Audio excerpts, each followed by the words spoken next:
one? Yeah, this scoreboard, yeah. Oh, yes. I should have tried and get that going.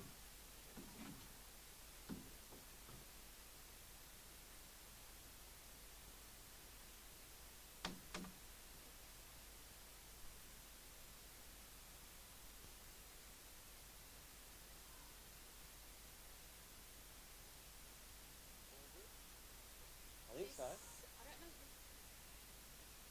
It is, yeah. You're not announcing, how are you guys? Not good. These guys do the live stream. I know they could probably actually just. We were told that, yeah, we didn't have to organise announcers or video. Yeah. Video's taken care of. These Yeah. guys can probably do the. Don't want to. Oh, heck, they'll do it. I'll let them do it. Yeah. I've just got the game sheet. Yeah, That's all. they're going to be talking on the live stream. So, Yeah, right, yeah, it'll be easier if you. Right, Yeah, Yeah, right.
Testing 1 2 3 1 2 3. Ready? Good morning, everyone. We're over at Clermont this morning with the Central Highlands Junior Rugby League. This is round 2 of the final series. First up this morning, we have Dysart Bulls. We'll be taking on the Emerald Tigers. Not far off kickoff now. Just got the two coaches shaking hands. I'll actually do them both at the same time. I'll go to Billy Neal first, mate. Last week, got away with a decent win. Jamie Nell was obviously one of your stronger players. Who else in that side played well last week? Jamie Nell obviously a standout with he ended up with 5 tries I think by the end of the game, but we had a really good forward pack. I thought Junior played really well through the middle, so did Mucker, and then again our little fellas, a bit like Gimme and Kingy, they really stepped up as well, so they all had a really good game. Mate, during your game, I noticed that there was very few mistakes, and it was the footy's pretty methodical. I know the coaching staff and you guys will be pretty firm on mistakes-free footy. Is that something you went through during the week? Yeah, mate. The boys have come to terms with Spencer and I's coaching style, so we obviously learn off old Mick Barsons, and he didn't get away with too much, so we don't let the boys get away with too much either. Good to see that carries on. Mate, looking forward to today's game. We're not far off now. Have you watched much of Dysart? Were you more worried, the forwards or the backs? Dysart, they got a strong team across the park. A lot bigger kids than us, so that's something that we have to work on nearly every week. But Dysart have got a solid team, so they're going to be strong across the whole park. So all the boys need to be ready.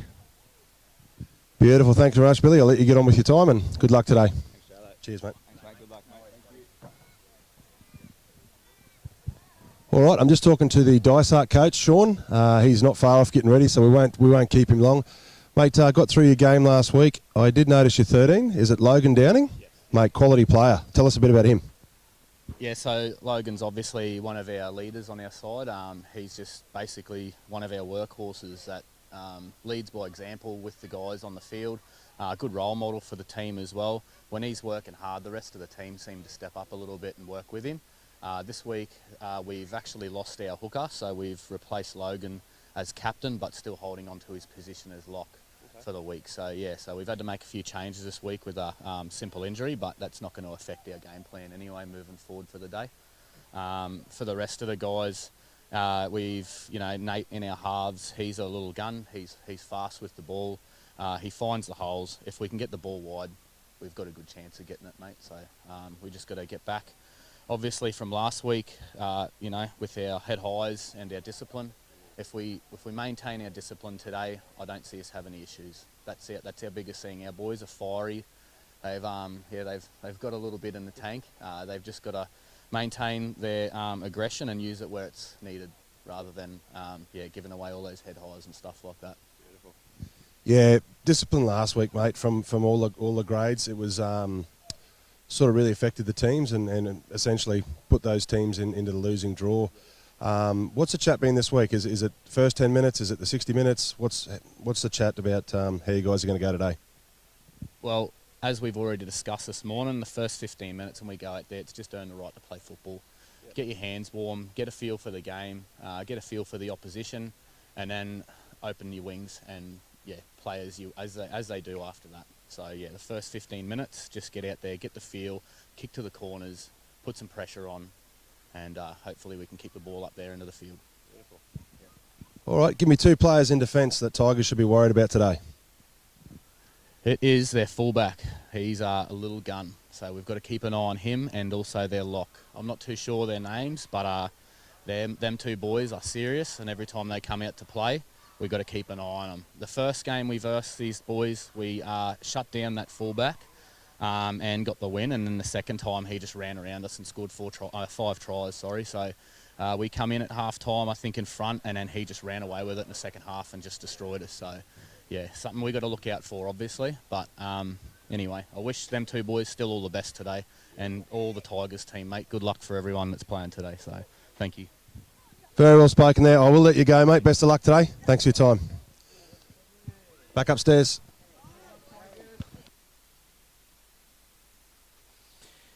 Thanks, Jay. Thanks to the coaches.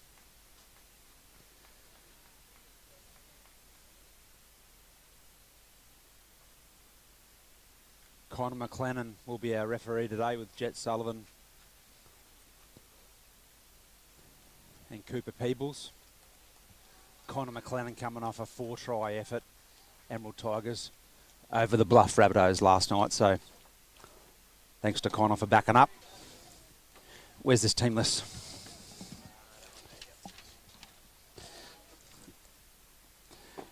Thanks to everyone joining us at Clermont Bears Junior Rugby League Fields here today. First semi-prelim final, we got in the under-13s. We got Emerald Tigers Black up against the Dysart Bulls. We'll just go through the team list. We got for Dysart Bulls, we've got Ryan Walcombe in the number 1 jersey. On one wing, we got Archie McDonald in the number 19 jersey. We've got Jackson Crowther and Drake Leo in the centres. On the wings, we got Henry McDonald, 5'8", Nate Litz. Number 7, we got Harley Slotich. Number 8, we got Samuel Walcombe. Number 10 jersey, we got Oliver Gill. Number 11, Tyler Slotich. Number 12, we got Sonny Lancaster. Number 13, we got Logan Downing. Number 14, Number 4, we got Connor Gim. Number 5, we got Archer Dinsey. Number 6, we got Jack Allerton. Number 7, we got Cooper Neal. Number 8, we have Namia Sakwaka. Number 9, we got Lockie Mickelson. Number 10, we got Makavalu Angatoa. Number 11, we got Henry King. Number 12, we got Max Ingram. Number 13, we got Preston Parsons. Number 14, Clancy Gersbach. Number 15, we got Wayne Howard. Number 17, we got Aidan Bennett. Number 18, we got Regan Nahu. Number 19, we got Ace Og. Number 20, we have Cameron Green. Best of luck today.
Big start of the game, Dysart Bulls on the attack on the Tigers' black line.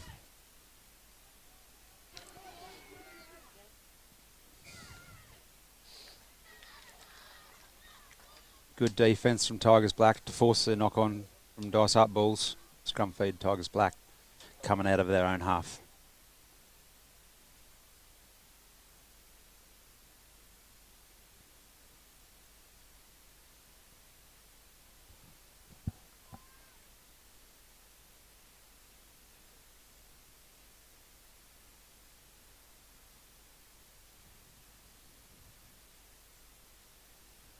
Couple of mistakes there early, Tommy, both ways. Penalty coming now Tigers' way. Do you reckon the dew on the field's causing some problems, mate?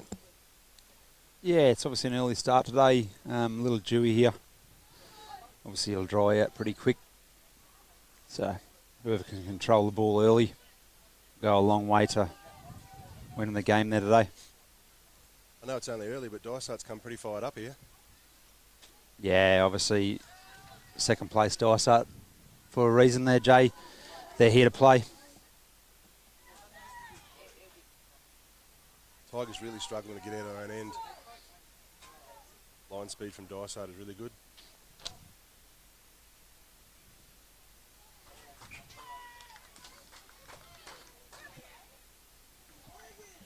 Okay, so Tigers get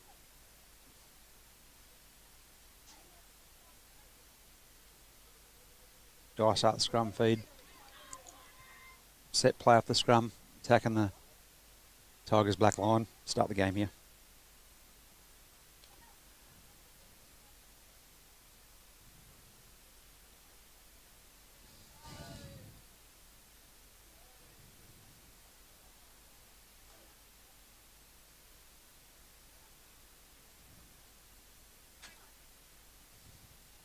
Number 4, Drake Leo. Nice footwork off the scrum there, in the way. This guy will be dangerous all day. Straight through the guts. What a try. What a try. Who have we got? Jake Litz. Nate Litz.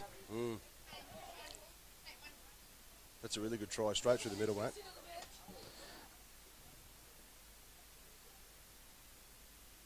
Great lead-up work there from Drake Leo.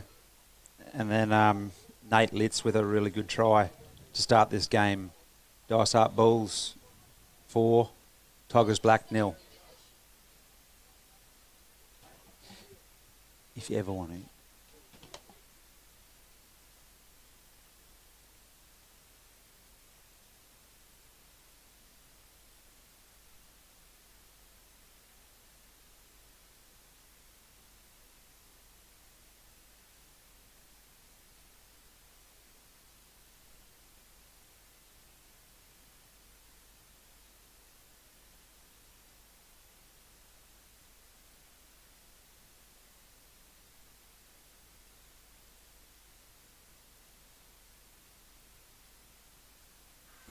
Conversion successful. Takes the score to Dysart 6, Tigers 0.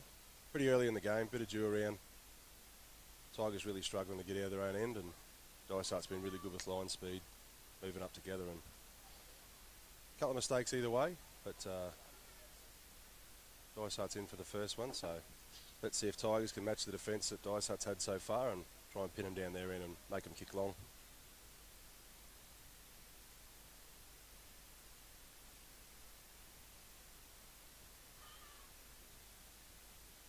Tigers' defensive line is a bit of a scramble at the moment, and that shows you that there's holes in the line.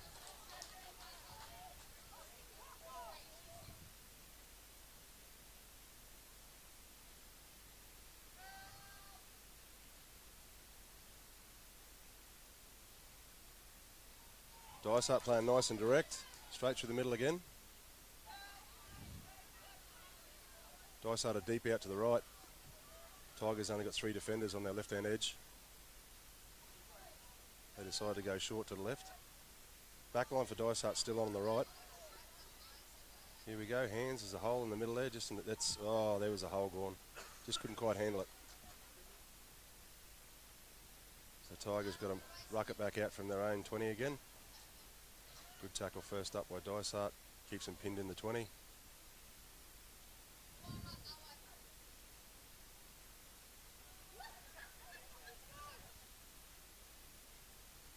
Nice run there. Preston Parsons, the 13. Nice quick play of the ball, gets the ball moving again. Dysart up to the challenge though. Oh, big dummy through the middle. Great defence by the fullback.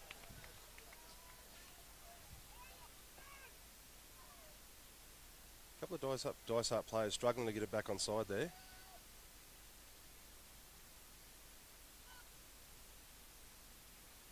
Preston Parsons puts it up.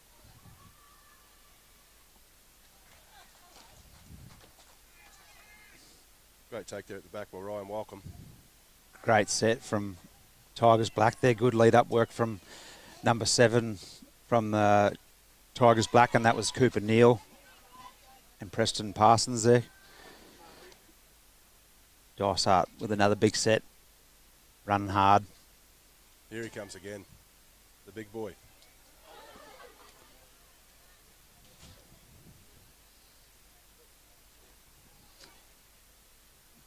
Jake Litz again.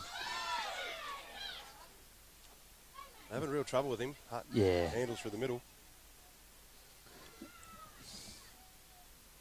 Sorry, that's not Jake Litz. Apologise. That is Logan Downing. Logan Downing, very strong. Number 13. Very strong last week. Oh, being held up.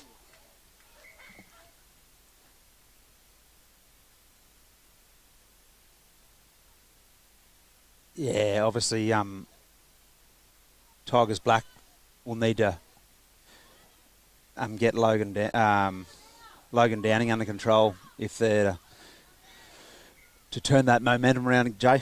Yeah, Logan's running amok. Good player.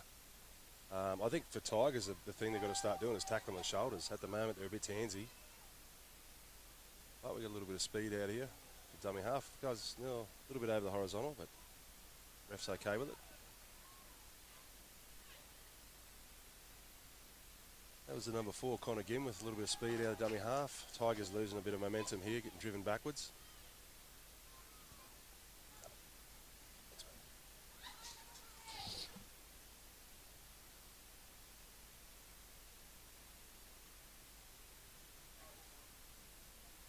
Tigers got room on the edge here. Oh, couldn't quite handle it.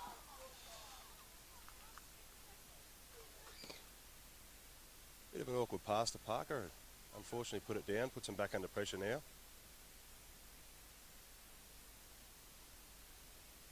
Dysart was sort of struggling defensively before, looked like couldn't get back in time, but now you can see a bit of an energy in the Dysart side. Got room in the back line to the right. They opt to go short. Straight through the middle, they won't pull him up. Oh. Drake, Leo and Logan Downing absolutely running amok here for the first 10 minutes of the game. Drake Leo with a nice try there on the back of some really good efforts to start the game also.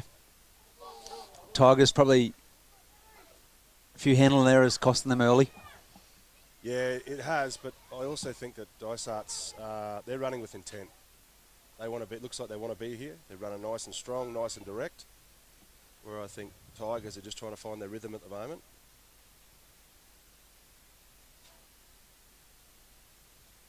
So the kick will be coming about 3 metres to the left of the post, about 17 metres out.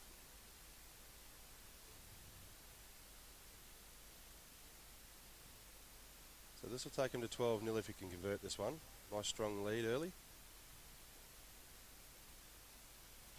Yep, nails it. 12-0 to Dysart. There's about 18 minutes 30 to go in the first half. This is the 2 versus 3. Is it, Tommy? 2 versus 3 game? Dysart finished second. Yeah, no. Dysart was second. Tigers Black were fourth. Knocked off. Tigers Black had a good win last week by beating Brothers White, who were the third place team. So these two teams playing off to see who plays Brothers Blue next week. Yep, that's correct. Brothers Blue. Obviously watching from home, Jay. Yeah, they get the week off, rest a few sore bodies and watch these two teams and find out who they're facing next week. Great catch. Oh, big hole right in front.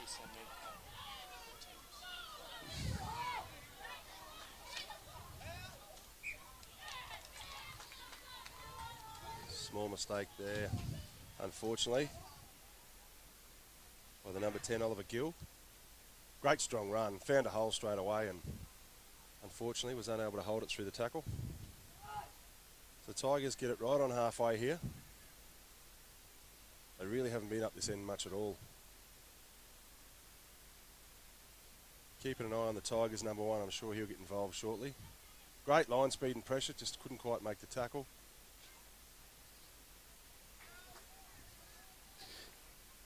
Dysart Bulls controlled Jamie Nell well to start the game. Preston Parsons will be another key player for Tigers today if they're going to get the win.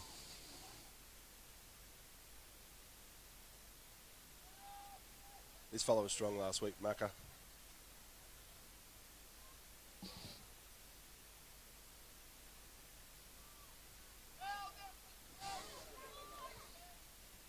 I think that's probably the difference at the moment. You see Dysart hitting with shoulders and Tigers haven't quite hit their straps in defence yet.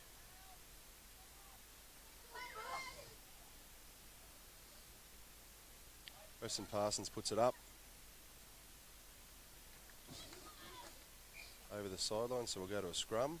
30 to go. Butler's the fifth, so it'll be a play the ball.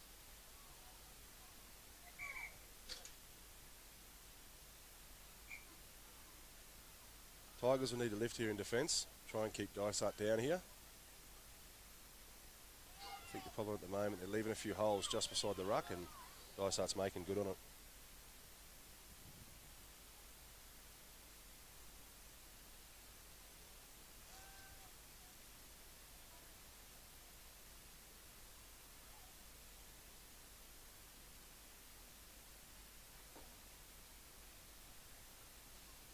Tigers struggling a little bit at the moment with line speed. Not really moving off the line outside the A and B defender.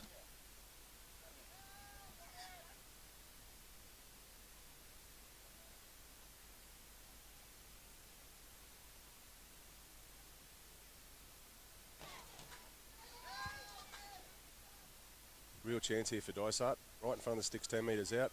Bit of mucking around in the ruck, they get away with it. Ball goes up. Oh, unfortunately couldn't hold it. Play on Tigers. No, they don't get out, so it's a knock-on ruling. Fifth play, so they'll get a play the ball to start their set.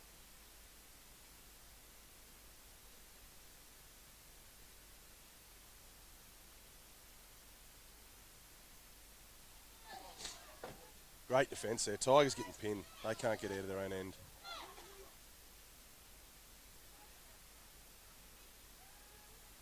That was Connor Gim taking some heavy contact there, but he's straight up and ready to go. Here he is. This is the fellow they need. Jamie Nell. They've controlled him so far.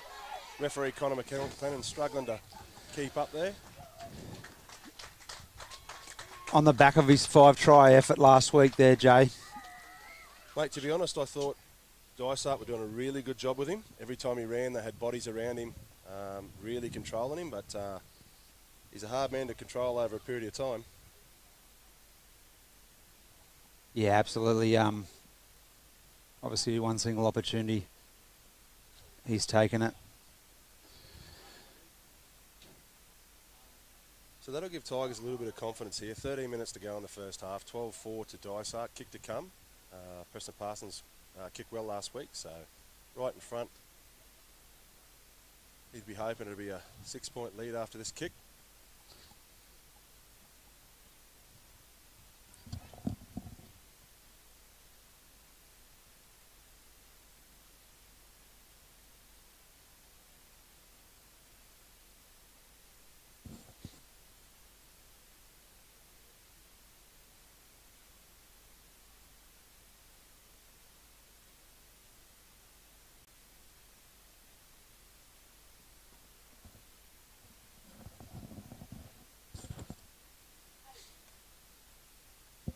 Okay, Dysart just walking the ball back here. Maybe just having a quick chat between players, how they want to work the next 12 minutes.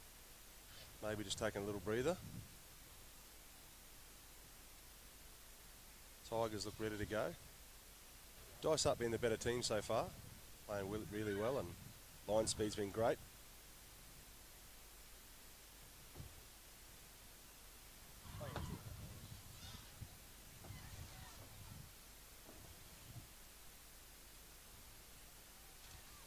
So the Tigers will start their set, about 27 metres out.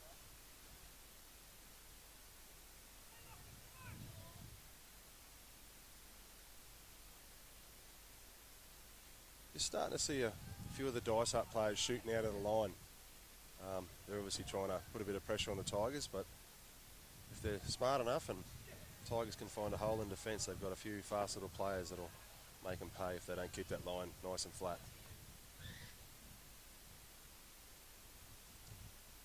However, at the moment, Dysart's scramble defence is really good, really putting the pressure on Tigers. Rightio, big kick there by the number 7. Cooper Neal. Kicking been really good today, Cooper.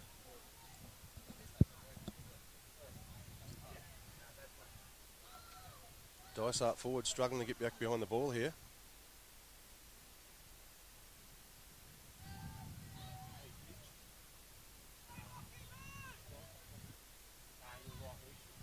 Dysart going back to what worked before, straight beside the ruck. Tigers not shutting the gate.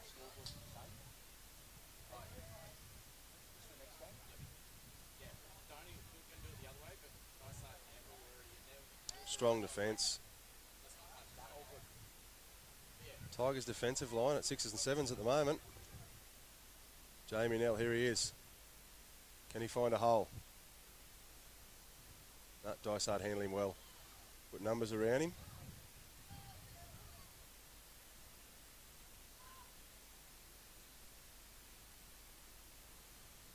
Tigers just trying to go back through the middle.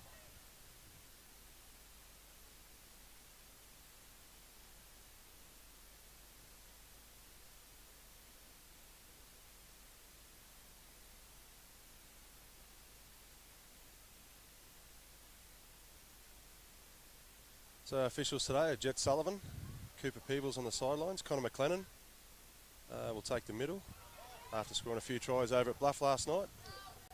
Sure he'd have a little bit left in the legs to keep going for today, but they'd be very tired legs, I'd say. So that's the 5th. Here he goes, the number 1. What's he got? Little chip and chase. Kick still in. Dysart regathers. Bit of a poor end of the set there, Jay, after some good lead-up work from Lockie Mickelson. Yeah, mate, it was. That's not what they wanted, but Just couldn't get to the half for the kick, but Jamie Nell done well to streak on down the sideline and do a little chip.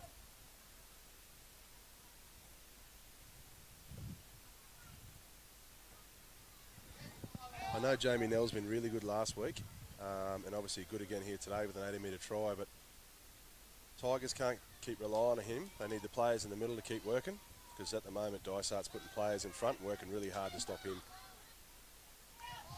Number 8, Sam Walcombe, has been really good to start the game as well. Lots of good tough carries leading the way from the front for his team. But I think the Dysart forward pack as a group's been really, really good. Obviously better than Tigers so far into the game. There's a couple of the Tigers forwards I think really need to step up here. Textbook tackle over on the right hand side and far side.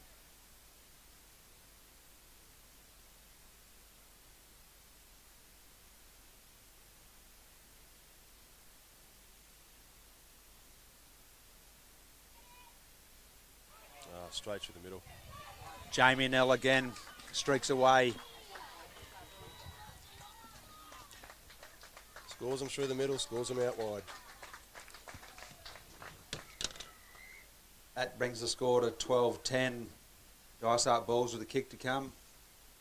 Jamie Nell slices through for a 60-metre try. Second try for the day.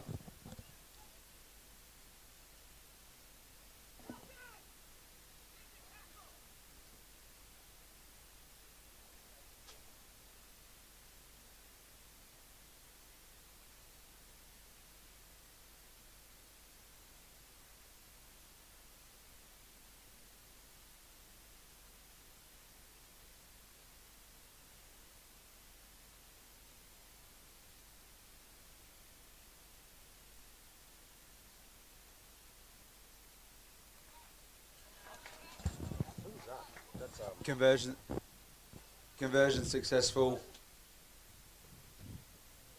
Number 7 from Tigers, Cooper Neal.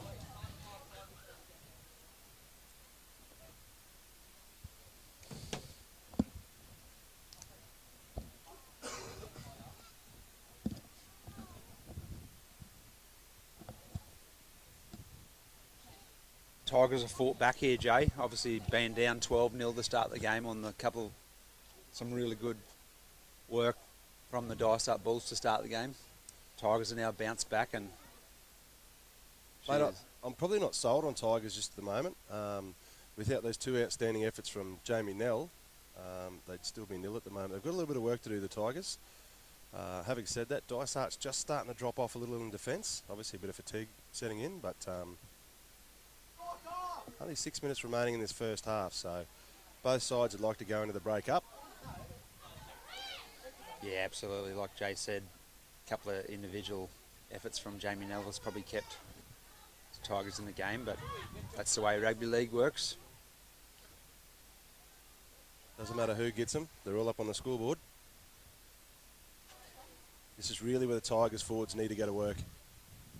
Dysart's handled them very well so far. Lockie Mickelson with a good run out dummy half there. I'd like to see him run a little bit more. He's pretty fast and pretty crafty.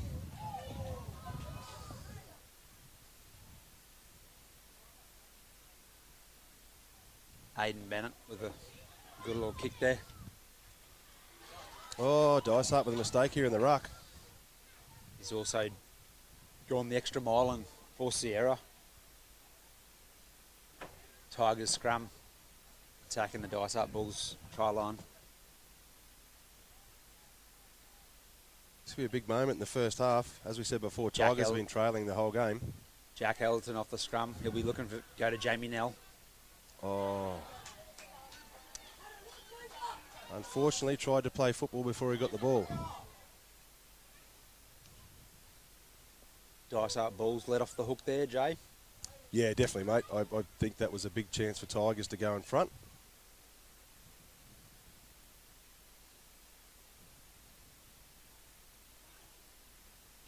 Dysart just need to go back to what they were doing before, hitting hard with their shoulder and getting up nice and flat and hard. This Drake Leo, each and every time he's touched the ball over 20, 30 metre run. He's been really good, mate. Really good.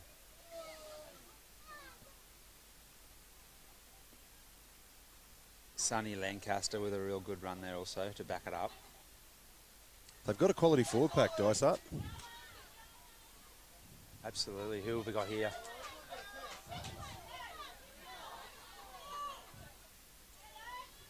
The big difference in the Dysart forwards, I think they're post-contact meters. Tigers aren't really getting them in the forwards. Dysart definitely getting them. Number 10, Oliver Gill with great lead-up work there. Number 8, Samuel Walcombe. He's also been strong to start the game. He was strong last week and strong this week. Yeah, like Jay said, Dysart, their forward pack has absolutely played the house down to start the game. Yeah. Obviously, just a couple of individual tries from Jamie Nell. To be fair, the Dysart forwards are just doing their job. Every forward's contributing. And you can see in the meters made every set, they're just punching through the middle, running nice and direct just beside the ruck. Tigers sort of aren't shutting the gate in between the A and B defenders. And Dysart making the meters. Try to Samuel Walcombe. That takes the score to 16. Well, Dysart balls over Tigers black.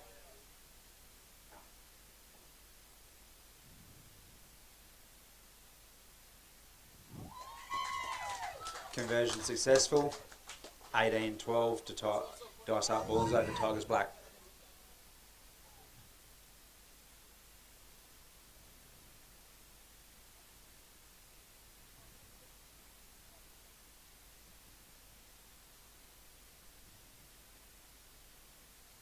An interesting chat at half time. What do you reckon the Tigers coaches will be saying, Tommy? Yeah, like we say most weeks, is get back to basics, and probably ball control has been the biggest killer to the Tigers black team to start the game today. A few errors inside their own half. Also, last tackle options, Jay, in regards to getting your halves the ball and getting them a good kick. Yeah. Probably the last 3 sets haven't finished well for the Tigers.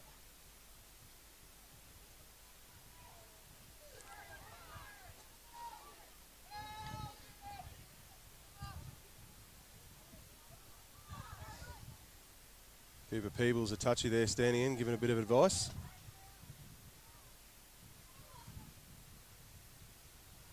Jackson Crowther, good run there from Dysart Bulls to start the set. And Cooper Devereux on the field.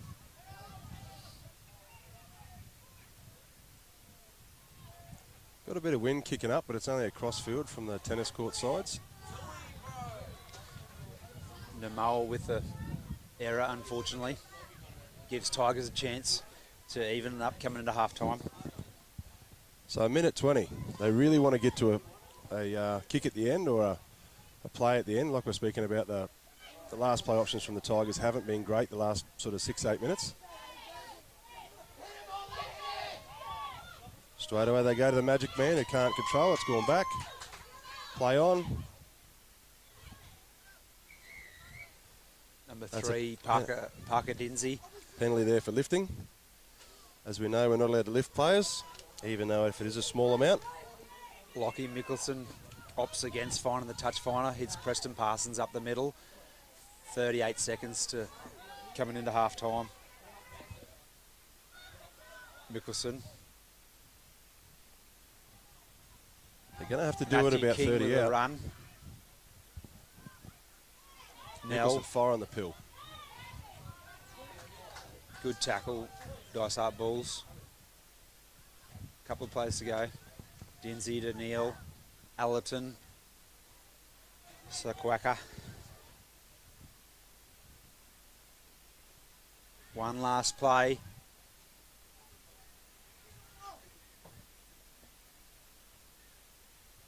Cooper Neal for the kick. Looking for his options.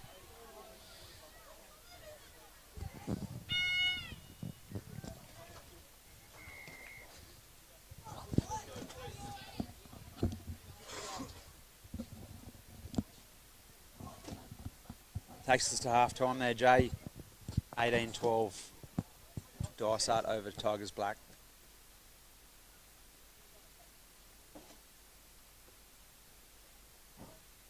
I think Dysart will probably be a little bit disappointed about their first half. They started really strong, kept Tigers in their own 20 or 30. Just a few little mistakes. Just a few missed tackles on Jamie Nell. As we know, he's a quality player and doesn't need much room. For the Tigers, he slipped through and got the 2 tries. But otherwise, Dysart's been really strong. Their defence has been great. A few little patches where they need to fix up. But overall, I think Dysart's been the better team in the first half.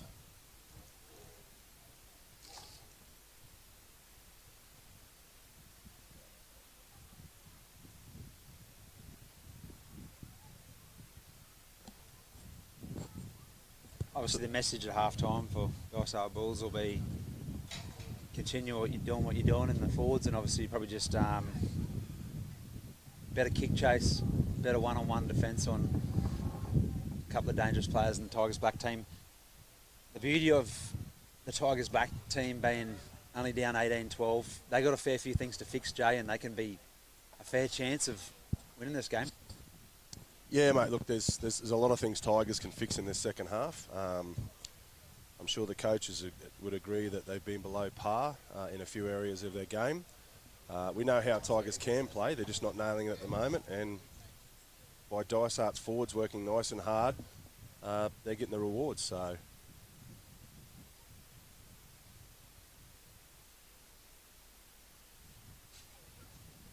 what do we have next, Tommy, in the next game? So we've got the under 15s. We have the second place Dysart Bulls up against the 4th place Emerald Brothers, who knocked off Central West in the dying minutes of last week's semi-finals. I actually think it'll be a nice even matchup also, Jay. Pretty dangerous game for Dysart this next game also. Yeah. Dysart's done pretty well to have both 2 teams through to the finals here. Done very, very well. Obviously one of the smaller towns in the region, but always been fierce competitors and they love to compete. Well done for getting your 2 teams through. That dew looks like it's dried out now, mate.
All right, so we're at beautiful morning here in Clermont. It was a little bit chilly early. Bit of dew on the field. Looks to have dried out now, so you can expect a little bit more faster football. So at 8:30 a.m. we had the Dysart Bulls kicked off against Emerald Tigers Black. The score's currently 18-12 to Dysart. Very strong performance so far in the forward pack of Dysart.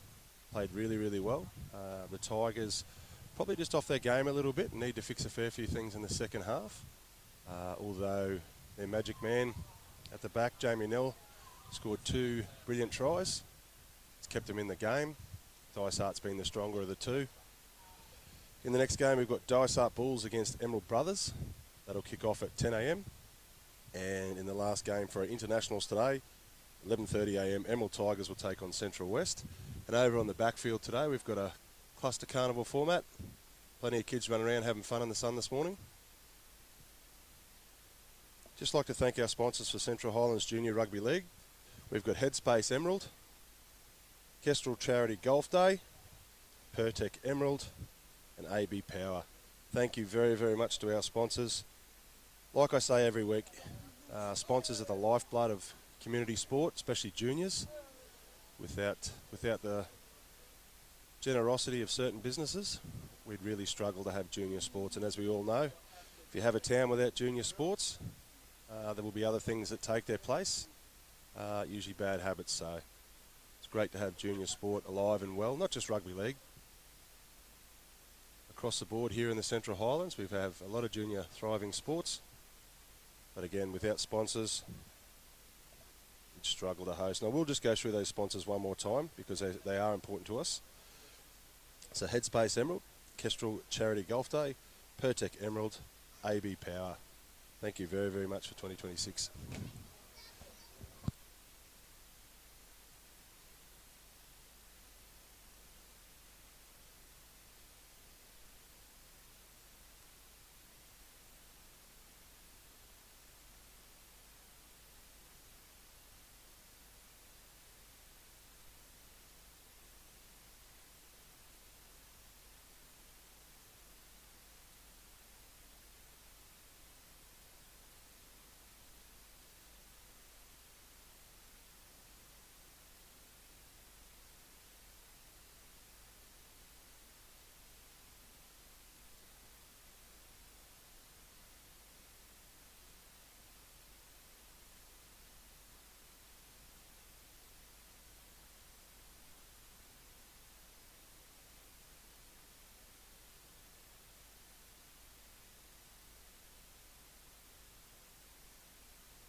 Alright, so the men in pink are taking their place on the field. Both sides had instructions from the coach and had a bit of a chat.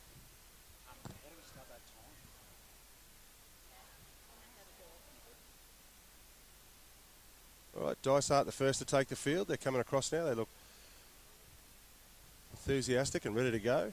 Tigers still in their huddle, just having a quick chat before they come back out.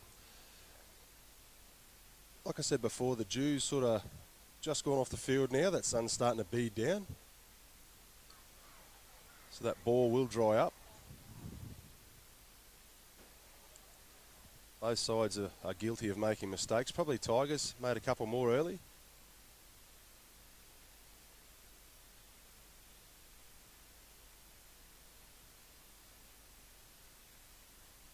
Looking forward to see if Dysart's forward pack can continue their good form. They've been playing nice, straight and direct just beside the ruck.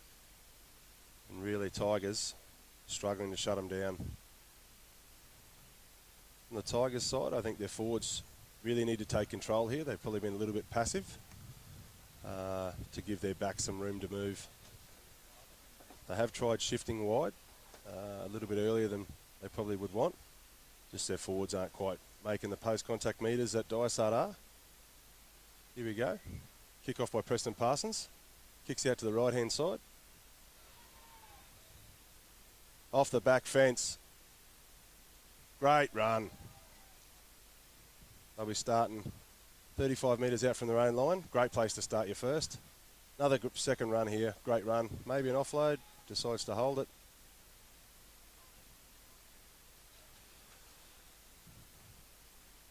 All right, Tigers' line speed has improved, but it's only the A, B, and possibly the C defender. The rest of the line isn't coming up.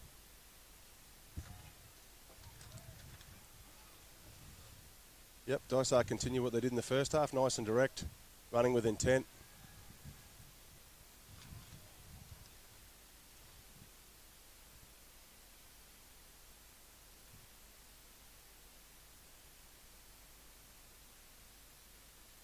Oh, there's a penalty there. Not quite sure what for. Signal is high. Might have slipped up there. No malice in it. But it is against the rules, so Dysart will get a fresh set here. About 26 metres out. About 9-10 metres to the left of the post. They send their big man down early. Dysart really running with intent here, and I think that's the difference.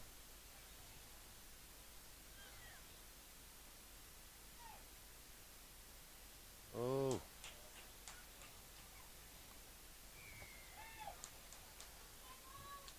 Dysart make the Tigers pay early.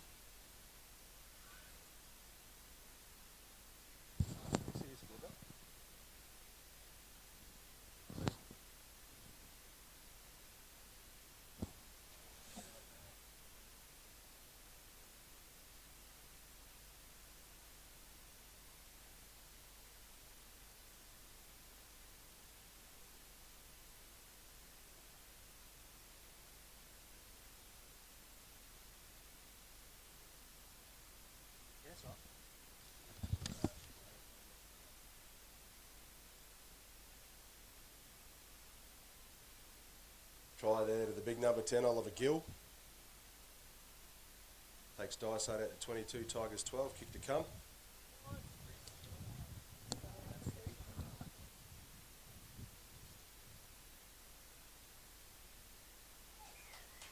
Who's that kicking? Logan? Logan Downing doesn't miss, 24-12. Dysart leading the way, 27 minutes remaining in the first half.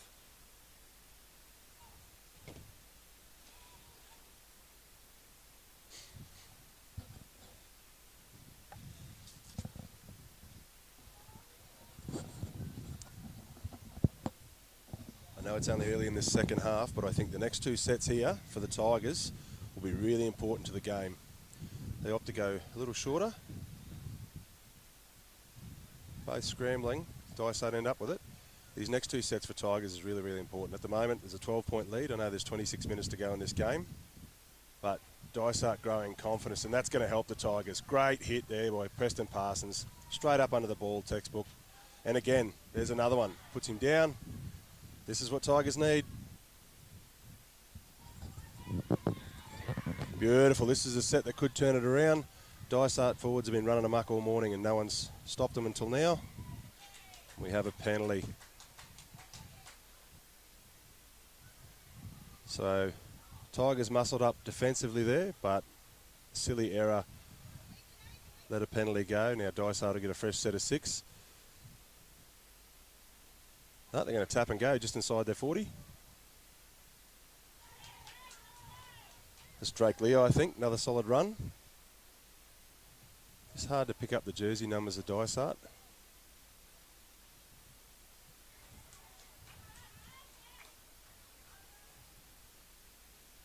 Quick pick up of about 22 metres there.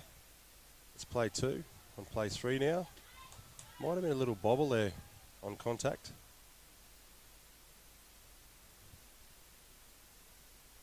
Tigers line speed a little bit better at the moment, just not quite executing. Referee says there's no hand in the ball there, so that's a turnover for Tigers. They're trying to spread wide early. Dysart's defence up to it.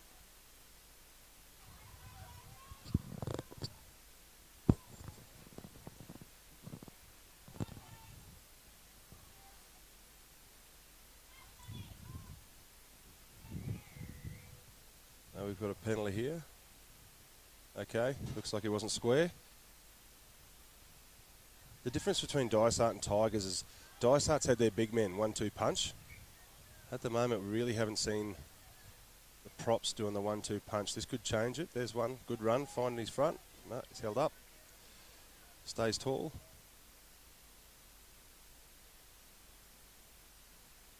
Really need that second prop. taking it forward. They opt to go with the danger man straight up, using him through the middle. Okay, Tiger's getting a bit of a roll on now, taking Dysart's approach direct through the middle.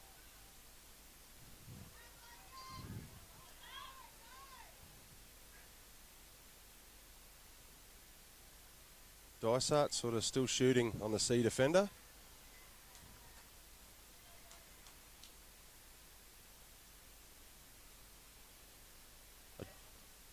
I do like the pressure that sort of C and D defender shooting out puts pressure on the Tigers' back line, but it could backfire if any of the Tigers playmakers are smart enough to go back on that inside line and find that hole.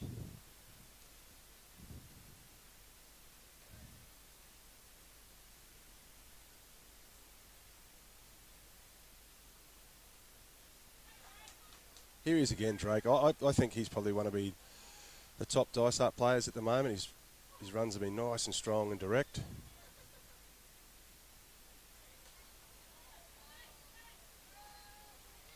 I'd say that'll be a penalty, yep. They're big and they're strong, Dysart. Hard to handle.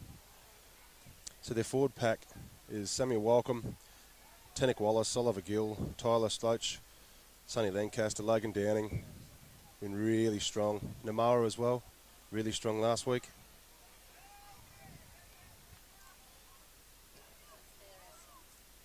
All right. While we have a chance, we're going to try and go through some of the clubs that are playing today. We'll go through their sponsors. I'll just hold off on it at the moment. How strong is this fella?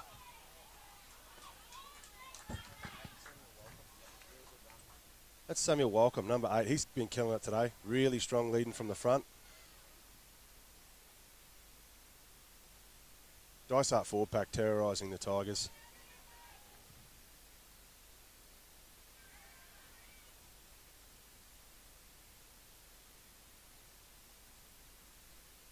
Tigers line speed's up to it at the moment. Dysart really putting pressure on him. Great tackle. I don't think he was square. No, that's right. Referee calls him. Just while there's a chance, we just want to thank some of the Dysart sponsors. We will try and Clermont sponsors. We will try and get some thank yous around, but Diamond Diesel, CMAC, GR Motors, Terracom, Nutrien, JD's Hair Affair, Madden Investments. Thank you very, very much to the Clermont sponsors, and we just have a look over. Dysart are in. Dysart have gone in again. Try time, Dysart Bulls extending their lead 28-12.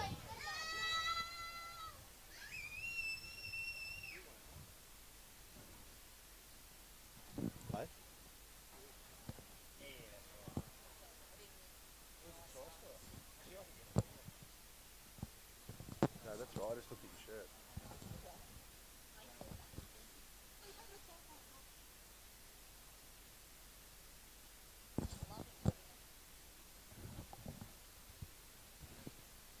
Big moment here for Dysart.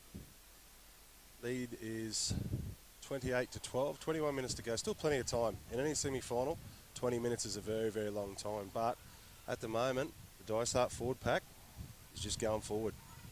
Tigers really struggling with their running with intent, nice and direct. Dysart keep up the way they're running now. They're going to be hard to rein in. Kick looks straight, but just off to the right, a little bit short. So that'll be a 16-point lead. Not easy to run down in a semi-final, can be done.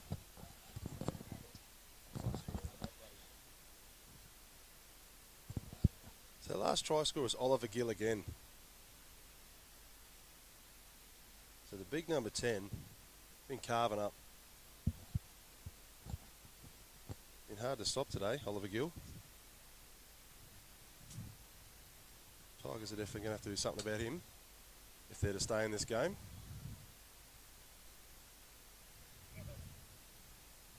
Opt to go short.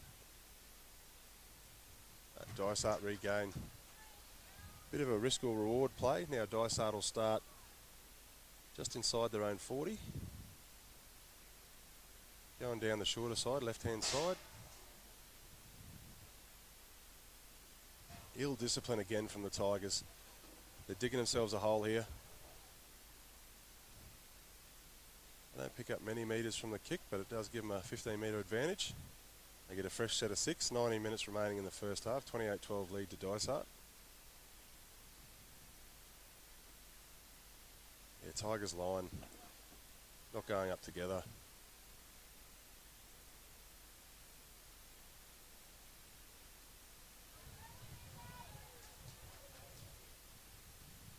There's a big hole left in the defensive zone, just to the left of referee Connor McLennan there. Tigers managed to close it up.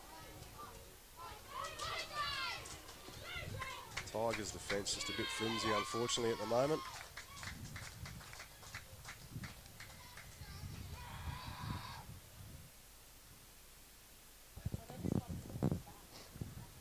Okay, cool. I'll do them in a sec. Yeah, yep. 32-12. That's a big lead. Kick to come right in front. We'll find out who the try scorer was at the moment. Bit hard to see over on that far left side.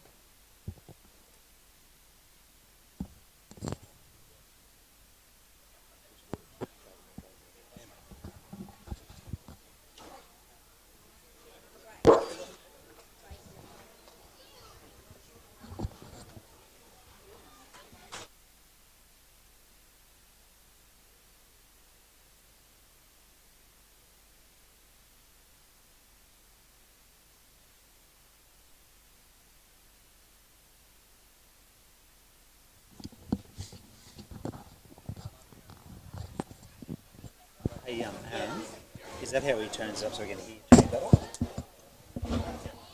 So, It's that one. I'm on 2. Alright, I've just been told my voice is a little low, so we'll make that a little bit higher.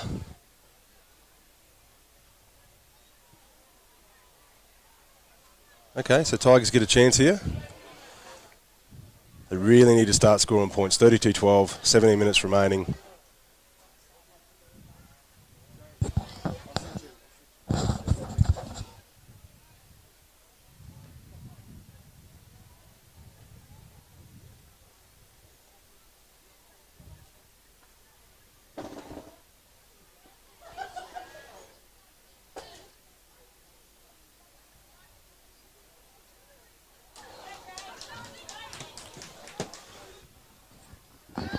Yeah, Tigers' execution hasn't been on point today.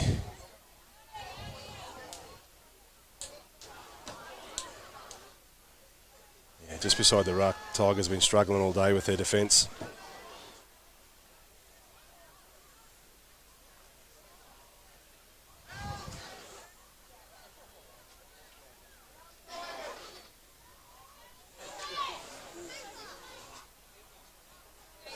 Oh, great ball. Great tackle. Good defence out wide. Probably saved a try there. Okay, we've got maybe an injury here. Yeah, we've got one down on that far right.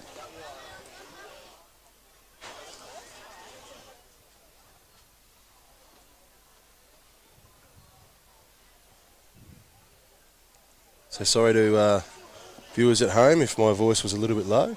It's hard to hear back in your headphones. We've sort of fixed the problem now, so hopefully you can hear it nice and clear. So at the moment, situation stands. Dysart 34, playing some cracking football. Forward pack's been on point.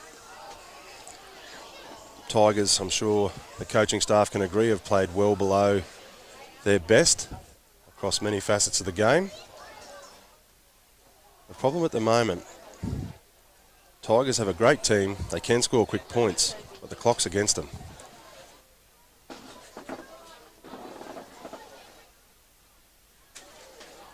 We've got one Tiger down at the moment on that far right, which has held the clock up. Probably a good time for the coaching staff to get into the Tigers, have a chat to them, as they've got to play catch-up football. But they do need to start scoring points soon. For Dysart, they don't really have to change anything. They're dominating the game at the moment. Their forward pack's been superb. 2 little glitches in the first half with Jamie Nell scoring 2 individual fantastic tries. But other than that, Tigers really haven't threatened. And straight through the middle again. Dysart absolutely terrorising Tigers. Yeah, they're all labelled all kinds of things. He's here. He's here. Damn it. But they do need to start scoring points soon. For Dysart, they don't really have to change anything. They're dominating the game at the moment. Their forward pack's been superb. 2 little glitches in the first half with Jamie Nell scoring 2 individual fantastic tries. But other than that, Tigers really haven't threatened. And straight through the middle again. Dysart absolutely terrorising Tigers. Number 6. That was a nice try scored there from Nate Litz. Conversion successful.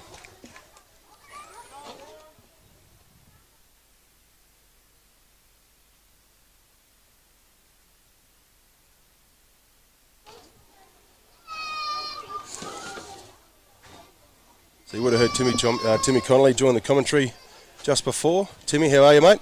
Good, thanks, Jay. Morning, viewers. What a great day for football.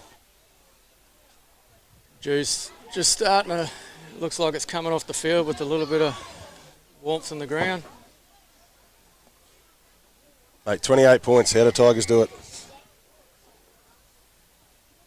Mate, I think they're just going to have to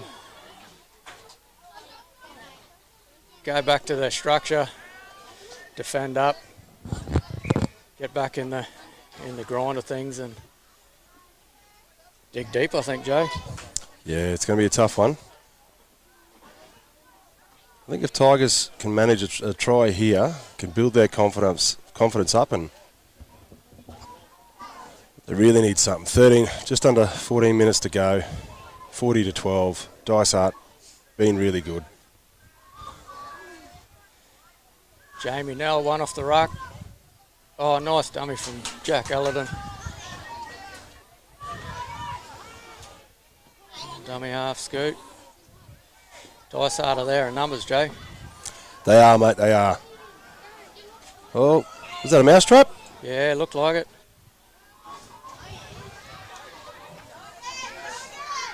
Here he is. This is the man they want. Yeah, Bang, there we go. He's really hard to stop on the line, Jay. Jamie Nell. He is, mate, but Dysart's done really well in controlling him today. They just put numbers on him. They've been hitting him hard. Dummy half scoot. I really think Dysart's done a really good job on Jamie Nell. Numbers, Jay. They are, mate, they are. Oh, is that a mousetrap? Yeah, looked like it. But more importantly, the Dysart forward pack's doing what forwards are supposed to do. Here he is. This is the man they want. Good meters, post contact. There we go. Front, quick play of the ball. Really hard to stop on the line, Back each other up. Jamie Nell. He is, mate, but Dysart's done a long, long way to go for Tigers. 40-16 at the moment. 13 minutes remaining, sorry. This kick will be important. Yeah, definitely is an important kick, Jay. Every point matters at the moment. And he's nailed it. Great kick. Young Parsons, well done. I think the best thing for Tigers to do at the moment is forget the scoreboard. Don't look at it. You just got to play football, see what happens. 100%, Jay. Bit of smart footy here from the Dysart Bulls, just walking it back, taking your time up and Get the breath back in the tank. soak up another 20 seconds. There's absolutely nothing wrong with that. It's all part of football.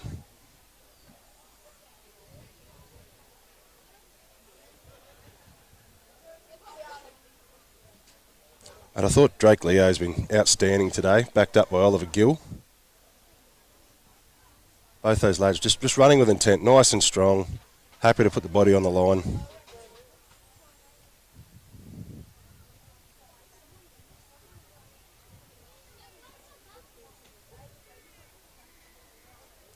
Unfortunately for Tigers, it's sort of an outcome at the moment. They nearly need to score every time they get their hands on the ball. Nice deep kick, Jay. It's those ones you sort of got to take on the chest.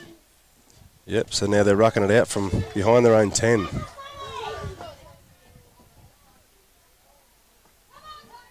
Jamie now with his hands on the ball.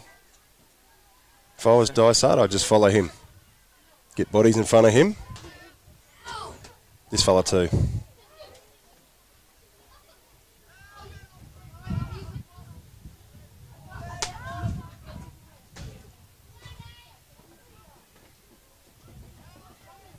I think Tigers just have to straighten up a bit, Jay, and earn the right to throw that ball around. They need to work through the middle a bit more, I think. Mate, I think Dysart's defence has been really strong, turning the Tigers forwards away, and I think that's where it's not working for the Tigers, so they think they're going to try and go wide, but you've got to go through the middle first to earn the right, like you said. Dysart players struggling to get behind the ball here.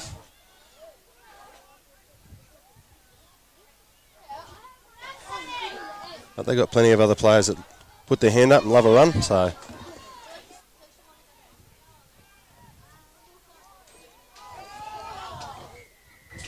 Penalty to Dysart. Lifting.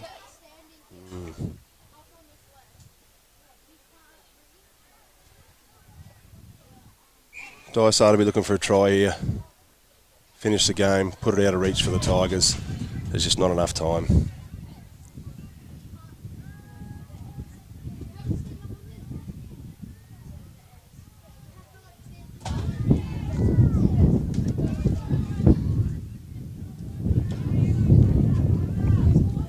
Another good run from Logan Downing. He's been solid again this week, Jay. Yeah, mate, quality footballer. I think last week he picked up player of the match. He did. Not much has changed this week. Obviously very consistent player.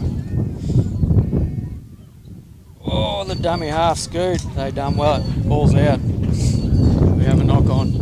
Mate, I think me and you called this Dysart game last week. The forward pack has really stepped up in intensity this week, Dysart. They've been across the board. They've all done their job. They've done well. 100%. And I think that's how they've controlled the Tigers. A scrum feed to the Tigers. 10 metres in their own half.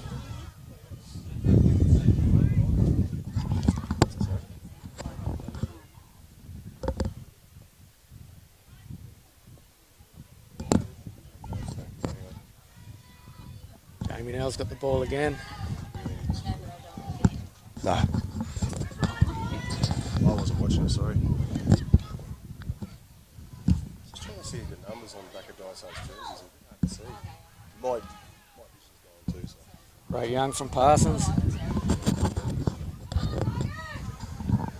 There we go, looks like the Tigers have got a little bit of momentum. Quick play the ball. Jamie now.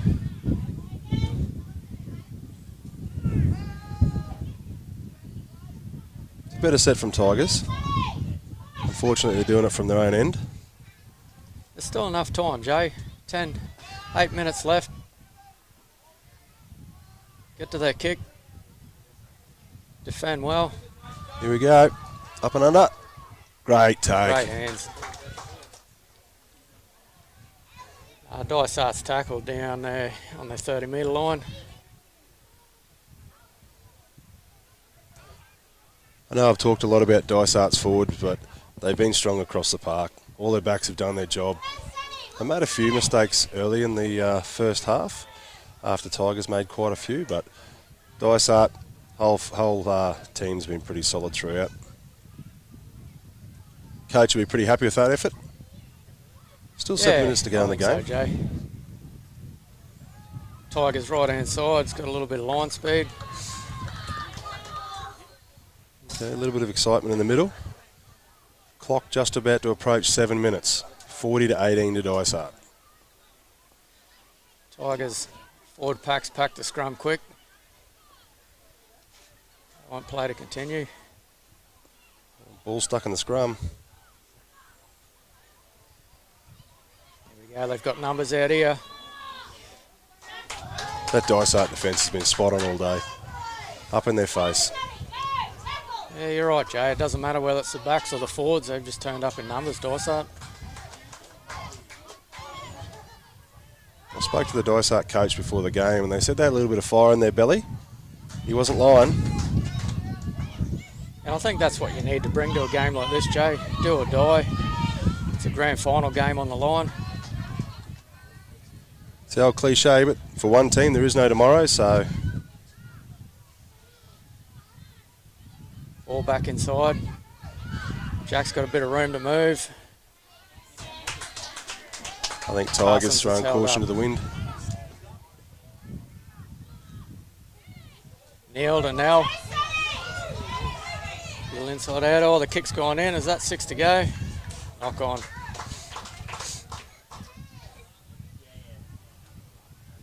Beautiful signalling there by Connor McLennan. Yeah, he's just started to show a bit of form in the last few games, hasn't he, Jay? Good on you, Connor. We love our referees.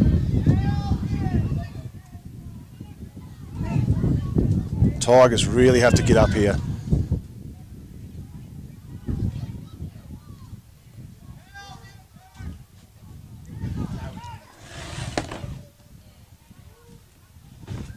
Oh, a little miss by Right. Lockie Mickelson, but he grabs back on, holds on like a little pig dog.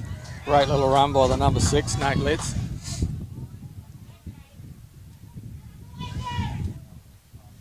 Drake Leo takes a nice run up the middle.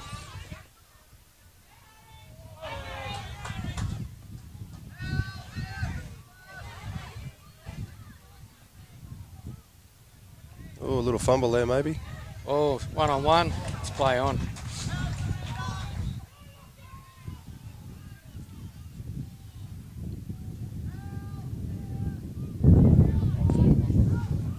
Here he goes.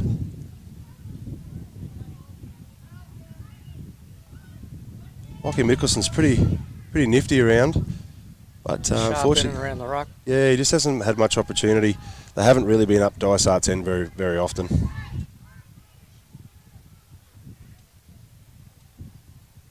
Oh, good strong tackle. Well,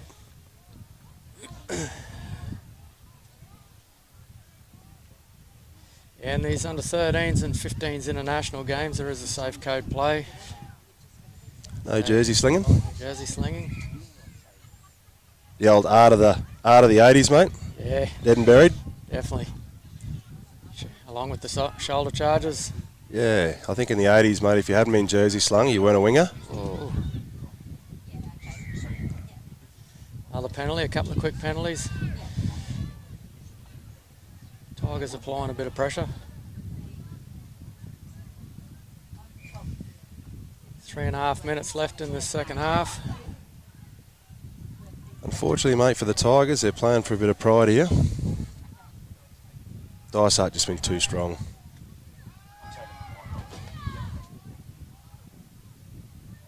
Jamie now slips over. Nearly stepped himself there. Got in the way of his shadow, I think, Jay. Good, beautiful contact, first contact there by the two. Tigers have got the numbers out on the left-hand side here. If they can get the ball through the hands. It's still on. It's got to come quick. Dysart folding out now to make cover. Just too tight in the middle, Jay, I think.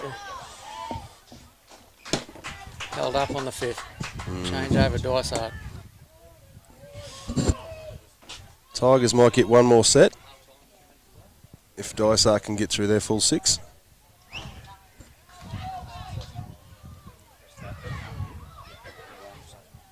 First marker, quick out. They still can't stop him. Young Letts.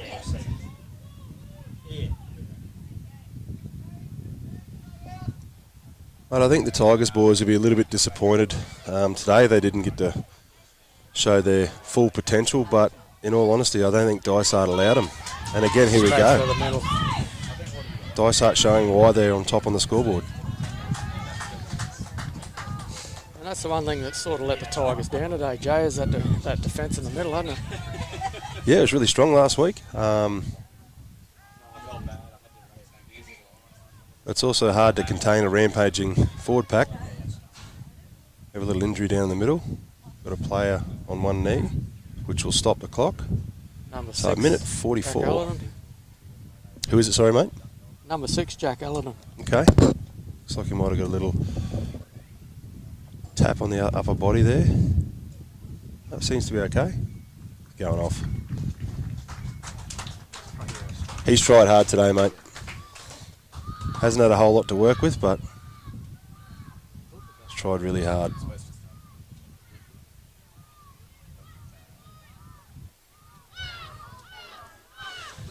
Time's called back on there.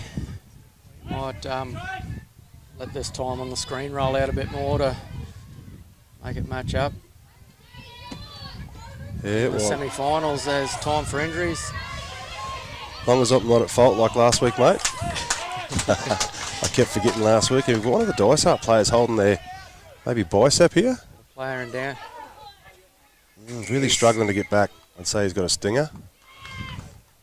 Marker not square. Penalty to Tigers. Minute left. Tigers just going to Jamie Nell early now. I'll press the wrong button. So we got a minute left, viewers. There's been a technical glitch with the timer. What time you got on your clock, mate? We've got 30 minutes left in this game, Jay, but That's going to be a long day. we're at 40 seconds left. We do, however, apologise. We are amateurs. We're trying to get the best done, but we do make mistakes. Please don't judge us. Out to Jamie now. If he can get it through the hands, he's just going to go himself. Well done. Late try. 15 seconds to go for It's not going out. the conversion to come.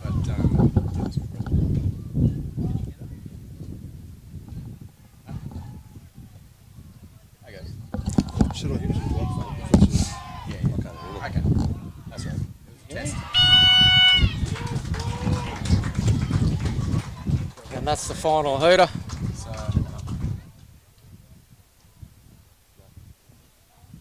I have no idea what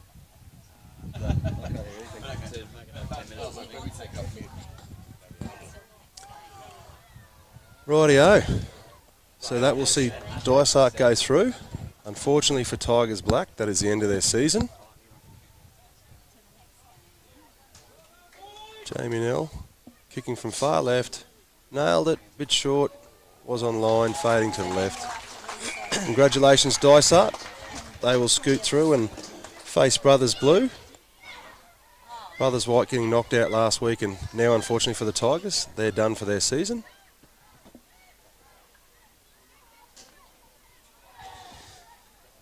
As they go through and they shake hands, just in the background we may be able to see the brothers warming up on the try line.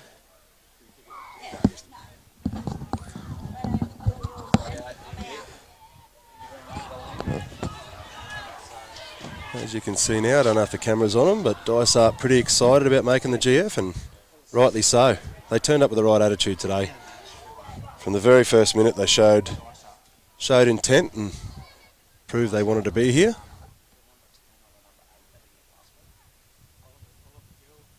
Gil.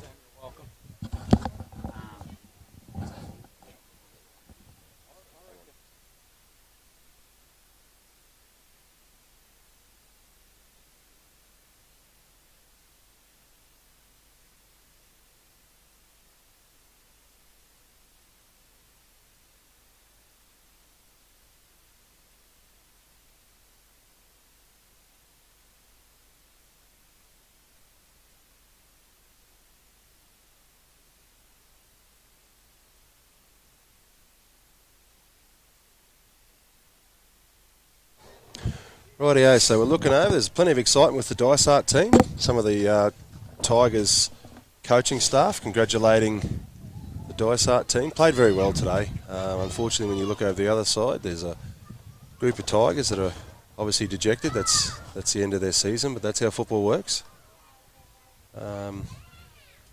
Just got Tommy Hewitt down now talking to Connor McLennan, and he's just about to do the player of the match, and I don't know if we've got the camera zoomed in. The camera will be zooming in now, just on the player of the match awards.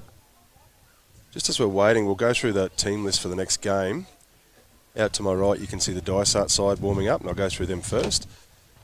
So the under-finals preliminary final team list. Dysart Bulls versus Emerald Tigers. Number 2 is Jackson Devereaux. 3, Logan McFarlane. 4, Isaiah Goodsell. 5, Isaiah Richards. 6, Slater Coyne. 7, Tyler Farl. 8, Jackson McKeffer. 9, Artie Wallace. 10,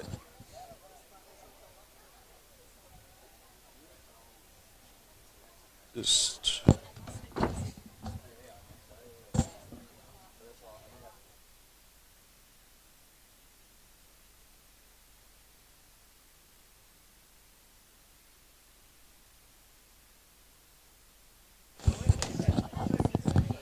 Sorry guys, had a technical issue there. We'll restart with number 10, Jake Litz, 11, McNamara, 13, Cooper Walcom, 14, Levi Butler, 15, Jimmy Afee, 16, Parker Lawrence, 17, Alex Sullivan, 22, Jet Young, coached by Donna Mallinson. And I'll just rip out the brothers team list before the Tigers get over. So we might actually hold off. Tommy's just calling the players in now. So as we look down on the screen,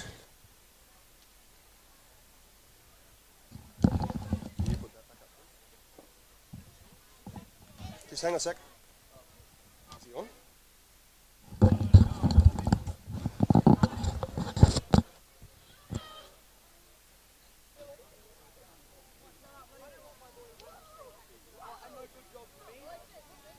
Coming in, guys.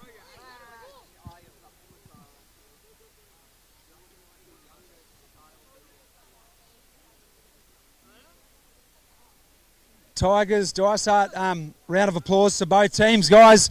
Well played. And I guess both teams should be proud of your effort. Obviously, it's not easy to make it into the second and third week of the finals, let alone the first week. Obviously, it is disappointing, and it's character building. And Tigers, you guys will be better off for the run, guys. So congratulations, guys, on a huge effort. For Tigers, I thought you guys obviously work really hard for each other all year, and obviously the second half of the season, you guys have been huge, and your coaches will be super proud of you guys. You guys showed a lot of character to bounce back and make the finals and give it a good shake, so awesome work there. And obviously with the man of the match, someone has got to get it, but obviously 1 through to 17, 18, 19 players you guys have, huge effort. I thought Cooper Neal was good in the middle there, controlling the boys around the park, and obviously Jamie Nell, obviously a couple of individual tries there, and just unlucky in the end there, guys. You guys will bounce back, but my man of the match for this game, obviously a player that's tried hard all year and prides himself on his defence and just good tough carries, and always the first guy to take a run, and that's Preston Parsons.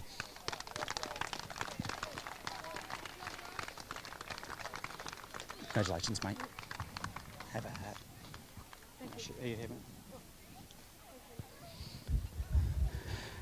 For the Dysart team,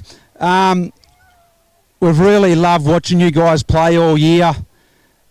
Each and every game you guys play, yous are always here to play as a team, and obviously the forward pack is one of the best in the comp. You guys work your backside off in the middle and obviously provide so many opportunities for you guys on the outside, so it's always good being a outside back on the back of the pack you guys have got. So congratulations on the win. Obviously next week you guys go again, and obviously you will be looking forward to that. It's been a tough battle all year between you and those teams, so really look forward to watching you guys play there, and the rest of us all do as well. For the man of the match, guys, same deal as the Tigers team. Huge effort. I thought the centre was really good. Drake Leo, huge effort. And he's not my man of the match, but he should feel hard done by, because each and every carry he had, he was good. Obviously, Logan was good in the middle. The front rowers were absolutely awesome. Samuel Welcome and Oliver Gill. But I guess my man of the match, or our man of the match, is Oliver Gill. He was huge today, guys. Thanks, mate. Congratulations. Thanks to the coaches, thanks to all the managers, and best of luck next season, and good luck next week to Dice Up. Thanks very much. See you guys.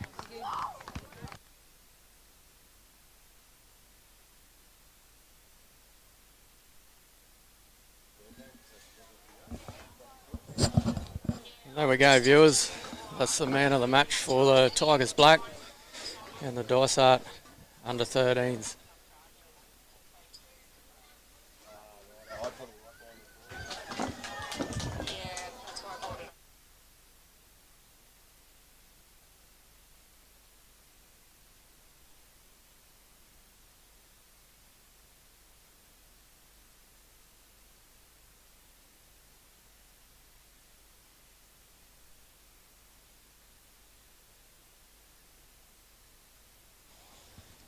Just while we're waiting for the kickoff, we'll just go through a few sponsors. We'd like to thank Diamond Diesel, CMAC, GR Motors, Terracom, Nutrien, JD's Hair Affair, and Madden Investments. Without the sponsors, our footy So I will doesn't apologise. happen. I got cut off before when Tommy done the player of the matches. So the players for brothers today in the under-15s prelim final is number 1 James Evans, 2 James McFeet, 3 Kalai White, 4 Sonny Myhill, 5 Sam Brown, 6 Sam Ritson, 7 Isaiah Renui, 8 Jack Shields, 9 Sione Fatu Tutai, 10 Joey Butler, 11 Jet Sullivan, 12 Bailey Stewart, 13 Bo Smith, 14 Joe McNichols, 15 Hattie Meek, 16 Dylan Hoff, 17 Blair McCulkin. Just while we're there, Timmy, did you actually catch who the player of the matches were in the 13 game? We did, Jay. It was number 10, Oliver Gill, and number 13, Preston Parsons. Yeah, Preston Parsons tried hard in obviously a losing side, wherein a fair few of the stats were against them. Big Oliver, is it Oliver Gill? Yeah, mate, 10, he was really strong up front. He led from the front all day. I think he picked up a couple of tries. Also, probably Drake Leo is probably a bit unfortunate not to get player of the match there. He was also very, very strong. Runs a great line. He did. He took a lot of pressure off those forwards. But having said that, you could have picked any of those forwards, mate. They all did their job, nice and strong. So we're just moving in now to the 15s. We haven't got long. I think there's about 5 minutes remaining. Tommy Hewitt has pulled some of the coaching staff over from the Dice Art side.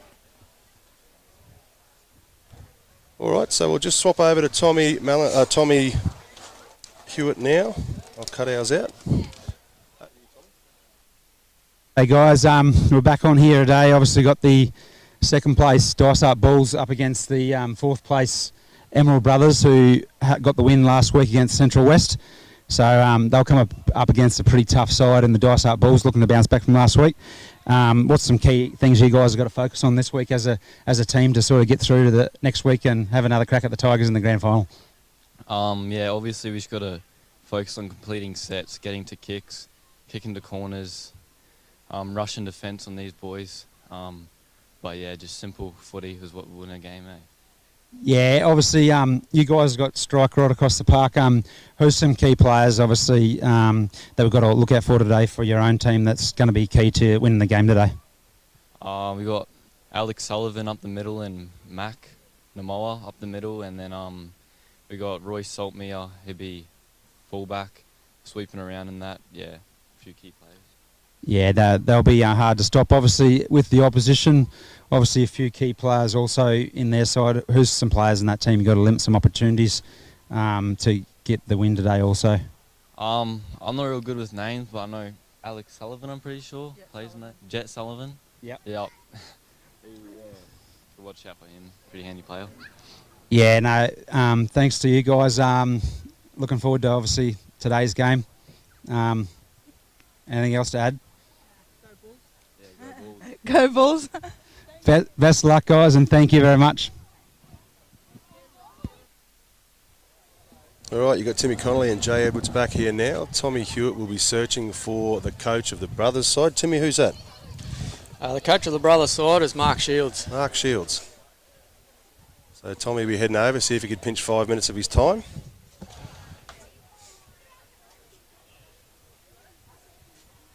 I wonder if this Dysart forward pack will take some inspiration from their younger Dysart Bulls 13s. Their forward pack was very, very strong. As we know, Dysart's always fiery and competitive.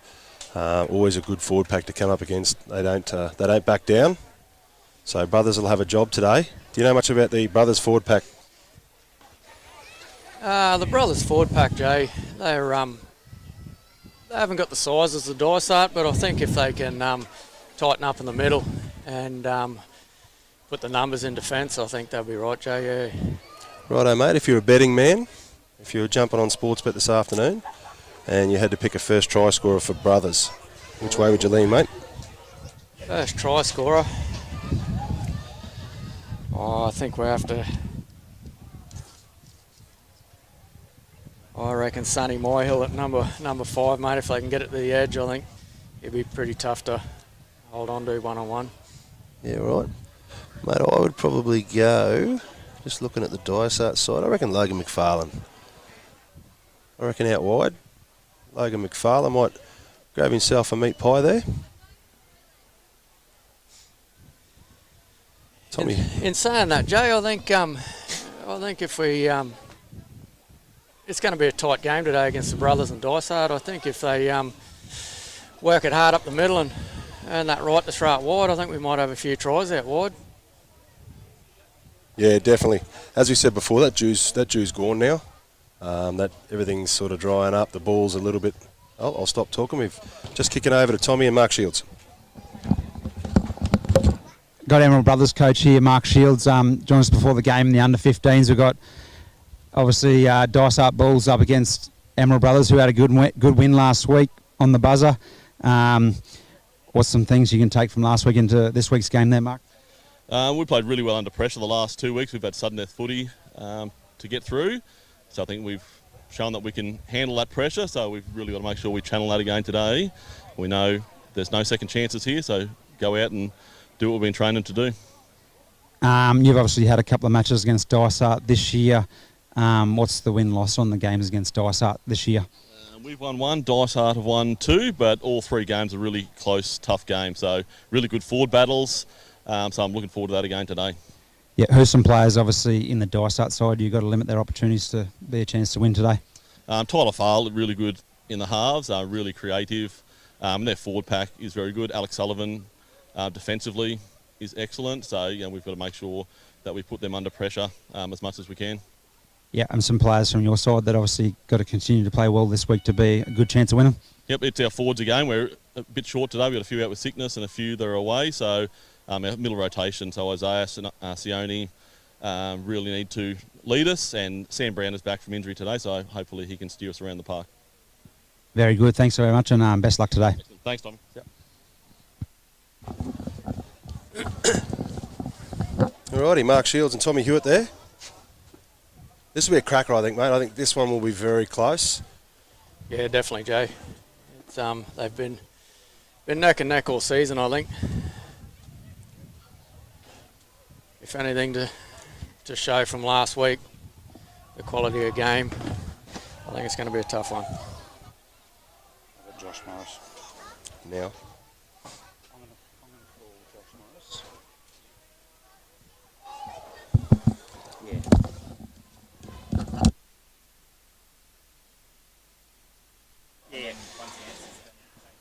Rightio, we can hear the boys in the sheds. They're all starting to warm up. They're fired up, ready to come out and make the field.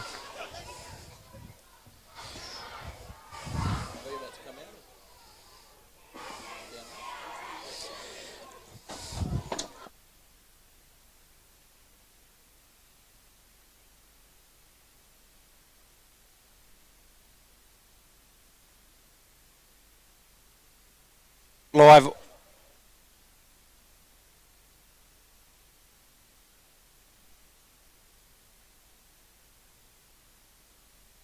special guest on the live stream today, guys.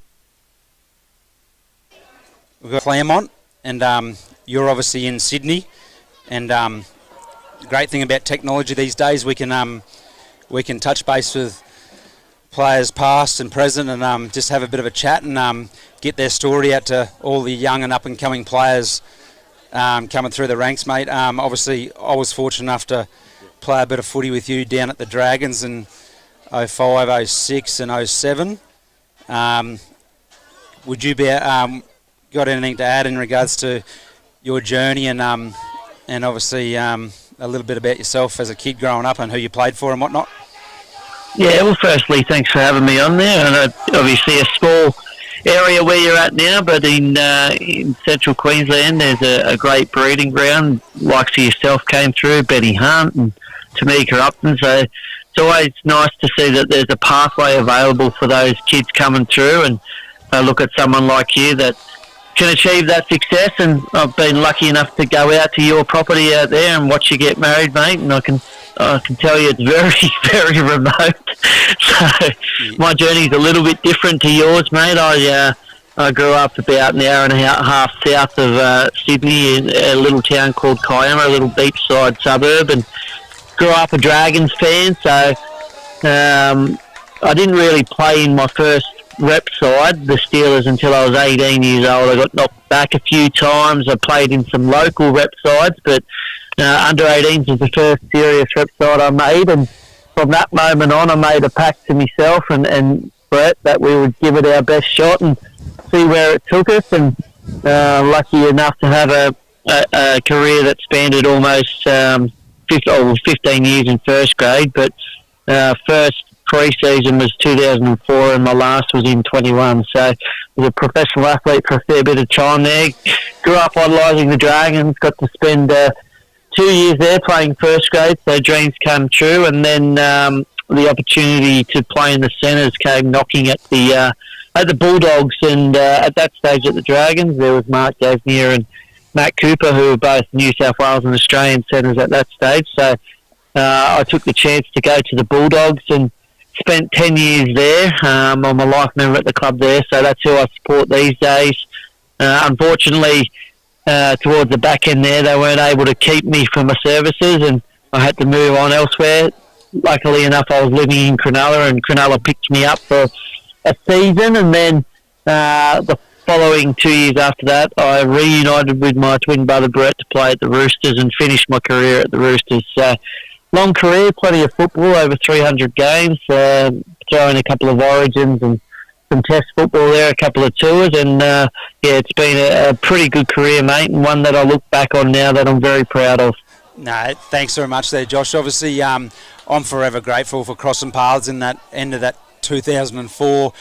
It was a rude shock to the system, and lots of big names, obviously, starting their journey at that time. That pre-season was a bit of an eye-opener for all of us, and like you've touched on there, you didn't make a rep side until you were 18, and I guess on the back of that first pre-season, you can probably obviously add a little bit more to that, and the way that set you up for success in regards to working hard and obviously having that good attitude to sort of become the best player in your position.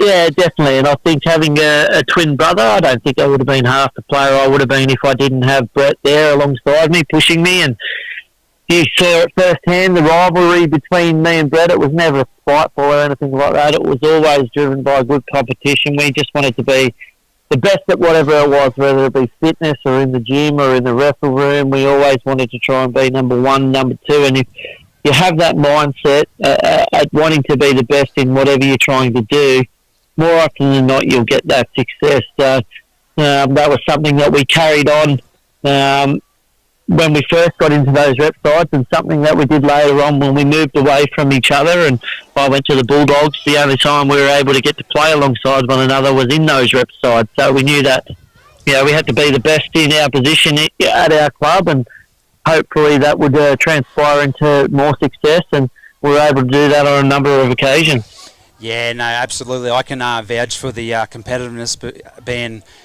on the left side, and then on the right side, I'm pretty sure it was a young Bo Ryan and Tommy Hewitt on the right wing. Obviously, you're on the left with probably the likes of Jason Nightingale, with your brother more so out the back. It was pretty competitive there at training, and whenever you sort of got the win, we'd let each other know. That's for sure. With having a character like Bo Ryan at training day in day out. Yeah, there were certainly some big personalities in that Jersey flag side, and that was it was an interesting one because that was the first time that St George and Illawarra had joined together. It was always separated, and we were always enemies. And that first pre-season was quite interesting. There were a number of fights in the gym about blokes wanting to use a machine, and Steve Price was our coach, and he had a task at trying to, gel the team. We did a lot of team bonding activities, and at the end of the year, we were able to win that competition because we were such a tight-knit bunch of blokes. And even this week, on Monday, a few of us caught up for a dinner, and it was good to see. And it's like you haven't seen it for 10 years, but you just pick up where you left off, and that's a wonderful thing about football. And now, when we get to see each other, it's like we were 20 again. So it's always good, and like I said, that's what football can do for blokes. Yeah, absolutely. We had another special guest last week. Obviously, Matt Scott. You were lucky enough to play alongside him, and he was sort of from this way. And you spoke about the resilience and the character that some of these people in Western New South Wales and Western Queensland come out of. They're sort of man-made for that level of footy, providing they got the talent, of course.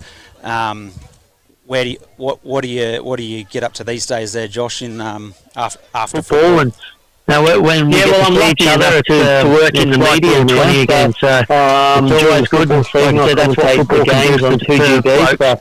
I think that'll be 4BC radio up there, and call a game on Friday nights with myself, Mark Riddell and Mark Levy, and on Saturday nights I call the 7:30 game. That's normally with Chris Warren, Dave Warren's son, or a young fella called Mike Pearsall, who's an up-and-coming caller now. So really enjoy that part of the game, and then do a couple of other podcasts and things like that throughout the week. Obviously talking football, but I do that. And then in the off-season, mate, I've got 3 beautiful young children, and basically just look after them and enjoy being a father and a dad, mate. And this week, this Sunday, I celebrate 40 years on this planet, mate. So looking forward to having a couple of beers tomorrow.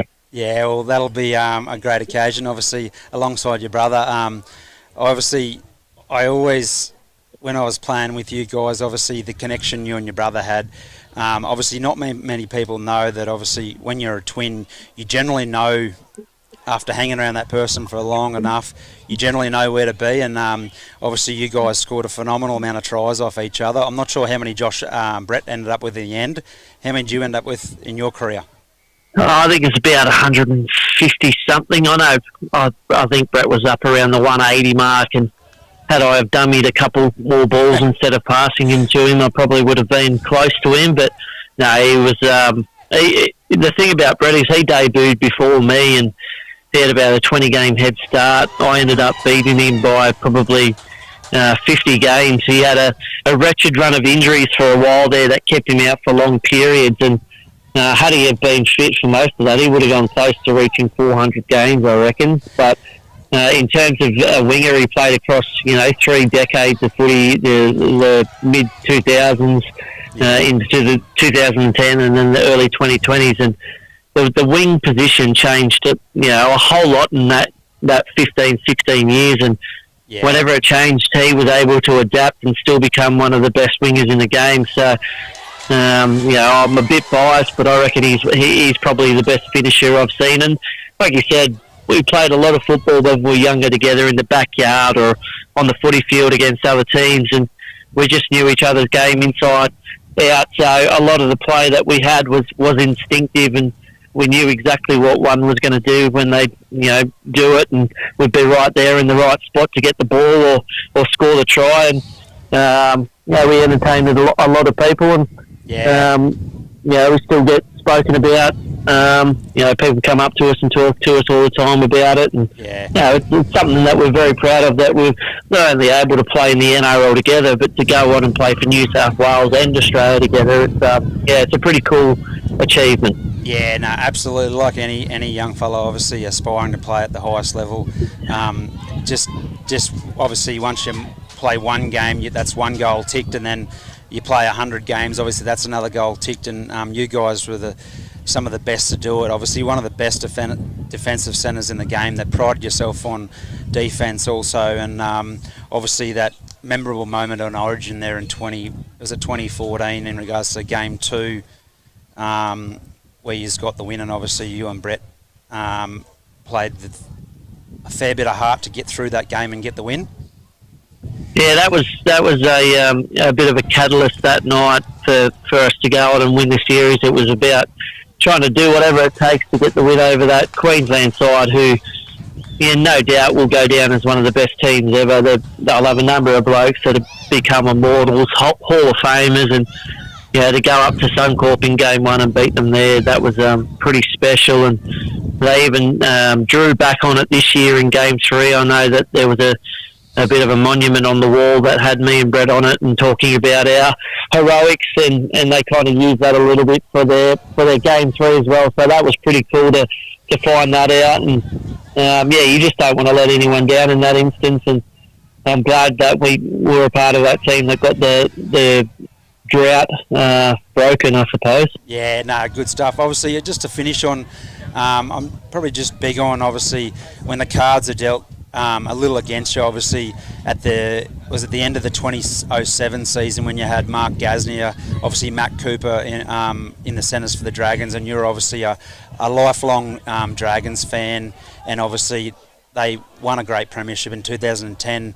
However, your career, obviously, you didn't let it hold you back, and obviously to become one of the best centres in the game. What's the message to young kids out there? Obviously, when your service is not needed at that club and you've got to move on to another club, whether it be at junior level or whatever, what's the message to the kids out there to become better players and obviously just play what's in front of you? Yeah, well, I guess at that stage, that kind of opened my eyes that football, centres for the Dragons, was a business. You had to treat it like that Dragons from that moment on, and make decisions for yourself. But you also have to back yourself when something doesn't go your way. You don't kick stones. You see it as an opportunity and to grow, not only as a person but as a player. And I backed myself to go over to the Bulldogs and play in the centres. And funnily enough, in that 2009 season, I got the Dally M Centre of the Year and went on to play for New South Wales and Australia. So, bit of a point to prove there. And at the end of the year, that was nice recognition that I was right in my own judgments and abilities. But I think what I was saying earlier probably falls back to that. If you have the attitude and the mentality that whatever you're doing, you want to try and be up the top. You want to be number one, number two, and if you kind of have that mindset and that attitude, I think that focus and that narrow focus, I think you're gonna succeed. So injuries are all part of the game as well, a setback, but you got to use that as an opportunity to not only work on yourself but better yourself in terms of your skill level as well. Because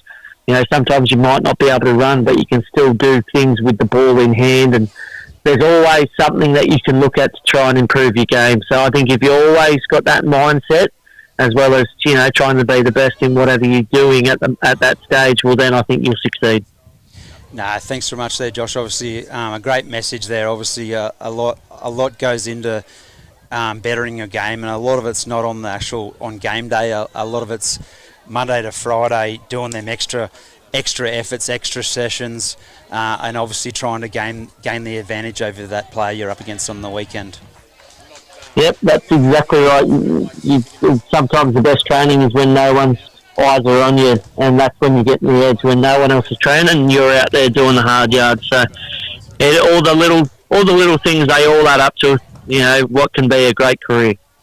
No worries there, Josh. Thanks for your time today, and I'm forever grateful to obviously cross paths with you, and played a lot of footy with you, and obviously lifelong friends. Like you said, if we haven't seen each other for 5 years, 10 years, as like your dinner this week there, unfortunately I couldn't make it. I was a couple of k's away away a little too far. So whenever I get down there next, I'll be sure to catch up with you and enjoy a beer and a nice dinner and the memories we made together. Yeah, looking forward to it, mate. And you've always got a home down here, you know that. No worries, Josh. Thanks for your time, and we'll get back to the footy here. We got 6-4. We got Dysart Bulls over Emerald Brothers, and obviously the winner of this game goes into the GF next week. So, like yourself, I might be 20 years out of the game, but still connected to rugby league.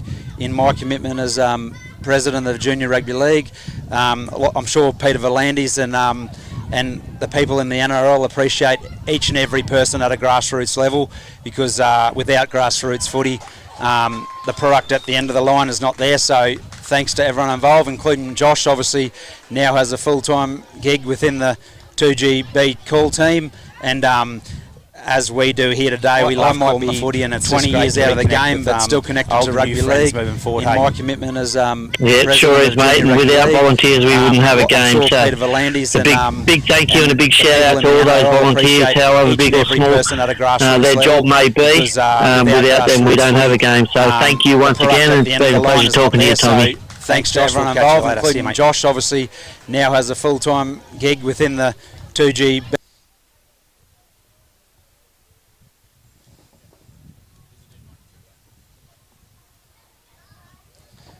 Right, yeah, I hope you enjoyed the chat there with Josh Morris, obviously legend out of New South Wales. We don't generally talk to those sort of people. We generally don't talk to those sort of people mid-year, but it is okay. August, September, when we get over the Origin Series. But at Clermont here today, we've got Dysart Bulls with a slight lead over Emerald Brothers 8-4 with a kick to come. Pretty tight start to the game there, Timmy. Yeah, Tommy. It was back and forwards there for a bit. There's just a couple of late errors to the brothers, which put Dysart through for a try. Yeah. Who's been good to start the game in this one there, Tim? Mate, a couple of quick early tries on the edges. They're full back for Dysart over in the far corner. James McFeet in the same corner, in the furthest corner for the brothers. We've just had a try there from Jackson McEffer. Nice straight direct run, and just drops over the try line. Yeah, this will be a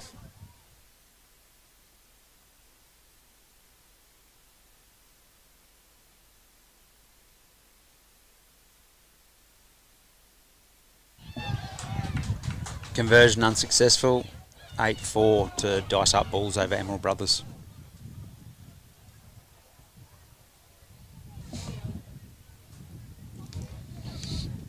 So while we're sitting here, Tommy, we've just got a few stat checks here. The brothers have had 5 sets. They've completed 4 with 1 error. As we're watching here, Dysart, nice little sneak down the sideline, he's made the touch. And Dysart have had the same, 5 sets, and only completed 3 with a couple of errors. So, like every footy game, Tommy, I think if we can complete our sets, get to the kick, and apply that pressure.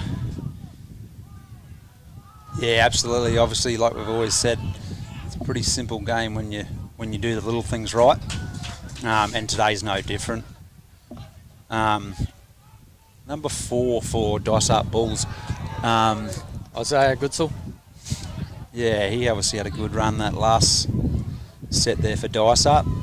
Sam Ritson with the ball now, onto Joseph Butler on the back of a good game last week.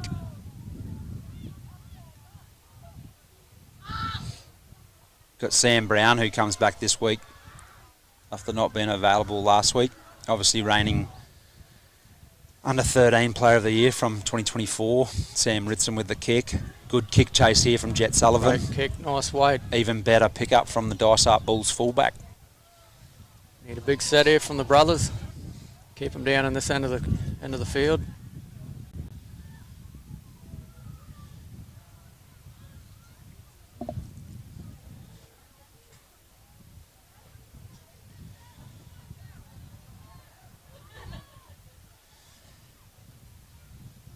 That's Butler again in the tackle.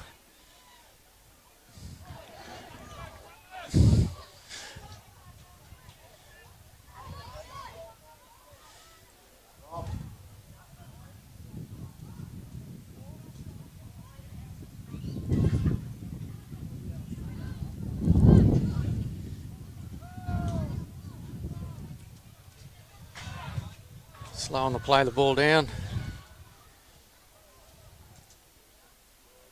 Nice deep kick. Great catch from Evans. He's going to bring it out to about the 40-metre line. Dysart have to muscle up here, Tommy, and all the pressure.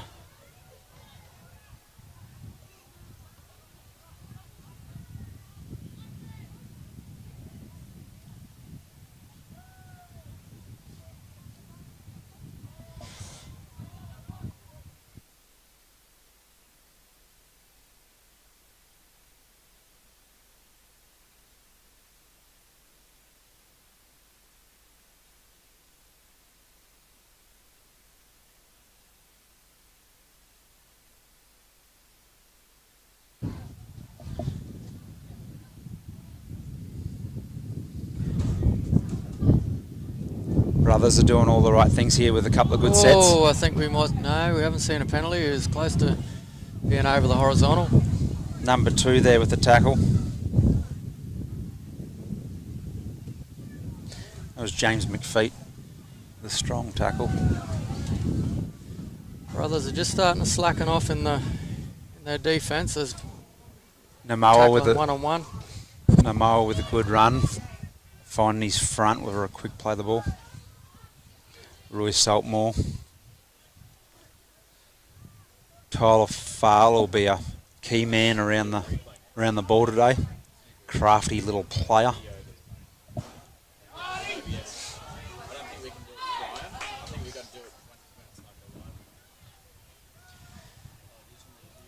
Brothers just aren't putting Dysart on the ground at the moment, Tommy. Great kick there. Yeah, that's got ice on it. That's a good kick. Great kick. Ball's going backwards. From our official in the middle, Blake Ritson. Our 2 touch judges, Connor McLennan and Darcy. Sonny Myhill with another carry. Start the set. Jack Shields onto Jet Sullivan. Finds his front for a quick play the ball. Sam Ritson.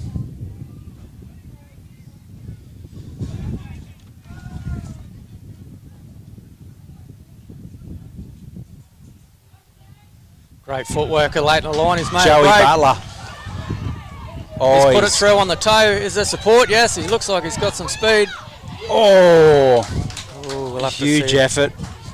Obviously, great run from Joey Butler to create that opportunity. Kicks it through. Unlucky to not get the try.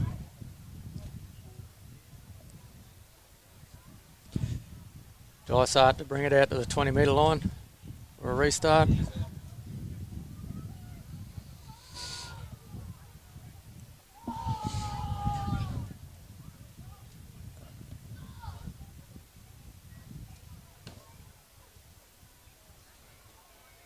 Big set here from Emerald Brothers. If they can force an error, there's every chance they can even it up there, Tim. Yeah, definitely, Tommy. Richards. Need a good set down here to keep him in their half. Good tough run from Isaiah Richards.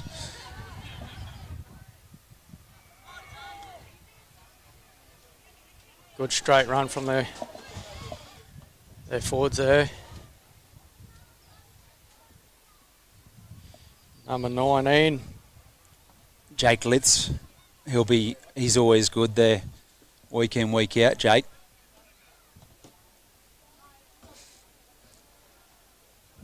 Slater Coyne. Alex Sullivan with a good carry. He's been tough all year, Tommy. Yeah, he's a very good player, Alex. And they got number 9. Got Andy Wallace with a crack and run up the middle to put put his side on the front foot, slate a coin at dummy half onto Nemea with a kick. Good kick chase under pressure, Emerald Brothers. Great catch. Great balls catch, up, Isaiah balls alive. Richards. They're in for a try, Dysart. Put that down to a great catch from Isaiah Richards. So the referee's called it back. He's a Be very good knock player, on for Alex. Brothers, Tommy. Penalty to Brothers. The kick's made touch.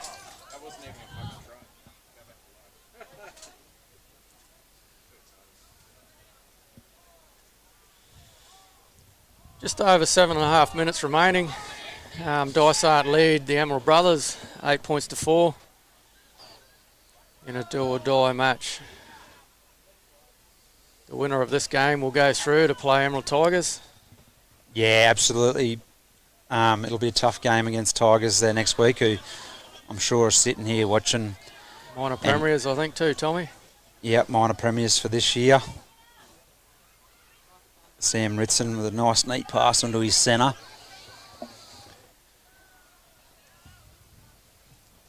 Who's his centre there, Tim? We got number 4. Kelly White. Yep, good tough run up the middle there from Sam Ritson. On to Sam. Nice little bit of footwork. space up the middle there. If Sam Ritson can get someone through the middle. Space might have closed pretty quick. Change over there in front of the sticks to start the set, but Brothers can have another crack. Yeah, Brothers might get another 2 sets here, Tommy, if they can tighten up in the middle and keep Dysart down there into the field. Ball's come out. What's the ref say here? Penalty to Dysart. Marker's not square. It's one thing the Brothers, I think, Tommy, need to work on. I think it's their marker defence. They got caught a little bit lazy down here, and their number 9 went through for 20 metres.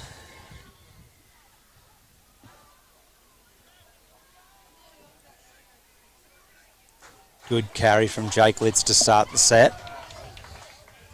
Actually, Jackson McEffer, number 8, Tommy. Oh, it's 19, actually. Yeah, I think it's Jake Litz, is it? Yep. Tyler Farl. Great tackle from the number 4 from Emerald Brothers. White, that is.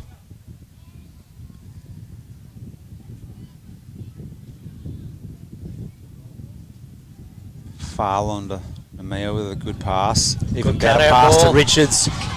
Here we go, the space down. What's he got? Great set. Dysart Bulls. Still pumping. Great run. Namia on the McFarlane. far with a kick. That's not a bad kick. It's got the bounce. Emerald Brothers need to do a bit to stop them Oh, here. they're in for a try, Dysart. What a try, Dysart Bulls. Emerald Brothers obviously had a good set there, the previous set, and Dysart have gone the length of the field to turn the momentum and score a nice try in the corner. So some good lead up work from Tyler Farr with a great kick. Got the bounce.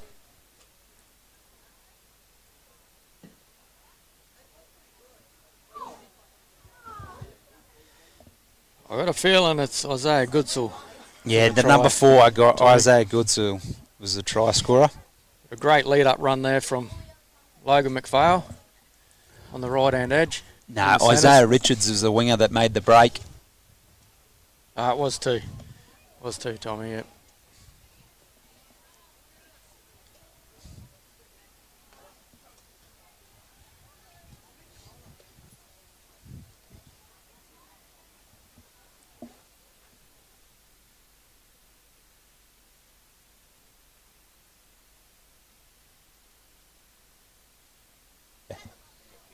Oh yeah, that's correct, yep. Just waiting to see the conversion here from the Dysart Bulls. He's got a fair boot on him, Tommy. Yeah, he does. Yes, waved away. Namia does a lot of in-play kicking there. Tim, he seems a handy back rower. The guy that takes the kicks for goal. Does a lot of the play for the team. He's a more like a ball-playing back rower. He threw the cutout pass to the winger there in the previous set. So he's not just a straight up and down forward. And that's what you need in bush footy, Tommy, a little bit of versatility.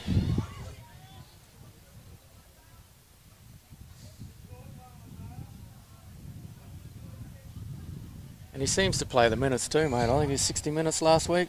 Yeah, he was our man of the match last week on the back of a good performance against the Tigers team. Great catch for the number 6, Slater Coyne. Good post-contact meters. Jet Young with a good carry off the kickoff. Roy Saltmore onto our number 17, Jake Litz.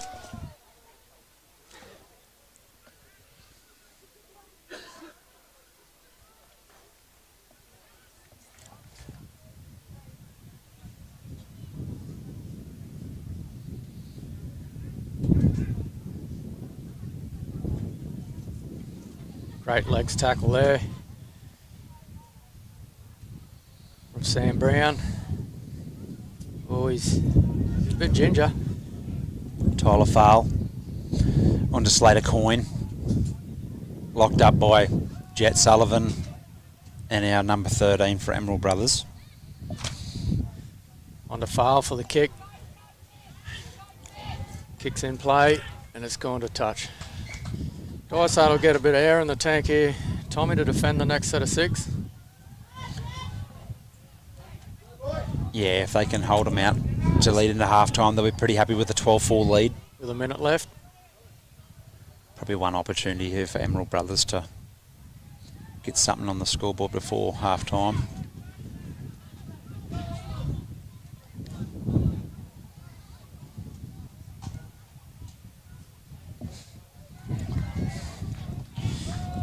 Ranui, he's been a handful all day to start the game. Shields on to Ritson. Ritson with the step. Good run, Jacob. Sam Ritson with a really good run. Yeah, to Butler. Quick play the ball from Butler. This is what the brothers need, a little bit of momentum. Spreading it wide. Jet Sullivan, he can find his front and get a quick play of the ball. They've still got numbers. 13 seconds to go before the break. Opportunity here to score. Great pass. McFeet takes the tackle. One last play here coming to half-time. What can Brothers do?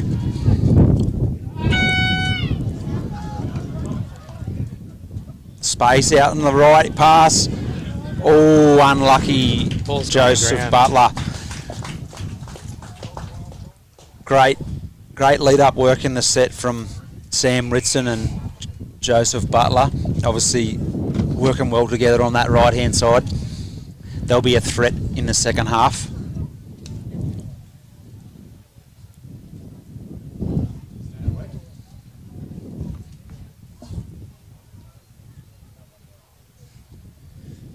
Well, Tommy, that brings us to half-time.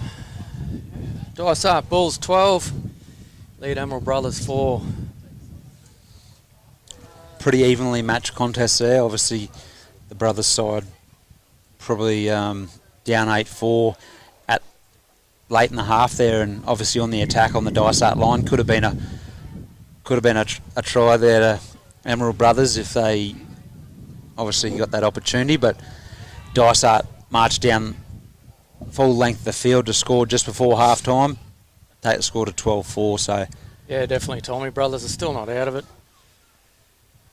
There's time. There's 30 minutes remaining in this game.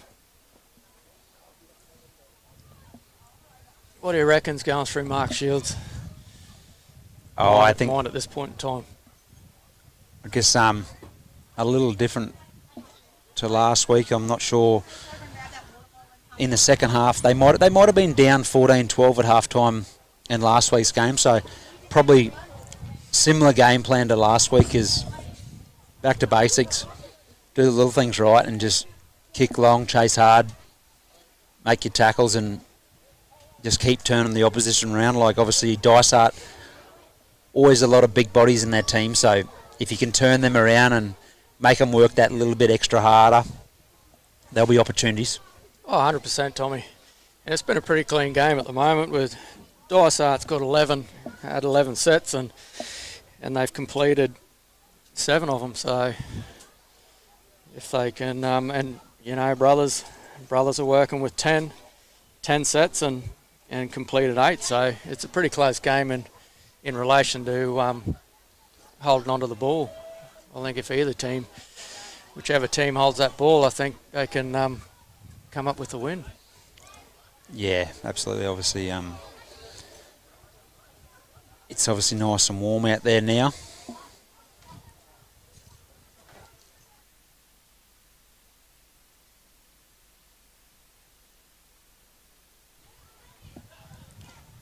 Obviously, Dysart probably had the wood on Emerald Brothers this year there in the 15s there, Tim. So, obviously, what's the message to the Dysart team leading into the second half here? Mate, I think the coach from Dysart, he's just going to settle the team down, tell them to stick to what they're doing well. They've been pretty strong up through the middle, take advantage on the lack of marker defence and. Yeah, no, there's like I said, there's plenty of opportunities around the middle. Oh, definitely, mate, and that's what Dysart's done today. I think Tommy has worked hard up the middle and then hit the edges, and the wingers have sort of finished off, so to speak, mate. Yeah, obviously having players like Alex Sullivan and Mac Namoa, Jake Litz, Jackson McIver in the team, they go forward's not an issue, so just keep playing to your strengths, and obviously Roy Saltmore and Tyler Farrell and Isaiah Richards can play off the back of it. Yeah, 100%. Number 8, Isaiah Renui. Yeah, Renui and Sione. They've been pretty tough up the middle for brothers. Yeah. Joey Butler. Yeah, and Jet He's Sullivan. taken a couple of tough runs. And yeah, it's pretty even, Tommy. I think we're going to be in for a great second half. The next game obviously got under 17s. We have the Emerald Tigers. Obviously lost to Emerald Brothers there last week up against Central West. That's going to be a pretty tight contest there, Tim. Obviously, going to be a very tough game, I think. Yeah. Yeah, you're obviously coach of the Emerald Brothers side, and look forward to obviously the winner of this game. But obviously in the under 17s, that game can go anyway. Oh, 100%, Tommy. Emerald Tigers were tough last week. They were lucky to get away with it in the second half.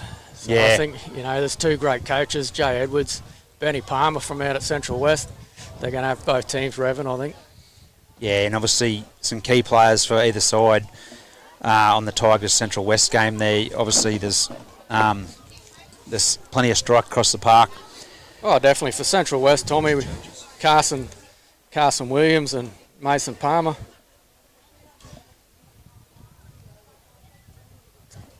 They're going to be tough, mate. Their whole forward pack, they're a pretty resilient team, mate. They pretty much every week they're running off the bus to make a game. So hats off to Central West, mate. Fortunately enough, obviously Central West for the last couple of weeks has stayed in Emerald, obviously, and probably saved a bit of their travel for that Saturday. And they've been pretty good. Obviously, last week up against who'd they beat last week? Dysart Bulls. That was a game that we thought Dysart probably could have got them in that game, but obviously Central West. Yeah, it's a great second half, Tommy. Central West, I'm not sure what Benny Palmer said. It must have been if you don't pick your game up, there's no Maccas again this week, but they definitely picked their game up in the second half, Central West. I think Carson Williams was their player to watch. Yeah, he'll last be week and this week. He late footwork at the line. It made it very hard for Dysart. Yeah. Yeah, and obviously they work really well together. The lock forward, Alex Heslin, Mason Palmer, and Carson Williamson are pretty crafty around the middle. Oh, definitely, Obviously with mate. Shuttleworth was very good last week. He was our man of the match. Yep. He was huge. So Even Roland's out the back, mate. Yeah. He's always been tough all year. that's right. He sort of played a lot of A grade this year, so he hasn't really featured as much as Central West would have liked this year. So he obviously shown there last week that he'll be a force to reckon with for the finals here in the CH Comp. And for the Tigers outfit, I thought their forwards really give it to the Emerald Brothers team last week. We had Rowdy Downey was huge with Brock McDonald and Max Humiller, Yeah, definitely, mate. and Jackson Hargrave really grew another leg. Mate, I think the whole forward pack, they were pretty impressive last week. It's one of the things, if you can lay that platform, Tommy in the middle, you know, you earn that right to play with that ball. Yeah, and obviously another late inclusion, obviously Nat Stowers, he's sort of a player to watch that we've seen through the years. He'll be He'll be a handful. Bit of a Tommy, I handful think, today. Yeah. Yep. What's his predominant position? Front row, I think. Tommy, it is. Yeah. Yeah, he's very tough up the middle, mate. You'll see him put his hand up today and take a couple of tough carries, I think. Yeah, obviously in the centres there, Roland Basham, he's sort of a player that could play on the back row. He could play anywhere, couldn't he? Yeah, mate, he's and when you talk about centres and back row, you know, it's sort of the defence that separates the two. You know, if you can tackle one-on-one, well, you're a centre. If you're in the middle, you know, there's not much too much difference between the centre and the back row position. So he is versatile across the park. We've got a few changes in the halves. Yep. Young Nick Berlin's gone out to the wing, and Cruz Thornton, he's gone into the centres, and Remy Nichols gone into number 6. So a couple of changes in the halves. A young fella to look out for, I think, is Brock McDonald. Yeah, he was good last week. He's a little sleeper, that young fella. He just does what he's got to do. He's got to do his job, and he's probably one player that doesn't get the recognition that most other forwards do. Yeah. Yeah, no, he's their unsung hero and around the middle there. An absolute workhorse. So obviously 42 seconds till under 15s gets back underway here at Clermont. Thanks to Clermont Bears Junior Rugby League hosting week 2 of the finals here for the Central Highlands Junior Rugby League. It's definitely been a great day so far, Tommy. Yeah. Nice weather. The dews off the park at the moment. We've got the officials coming back onto the field.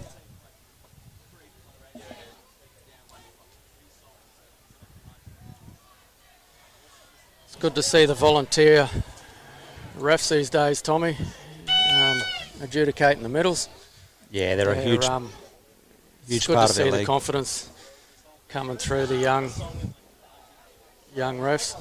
Got Blake Richardson obviously reffing in the middle there today, along with Connor McLennan and Jacob Dash. So thanks to those guys for being the officials today and working with the league to make it happen.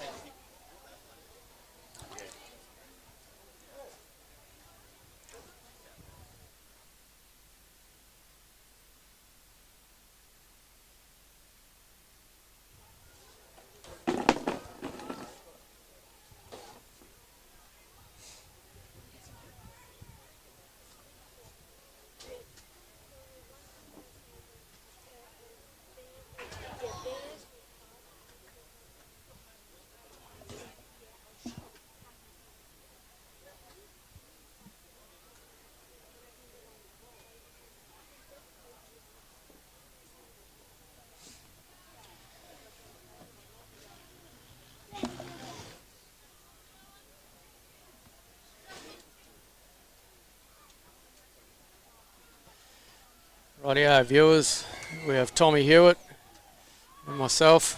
We kick off to the second half. Unfortunately for Dysart, there's an error straight up.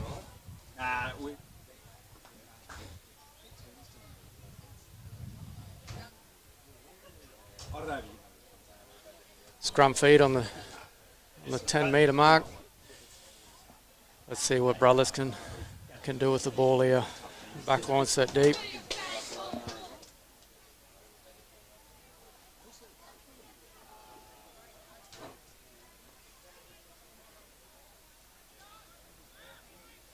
Ball from Shields out to Brown.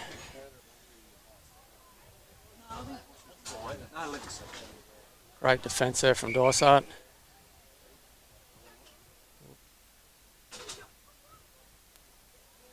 The ref's called time off. See whether the Dysart players not sure at this stage who's down.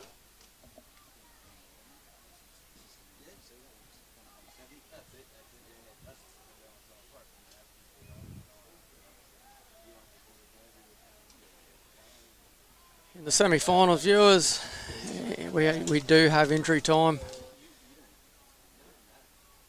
It's the only time through the season that time will be called off.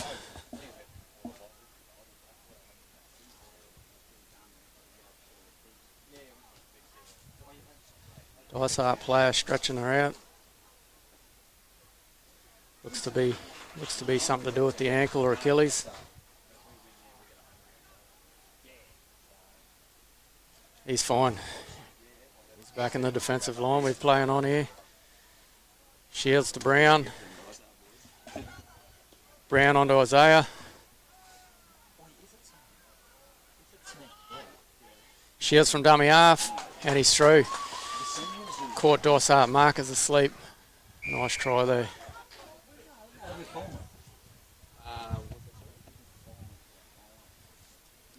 It's a good start from Emerald Brothers.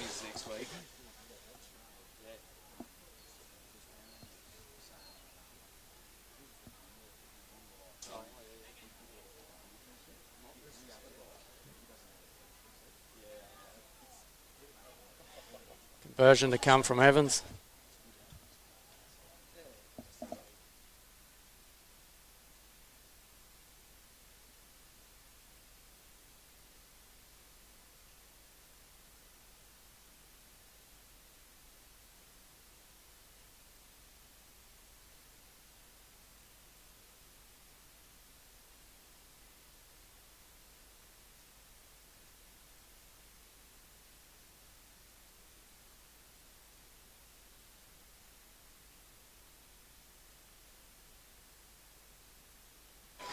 Great kick there from Evans.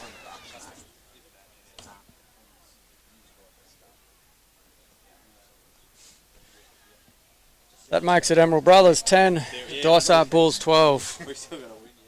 27 and a half minutes remaining.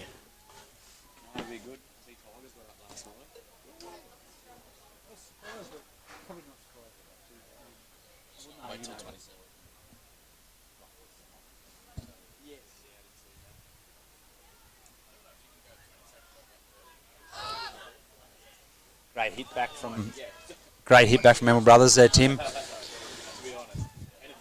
Yeah, it was, Tom. It was off the back of a great run from Renui. Yeah, he's been good all game.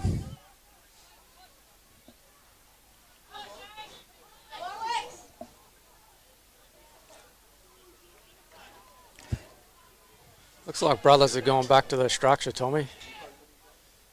Yeah, absolutely. Nice simple game plan to start the second half.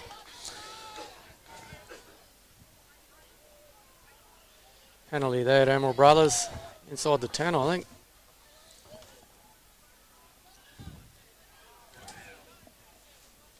Sione to bring it up.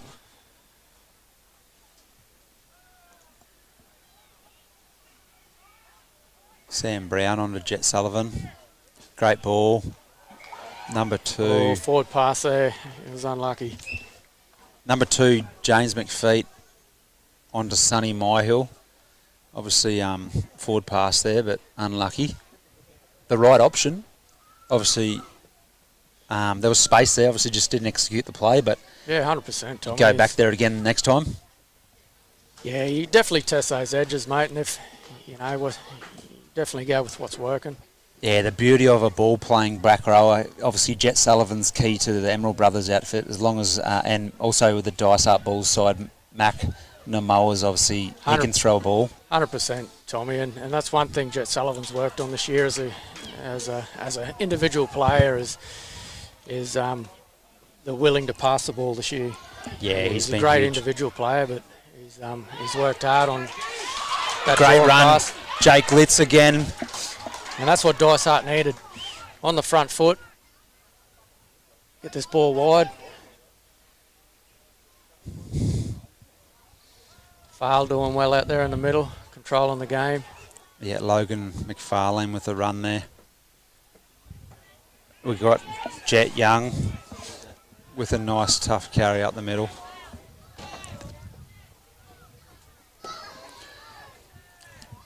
Dysart attacking the Emerald Brothers try line.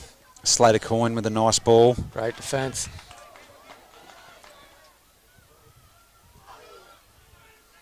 Namoa looking great Good offload. pass, the ball's coming Tyler wide. Fale. Oh, unlucky.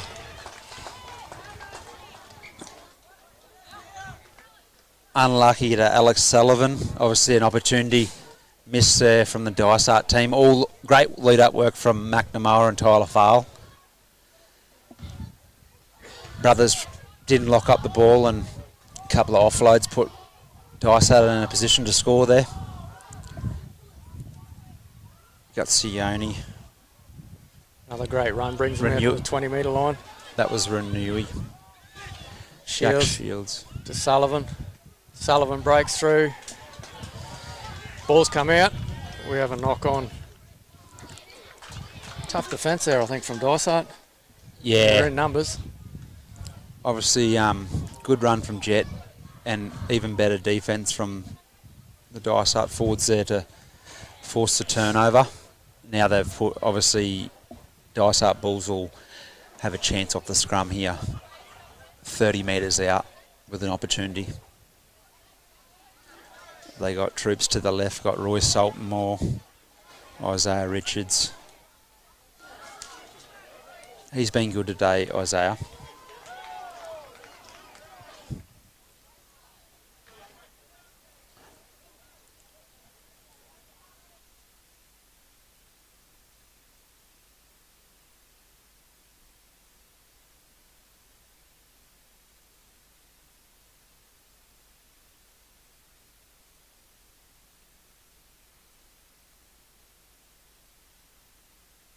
Saltmere. Tyler Fale with a good ball. Roy Saltmere.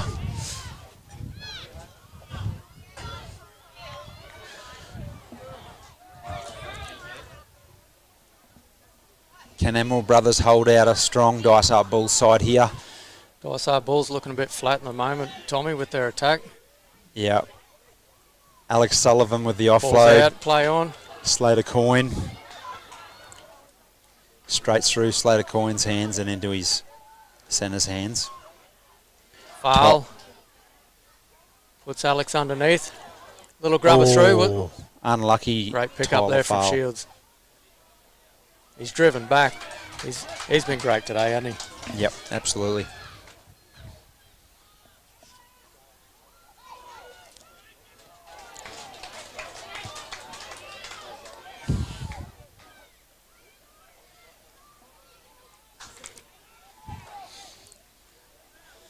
Dysart have been there in numbers in defence today, Tommy. Yeah, they've been. Which they've is been what good. we've seen in the under-13s too, Oh, mate. It's Isaiah Richards with the intercept. great And ball. great pass. Slater Coyne goes for the try line. Oh, Brothers have done well to hold him up. Now we have a penalty here.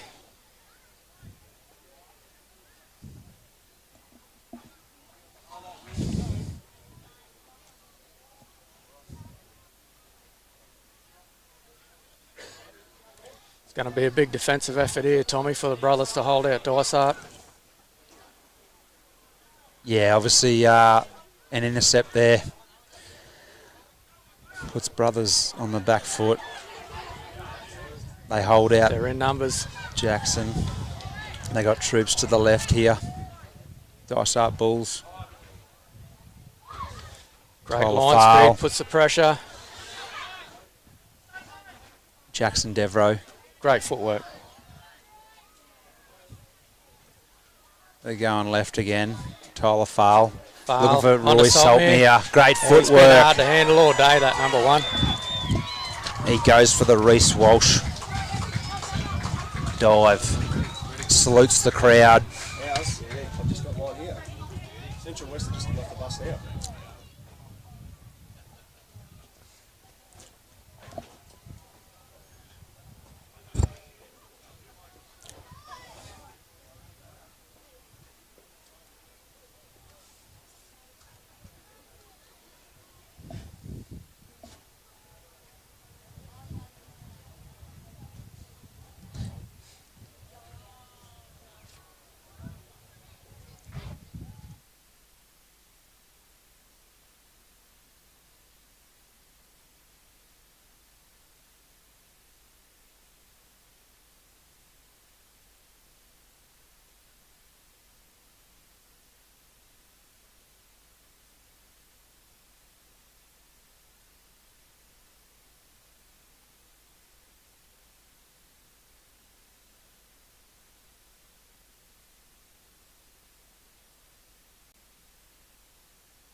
Mac Namoa adds the extras.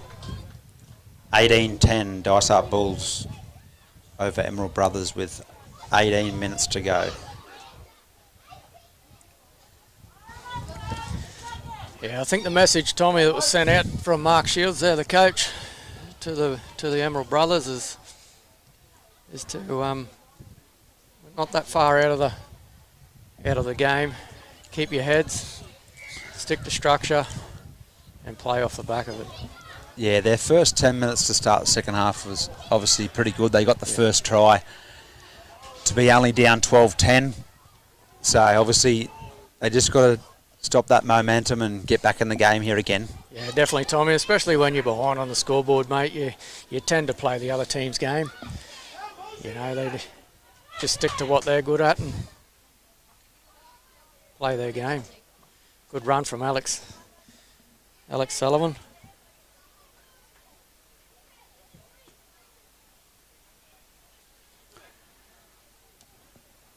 Great run from Jackson McIver. On to Tyler Fowle. Alex Sullivan. Great run and great tackle from Joey Butler. McNamara with a kick. Nice high kick. Fullback. James Evans. Oh, it's come off the unlucky. knee. Let's play on here for Dysart. Jackson finds the ground. Play the ball, no markers. Number 9 scoots, Andy Wallace.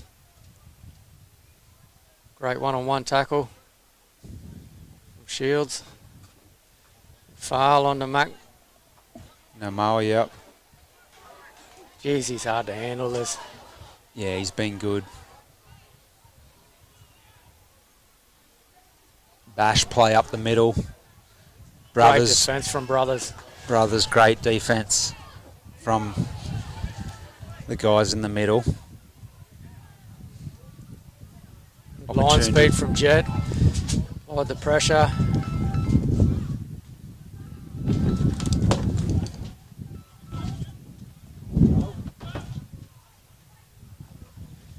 Tommy, cut out ball. Great hands from Saltmere. Step. Dysart's in for another try.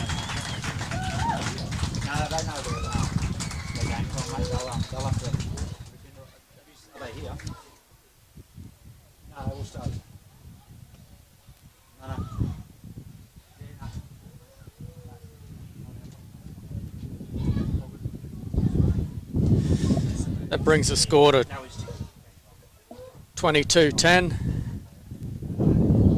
to Dysart Bulls. 10 points to Emerald Brothers with a kick to come. It was a great try from number 3, Logan McPhail.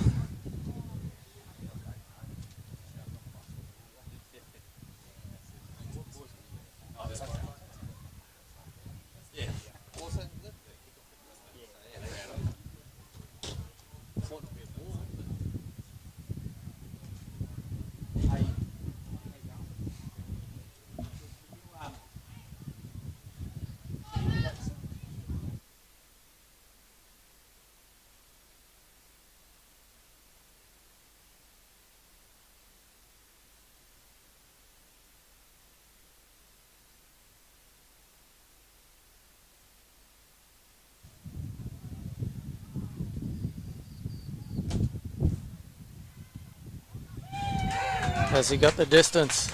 Unlucky. Good line there from McNamara. The point stays 22-10, Dysart leading.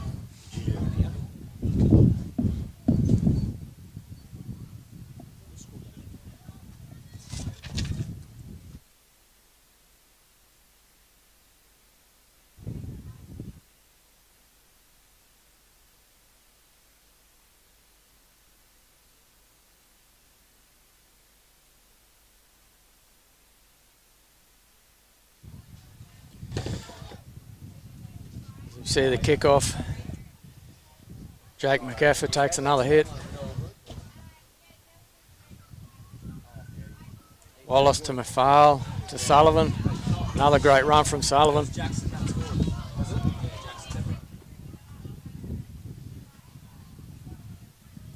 Apologies, Jackson Deborah was our try scorer.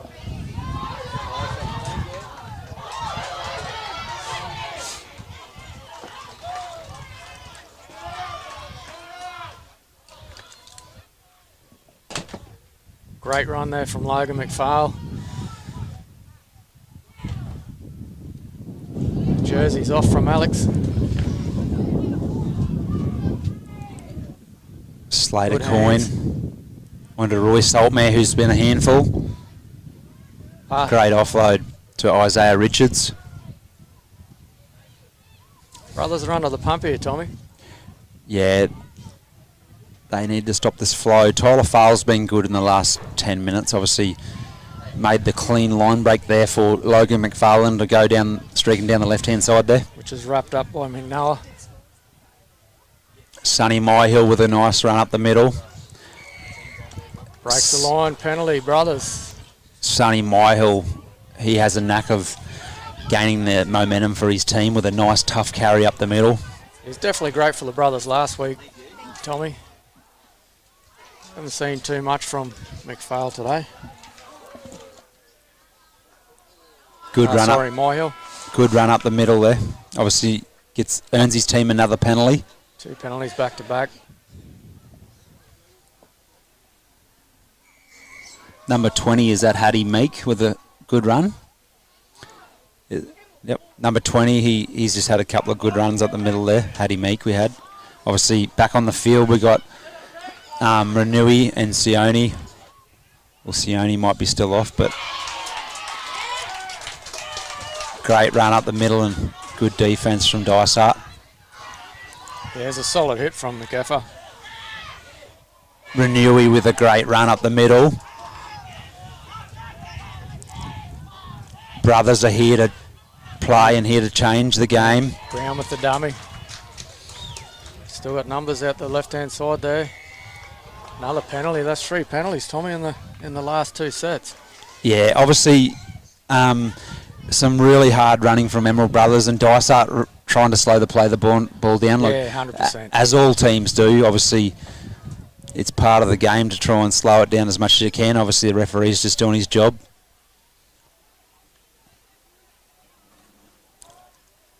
And it has been a huge set from Emerald Brothers to get back on the front foot here. It takes a lot of effort, and the boys are showing that. And that's been the thing in the second half here with the Emerald Brothers. They've only had 5 sets. Yeah, Sione with a good run up the middle. Jet Sullivan. Ball's come loose. Yeah, a bit of a loose carry there.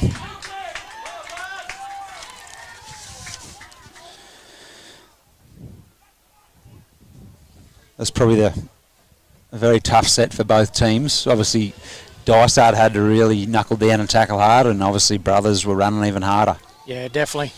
Dysart with the numbers in defence there, and that's what you need, Tommy. The more players on the ball, the more opportunity for it to come loose, isn't it? So Dysart attacking on their 10-metre line.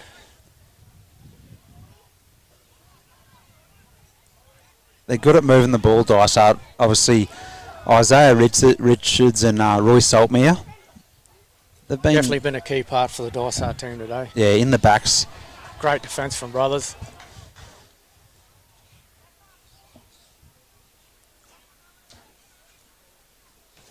Alex Sullivan with a good run.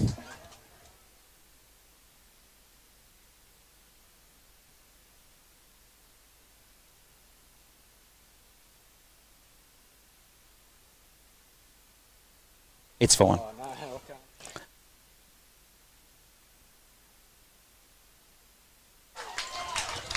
Dysart with a good set. Obviously, Jake Litz and the gang.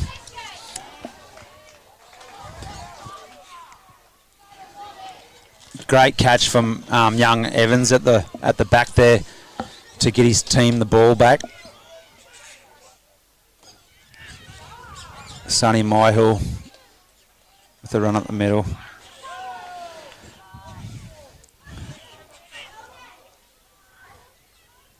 We got Renewey with a great run up the middle. Great post contact meters and he's got his team the penalty also. Yeah, I think that's Dysart's Achilles, Tommy. The penalties in the second half. Yeah, and obviously Brothers with Sione and Renewey back on the field. They're looking to gain the ascendancy also. 100%, and that's the go forward that they need, the Brothers, to get the momentum to get up the other end of the field. Yeah. Sam Ritson onto Joey Butler. Jack Shields. Oh, good run there. Good tap there from the winger. Number 2, Jackson Devereaux. That was White. Sam Ritson decides to run the ball. Good run there. He's made 10 metres. Yep, Sam Brown will look to take control in the next play. Can't put him on the ground. Shields to Brown. Oh, unlucky. He's just running off the hip a bit too close there.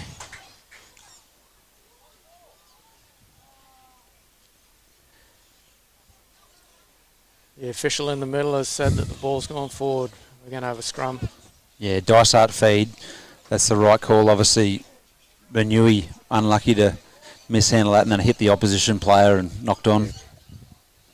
So straight to a scrum. Tyler failed to feed the scrum, who's been also really good to start this. Definitely controlled the Dysart team. Directed them around the park. Slater Coyne. Slater Coyne. Great run. Ball's come loose. Both teams, obviously, ball controls let them down in the last little bit of the game. Jet Sullivan with a great run from dummy half. It's been dragged over the sideline. Great defence from Dysart. Obviously, another thing part of the safe play code is jersey slings and whatnot. It's obviously you see it on TV from time to time, but they don't get pulled up as much as you do in junior footy, so it's the right call there also. Yeah, and that's right, Tommy. It's all about protecting our young players. Yeah. And that's what you want to see from Dysart, defending their line, coming up with that great contact. Sione with a tough carry up the middle. Dysart obviously know that they need to hold out Emerald Brothers here to probably takes them a long way to win the game if they can hold them out. Oh, 100%. And there's still time. There's 6.5 minutes remaining. Jack Shields onto Sam Brown.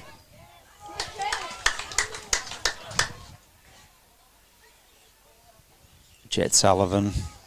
Great defence from Dysart. He's held up there. Still options here. Ball's on the ground. Great pass Ball. onto Joey Butler. Great Got pass. numbers. Oh. Played Joey off the ground to Butler. stay on the wing. He's got the ball. I think it's a And try. that's a try. Great lead-up work from... It all started with Sam Ritson with a great cut-out pass to Joey Butler. Obviously, it was the last tackle and Dysart couldn't put him on the ground. And then Joey Butler got the ball in his hands again and set up a try for his winger, number 23 we got here. Yes.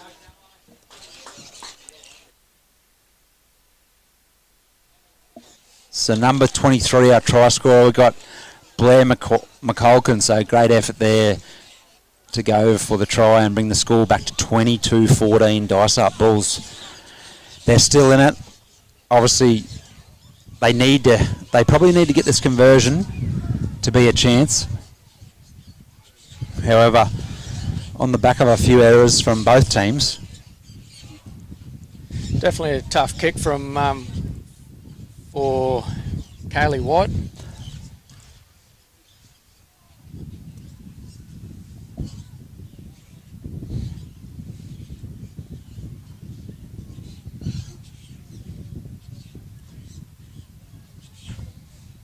Oh, unlucky to the right.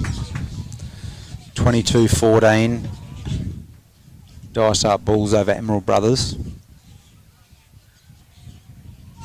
Emerald Brothers need 2 tries to be a chance of a upset win here in the 15s to go on and play Emerald Tigers next week in the grand final at Middlemount.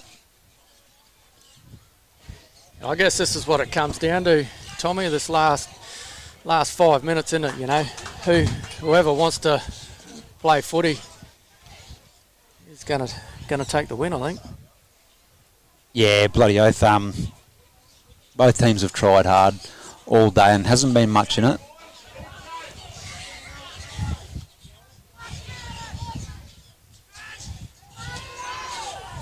Evans attacks the ball, great catch. Tough tackle there. Oh, it's a penalty.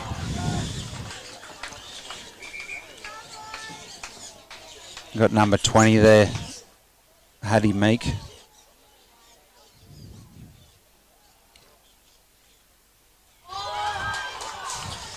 And we've had a bin. It's 3.5 minutes to go, so that'll see McNamara out for the rest of the game, Tommy. Probably don't. If they can score this set, I see them being a chance of getting over Emerald, obviously the Dysart Bulls, but they really need to score in this set.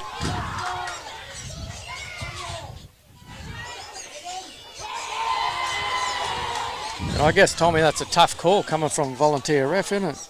Yeah. You know, it's a big game, and he's warned them 5 or 6 times. Yeah, no, he's held his nerve.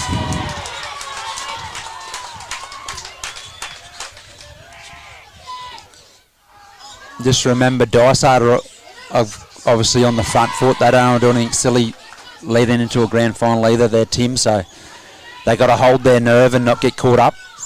That's a great kick from Sam Ritson. Roy Saltmere's been one of the best players all day, and he showed his skill. Great footwork. High there from our fullback there for the brothers, James Evans. The refs haven't picked it up.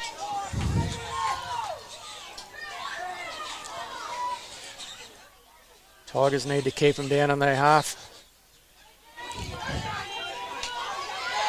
Jake Litz has been huge all day, number 19. Good run from the number 9. Little flick pass, it's gone to the winger. Number 2 was Cooper Devereaux picked up the loose ball and done what's right for the team and take one to the middle. Tyler Farl. Run Alex Sullivan to the outside, and he's just gone over the sideline, unfortunately, for Dysart. He's nearly run over the touch judge in Connor McLennan. I think he's just miscalculated where the touch line was there. Lucky the ball boy's wearing a pink bib.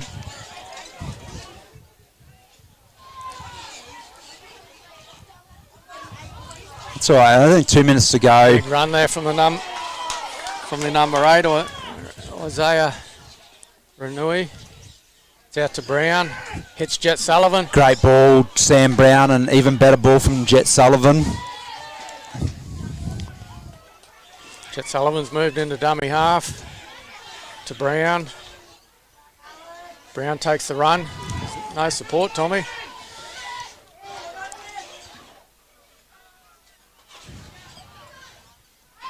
Sullivan to Ritson.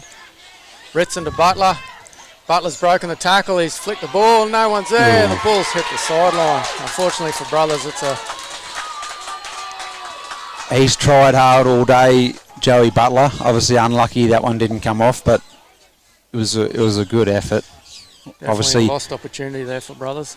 Yeah, that'll probably see Dysart Bulls get a good win here in Clermont over Brothers, up 22-14 with a scrum feed to Dysart Bulls. They should see out this set and get the win and look forward to next week.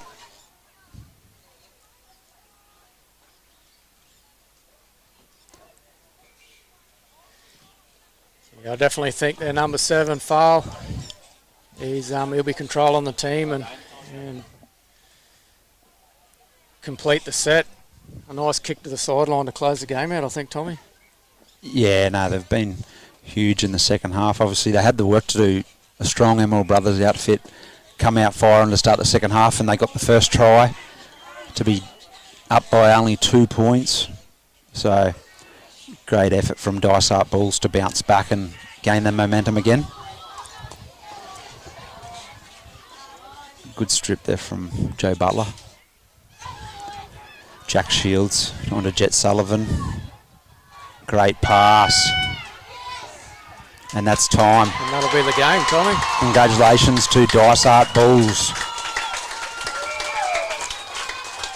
Off to another grand final in the 15s. Obviously, last year's grand finalists in the under 15s saw Emerald Brothers defeat Central West. This year sees Emerald Tigers up against the Dysart Bulls. So plenty of competition there across the 15s this year.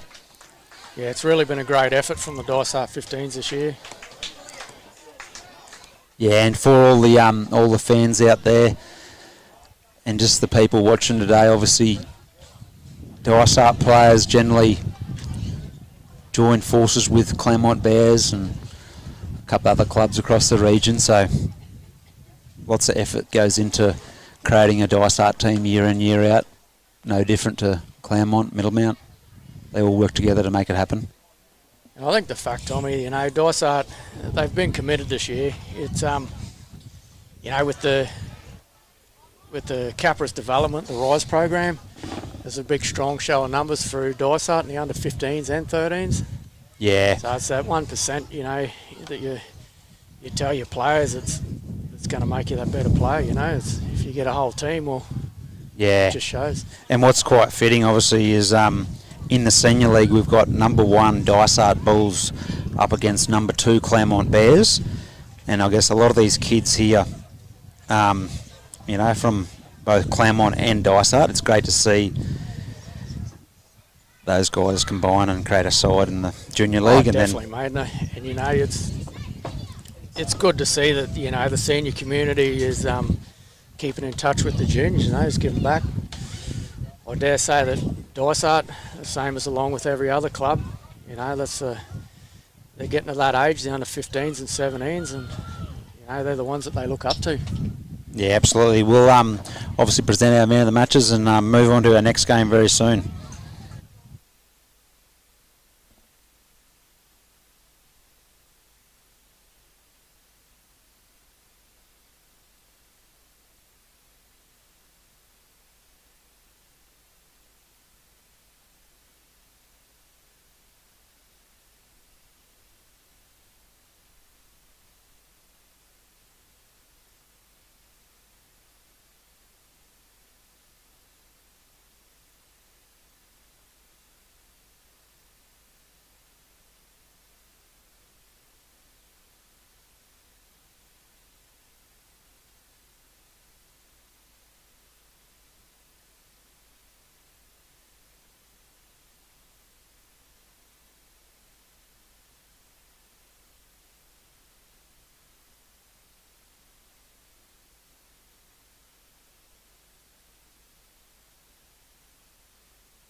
Congratulations to both teams. Huge effort from obviously the brothers team. Obviously getting through last week. Obviously sudden death footy for the last 3 weeks, and obviously give those guys a round of applause because this week's no different to the last 3 weeks. So congratulations on a fantastic end of the season, and you should be proud of your efforts, guys.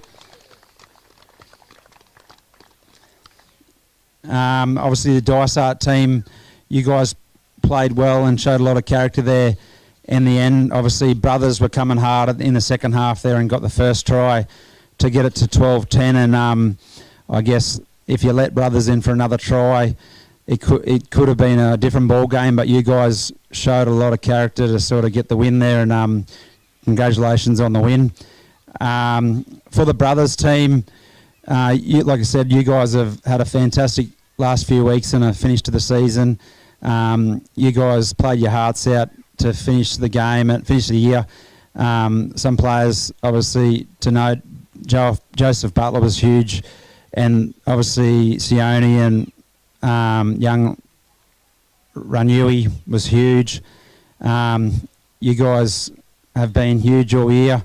Obviously your halves lead you guys around the park well. But my man of the match today for you guys was Joseph Butler. He tried his backside off.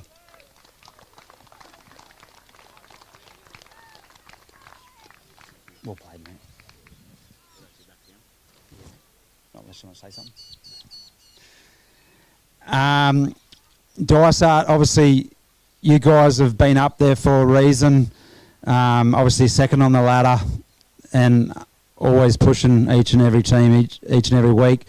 You guys have struck across the park, whether that be obviously Alex Sullivan, we've got young Jake Litz, we've got Roy Saltmere was also great today. Isaiah Richards had a absolutely fantastic game today also. My man of the match today was Alex Sullivan.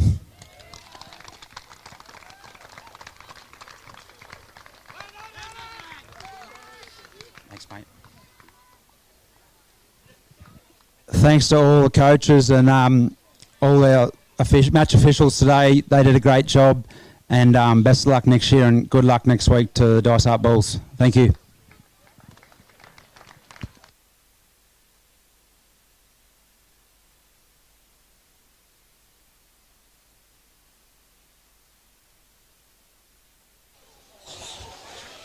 Rightio, so that concludes the man of the match.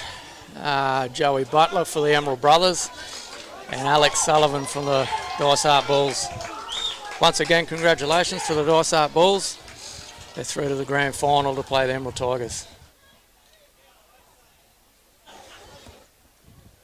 Rightio, while we're waiting for Tommy to catch up with the under 17 coaches, we'll just start running through the team list. So for the Tigers, we got number 1, Blake Ferguson, number 2, Lockie Burling, number 4, Cruz Thornton, number 3, Ryland Basham, number 5, Ethan Yates, number 6, Remy Nicol, number 7, Mason Healy, number 8, Brodie Sands, number 9, Trey Basham, number 10, Jackson Hargrave, number 15, Rowdy Downey, number 12, Brock McDonald, number 13, Max Humala, number 14, Hunter Gershbach, number 20, Bronx Edwards, number 16, Caleb Manuel, number 18, Eddie Logovic, number 19, Max Garner, 17, Nate Stowers. Rightio, we'll pass through to Tommy, have a speak to Jay Edwards, the Tigers coach. Welcome back. We've got Jay Edwards, Emerald Tigers under 17 coach. Obviously up against a good Central West team today. Jay, what's some things your team needs to do well today to win? Mate, we've got to win the forward battle early. We've got to get on top of them. I know what Central West brings. They do it tough every week with their travel. They're a tough bunch of kids, and we know they won't die wondering, so our forward pack needs to dominate. Some players to look out for and stand up in your team today? Mate, I've put the forward pack on notice, so it's really up to them. We can't do much in the backs unless our forwards go forward, so we've put Nate Stowers into the run-on side now. We think he fits better with Hardy, and hopefully those two will lead the way. Obviously, some key players you've got to isolate today, and from the Central West team to be a chance to win too. Oh, mate, Carson Williamson, we've got to stop him. He's quite a handy player. We've also got Alex Heslin. He's a tough player, but he can ball play as well. And Shuttleworth, he's pretty crafty at 9 as well. So. Yeah, absolutely. What's the head-to-head between you guys this year? You guys got the wood on them? We do, because we've only played one game due to forfeits, unfortunately. But yeah, 28-22 or something. But that score was it was close, mate. They give it to us. Yeah, right. Best of luck today there, Jay, and best of luck for the rest of the season. Thanks, mate. Cheers. Thanks. Well, there you have it from the Emerald Tigers coach, Jay Edwards. We're just about to speak to Benny Palmer. I've got Ben Palmer here from out Central Westway. He joins us today from the Central West team. How are you boys looking today there, Ben? Yeah, good, Tom. We same as last week, mate. We're starting up 15 players, but they're all keen to go. Good preparation this week? Mate, as good as it can be. As you know, we can't really train as a team, but the ones that have been turning up has been pretty good. I think they're just excited. Like, a lot of these boys haven't played a semi-final before, the older boys anyway, so we're just keen to have a run. Yeah, this is your time of the year where you guys generally have a nice, tough, resilient team that know this time of the year really well, so they'll be a handful. Obviously, for the opposition, there's a couple of players you've got to obviously work on today to be a chance to win. Oh, I think, mate, it's just a team thing. Like, obviously, the halves are pretty important to shut them down. The centres are quite strong, but I think we control the middle of the ruck again, eh? Like, it's sort of, they're a pretty quality team. That's the only reason why they're here, you know? Like, so I think if we can look after that ruck and our defence is right, we should be good. Obviously, some key players within your team that's sort of going to be huge today for you to be on the winners list. I think, you know, if our forwards set a platform like they did last week, it's a pretty good start. We've got some pretty good strike play out wide, but, you know, the halves are always an important role. They sort of control a fair bit. If our forwards do their job, their backs will be pretty right. Yeah, if you can continue on that momentum from last week, obviously a great win against the Dice Up Bulls outfoot, where I guess you weren't always always going to be the winner in that game. You guys had to show up, so congratulations on that win, and if you continue on that, best luck today. Yeah, thanks very much, Tommy. Thank you. Cheers, mate. Well, there you go. We've heard it from Benny Palmer, the under-17 Central West coach. And we've just had the kick from the Central West, and the fullback, young Blake Ferguson, has unfortunately dropped it for the Emerald Tigers there. So we'll have a scrum just over the halfway line. Central West feed. While it's a break and play, we'll go through the Central West side. We have number 1, Ryan Rowlands. Number 2, Daniel Lenton. Number 3, Leo McDar. Number 4, Jimmy Cowley. Number 5, Cody Hunt. Number 6, Carson Williamson. Number 7, Mason Palmer. Number 8, Jock Heyman. Number 9, Cameron Shuttleworth. Number 10, Cooper Horlam. Number 11, Frank Rocket. Number 12, Jordan Kisby. Number 13, Alex Heslin. Number 15, Alex Stoneman. Number 20, Cooper Close. So Tommy Hewitt rejoins us. Alex Heslin, obviously. Let's play on here for Emerald Tigers. Cruz Thornton. Not a bad set from Central West, just couldn't get that kick through the defensive line. Puts Tigers in not bad field position on the 40-metre line. Maxi Hummel will be a big key to their success today. Tough carry, finds his front. Big Nate Stowers, Finds his great, front, quick play the ball. Trey Basham from dummy half. He'll look to play off the back of the quick play the balls today. Brocky Huemiller. Nice, neat kick to young Healy. Lets it bounce over the sideline. That'll be a Central West feed. Completes a great early set, Tommy, I think.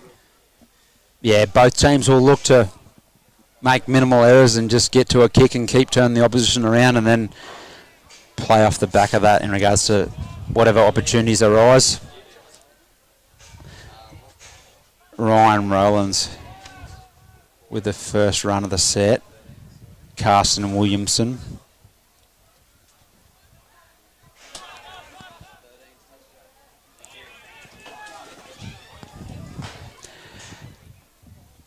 Obviously, without our referees, it wouldn't be all possible. We got Cooper Peebles in the middle today refereeing the match. Alongside his touch judges, we've got Jacob Dash and Connor McLennan. So thanks to those guys. Carson Williamson with a nice, neat kick into space. Blake Ferguson brings the ball back, and he's tackled there just on his 30-metre line. Both teams. Mason on to Burling. Yep. Great run. Just got away there from. Oh, ball's come loose. There's an error from. Unfortunately, that's a play on. No. Call from the touch judge, I think there. Yeah, good call. Trey Basham nearly away there for the first try. Both teams obviously well coached, and Jay Edwards and Ben Palmer with probably a nice, simple game plan. Hold the ball and make your tackles.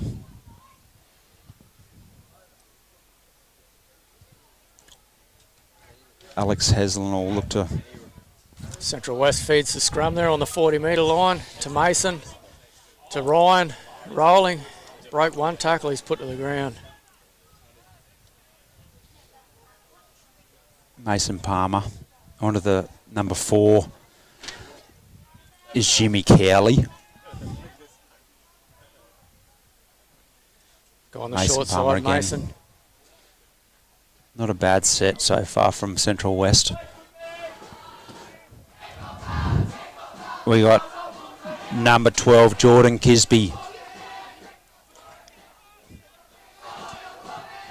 Mason Palmer, Alex Heslin, ball playing lock. Still numbers here on the right-hand side if they can get there. It's fifth and last. Shuttleworth. Got the run option.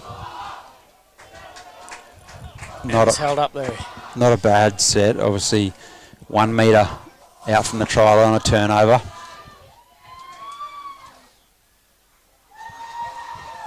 Ryland Basham with the tough carry on play 1. He's done well to stay on his feet there. I think that's going to be the key for Central West today, to get those big men on their back, Tommy. Yeah, Nate Stowers, that's 2 quick play the balls. He'll be strong today. Cruz Thornton. It's been awkwardly put down. Good tackle from number 3, Leo McDarrah. Trey Basham takes it at a dummy half. Good defensive set here from Central West. Yeah, if they can pin him down here, and great contact from number 11, Frankie Rocket.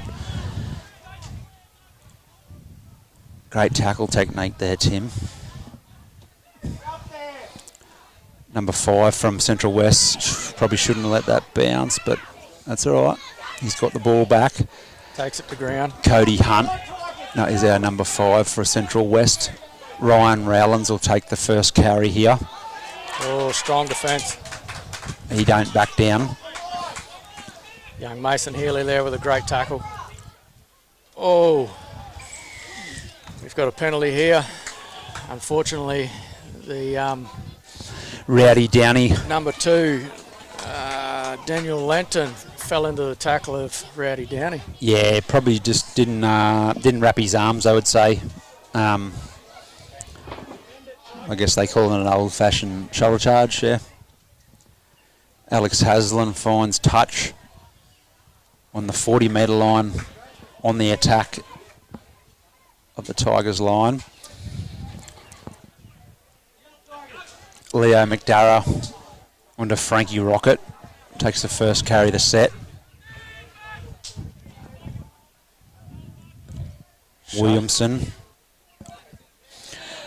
That was Cooper Halem, who was a great player last week for the Central West side. Shuttleworth takes a run from dummy half, gets the pass away. On to Heslin.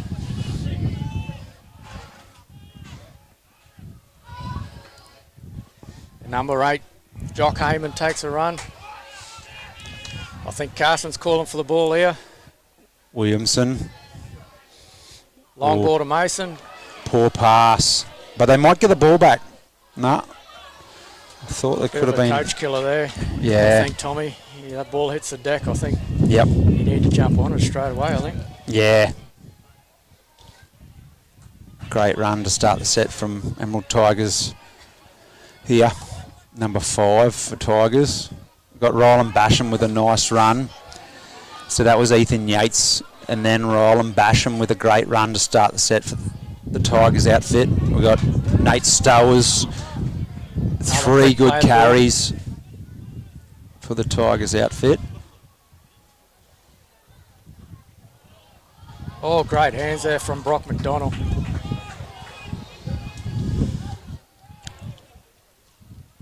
Healy with a nice kick.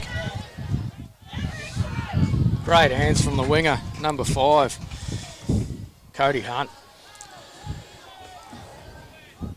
Both teams back and forth here.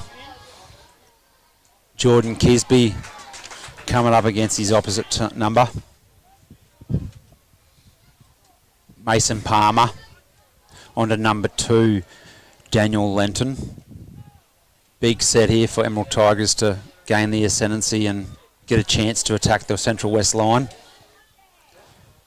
Definitely the Emerald Tigers, Tommy, their line speed, 10 minutes into the game, it's just to show that Emerald Tigers have turned up to play. Not a bad kick from Mason Palmer, though. His team was on the back foot, and he just gave her a big hoo-ha down the field, and he got it over the winger's head. So even though they start the set on the 50-metre line. Solid defence from Central West. Lockie Berlin plays the ball. Trey Basham to Healy. Thornton. Out to Thornton.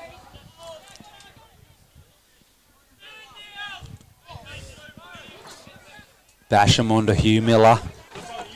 Both teams. Well, solid defence there. Both teams Carson got. Williams. Yeah. Williamson. Max Hugh Miller coming off the back of a few A-grade games this year. Ball's gone to ground. Great Basham. pass.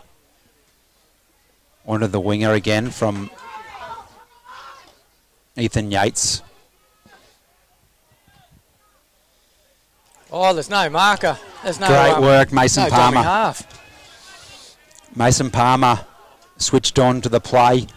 Now we've got Halem up the middle.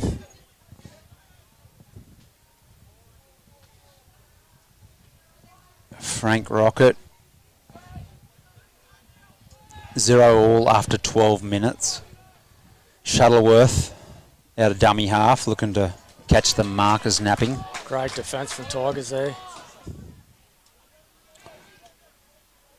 We got Ryan Rowlands. Ooh, great contact. And it's play on for Tigers. Bronx Edwards forced the error. Trey Basham with a click, play the ball, no markers. Remy Nickel.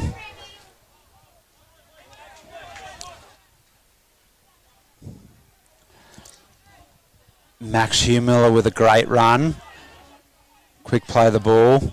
Trey Basham onto Stowers. Great carry. Oh, great. He's been huge to start this game, Nate Stowers. Long ball to Remy Nickel. Healy to Thornton. Good defence Still from alive. Central West. Couple of plays to go on the set. Central West have got to work hard to hold out Tigers here. We've got Remy Nickel with the ball in on his to Remy. hands. Oh, That's 6 to go. Ref's called play on. he's 6 to go. Brock McDonald has hard been carry. huge. Oh, as he get the ball down, I think he's been held up. It's the penalty there. Definitely a goal line defence there, Tommy. It's, as much as that ball sits there, and as marker, you want to creep in and grab that ball. It's a fine line, I think. Yeah, absolutely. It's obviously Harry Grant's the master at it. Catch a few people out that mightn't know the rule there. Number 8, he was good last week, Brodie Sands. Man of the match, I think, Tommy, wasn't he? Yeah, he was the man of the match. Great hands from Max Humiller onto Nate Stowers. He's definitely tough, Nate Stowers, to handle, isn't he? Yeah. Close to the line. Basham. Hugh Miller. Great run. Yeah. He may be held up in goal here. No. Both teams playing well to start the game. Ball back to Rowdy. Rowdy Downey will be hard to stop on the try line. And here he goes. I think we might have our first try, Tommy. First try scorer, Rowdy Downey, with a try under the sticks. 4-0 Emerald Tigers over Central West. Kick to come. I think for Central West there, Tommy, just a couple of repeat sets. Yeah, a couple of errors, obviously, in regards to penalties, yeah. Both teams have started the game strong, but 15 minutes in, not much between the two sides. I think the Tigers have just completed more sets, Tommy. That's, Yeah. And on the back of players like Nate Stowers and Max Humiller, those players have been huge to start the game in the middle. That's definitely one thing that Jay Edwards touched on at the start of the game, wasn't it? Yeah, their forwards can lay their platform. Winning that forward battle.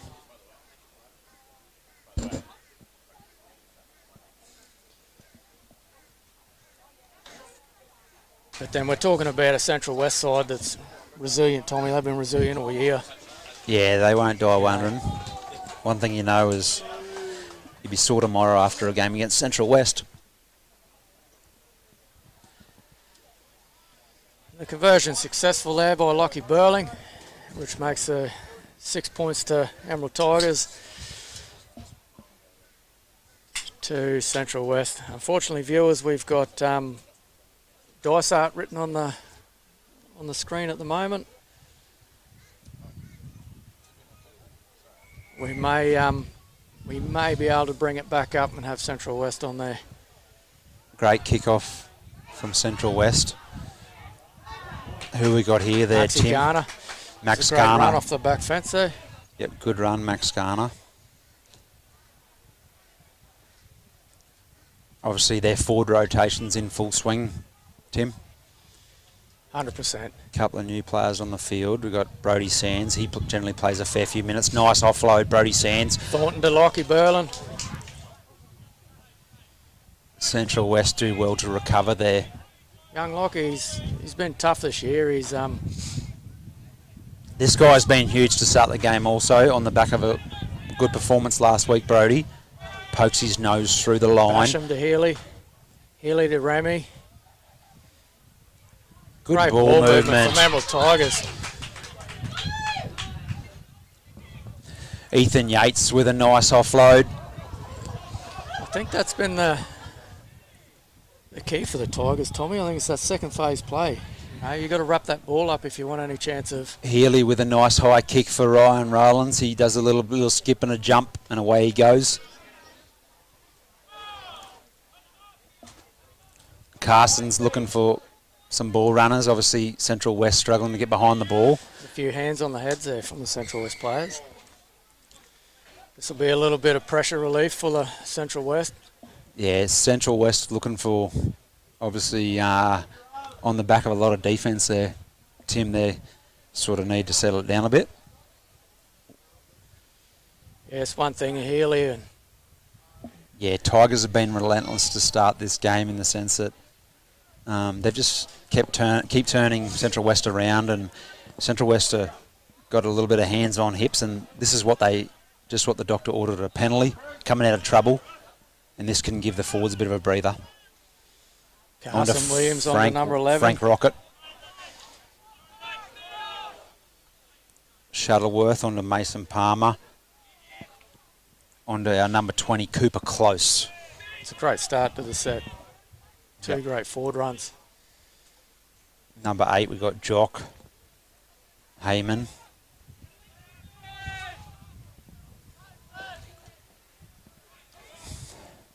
On to Cooper Close again.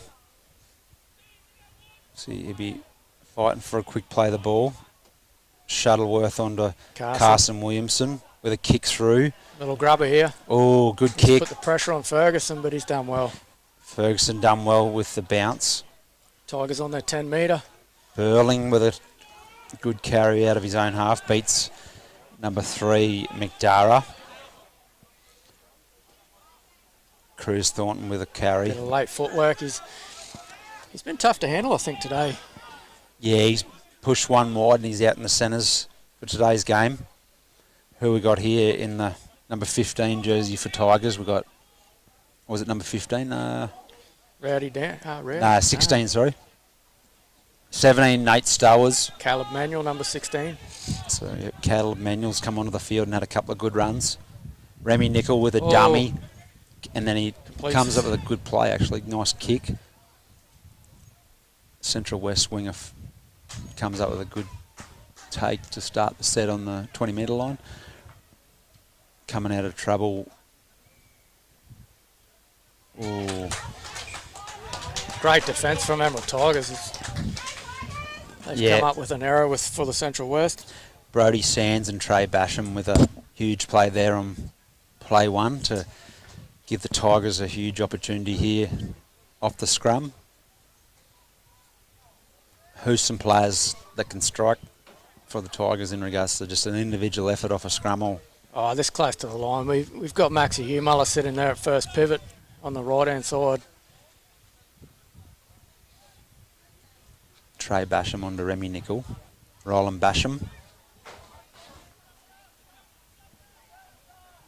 Central West will do well to hold them out here. Maxie Garner to take the run. Max Garner's been good to start his stint. Who's number 14 that's on the field? Got Nate Stowers with a great carry and a try. Nate Stowers deserves that. Off the back of the ball from Hannah Gersbach, number 14.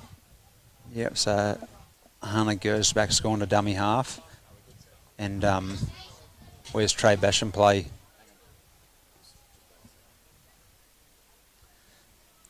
Obviously, you look at the lead-up work here. You got Maxie Garner with a good run, and then you got young Gersbach out of dummy half. Chooses the right option. Stowers fights and scores.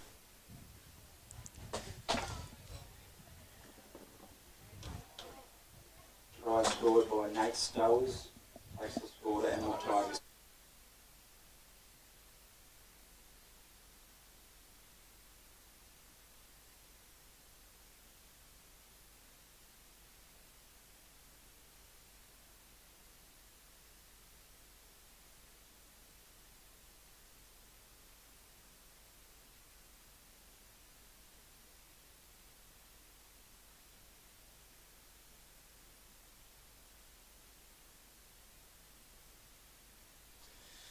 So while Lockie Berlin's setting up for the kick, we'd just like to thank the sponsors, Diamond Diesel, CMAC, GR Motors, Terracom, Nutrien, JD's Hair Fair, and Madden Investments, sorry.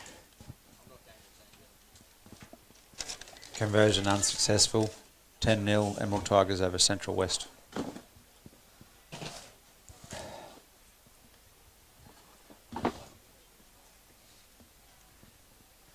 It's been a great first half, Tommy. 8 minutes to go and it's 10 points to 0.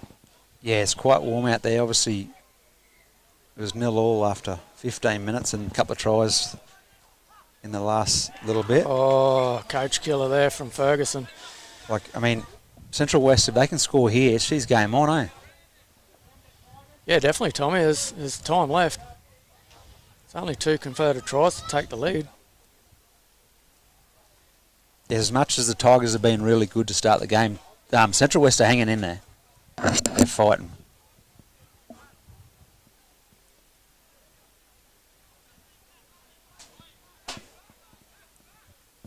They got a mismatch on the right-hand side here. They got 3-on-2. They've come down the right-hand side. The ball out the back to Mason. That's right. Mason Palmer settles it. Cooper Horlam. Central West have got to look to get to the middle. Probably not the right option there. And it's play on here from the middle. I think... and it's gone dead in goal. So out to the 20-metre line. Tigers ball. If Shuttleworth had his time again, he probably would have went to the middle, just settle the play and then... Yeah, 100%, Tommy. First or second tackle. Yeah. Oh, error from Ryland Basham off the tap gives Central West another opportunity. Both teams keeping each other in it. We've got Frankie Rocket with a tough carry up the middle. We've got someone down in play. I think it's Nate Stowers. Shuttleworth looks holding his nose. Cooper close with a run. He goes very, very close. Time off there. Referee's called time off. Obviously, both teams come up with a couple of errors to finish this half. Yeah, I think so, Tommy. It is hot out there. It's 5 errors to a piece here, the Tigers and Central West, and I think the thing that the Tigers have got while the points are on the ball is they've completed more sets. Yeah. It's a pretty even matchup, like we said. Both teams are here to play, and if Central West can get a try before halftime and not let Tigers in, it's going to make for a fascinating second half of footy, hey? Cooper close to play the ball on his try line. Carson Williamson. Links up with Heslin. Oh, a little grubber. That's a knock. He's knock on Tigers. No, knock on Central West. Nah. Central West's feed. Great work. I'm not sure what play that was for Alex Heslin to kick it, but I know there was a stoppage in play.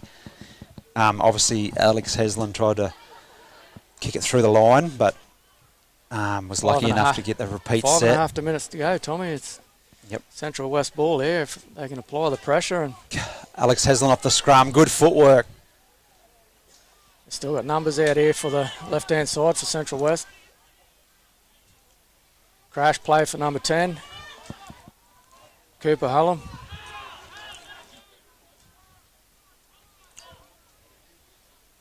Tigers have held strong here for the last 5 minutes on their try line, so it's quite the effort so far.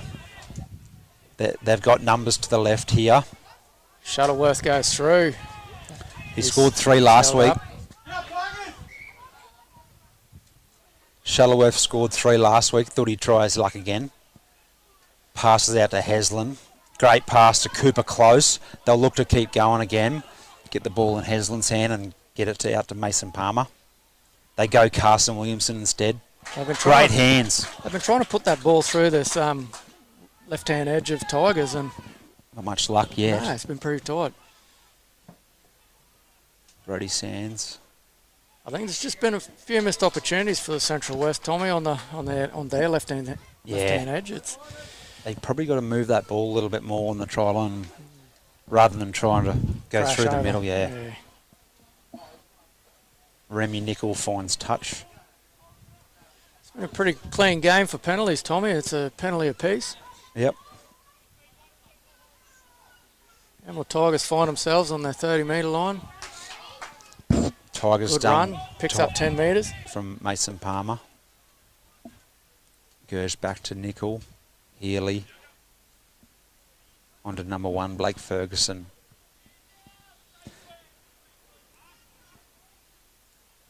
Goes back. 16 was Caleb Manuel. Remy Nicol goes to the air. Ryan Rowlands will come in under the ball. Nice catch. They've controlled Ryan Rowlands pretty well today. They have, actually. I think it's been one of Jay's game plan, I think. Tommy, Yeah, Daniel Lenton. And while we're talking about Rowlands, he's got the same running style as young Cruz Gilmore, eh? Yeah. It's that weave and that flow that's hard to pick which foot he's coming off. Yeah, that's right. They are dangerous in broken field, and any team that controls those sort of guys will give themselves a better chance to win the game. Got 2 minutes left in this half. Emerald Tigers 10 leading Central West to 0. Central West have put the kick through. Great kick. He's just got to stop in the end goal. Oh, Oh, actually- great bounce. Is it going to run? Oh, what a Oh, he's kick. just put his foot on the line, has he? No. Nice work there from Lockie Berlin. It was a good kick, and obviously Lockie Berlin done well to stay in. And Brody Sands with the little short side run. Central West will look for a big set here to get another opportunity to finish the half.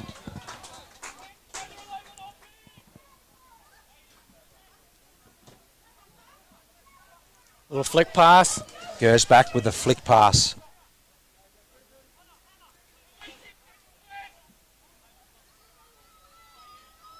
Long ball to Hargraves. Yeah, Hargraves just trucks it up the middle and comes up with a good offload for Max Hummler onto Stowers. Tigers have got a bit of go forward here at the moment. It's the fifth tackle. Remy They're going Nickel to with a decide to good run pass. out to Basham. Basham looking for ball inside. Great pass from Roland Bashan onto Remy Nickel. Nate Stowers bumps one off. Bronx Ball's Edwards. away. Oh. Unlucky from Hargraves. Just Great. unable to pick the ball up. Great option from Remy Nickel on the right-hand side to dummy and then throw the pass for his outside man. We've got someone from Central West down in back play here.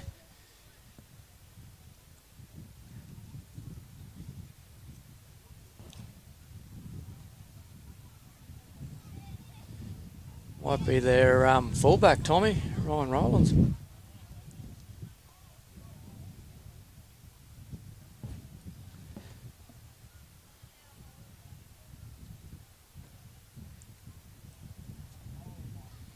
Just under a minute to go as both teams get a bit of air back in the tank. Looks like a knee.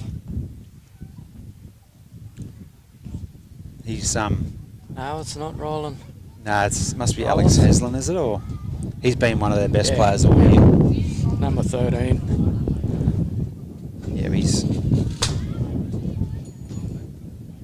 he's okay now. Central West get the ball back here. They've got 40 seconds to play. Deep Yes. into their own half. Similar to last week, obviously Tigers don't want to concede a try leading into half time. But Central West, on the other hand, will try to chance their hand and get back in this game with a try to finish half. What a shot from Roland Basham.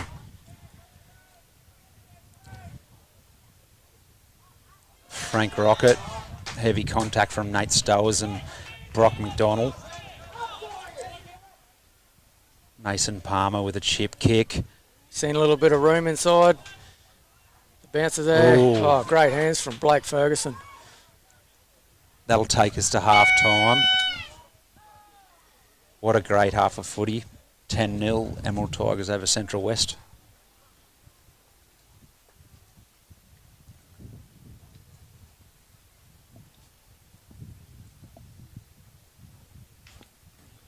Nice physical game there Yeah, it's for the been 17s today. been an interesting first half, Tommy. It's backwards and forwards. Obviously, Tigers have had more possession with 18 sets to Central West 12.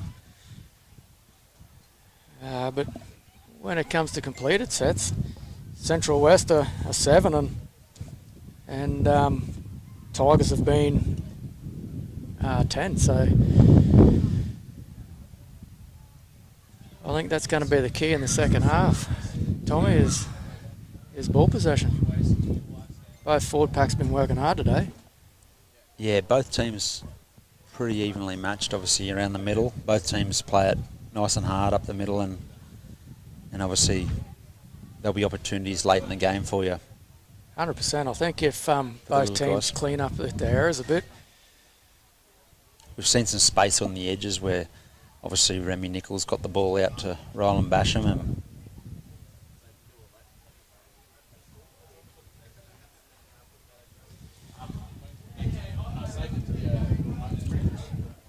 As we look over to the far corner on the left, Benny Palmer will be having a word to his team at the moment. What do you reckon he's having a chat to him, Tommy? Oh, I guess like the message each and every time you sit down for a meeting, whether it be your apprentices at work or the boys on the floor, keep it simple and just do your job. Just 100%. get them work orders done. Hopefully, when I get back to work tomorrow, all them work orders are sorted out. Well, and that's what we all hope, Tommy, isn't it? We can only hope. So we got probably just a shout out to the boys today if you're listening. We've got young Braden. We got Riley Stubbs from Lebanon, and hopefully Wusty's leading the boys around the park well, and gets all them PMO ones done, all them stats and regs. No different here at Clermont Bears Junior Rugby League.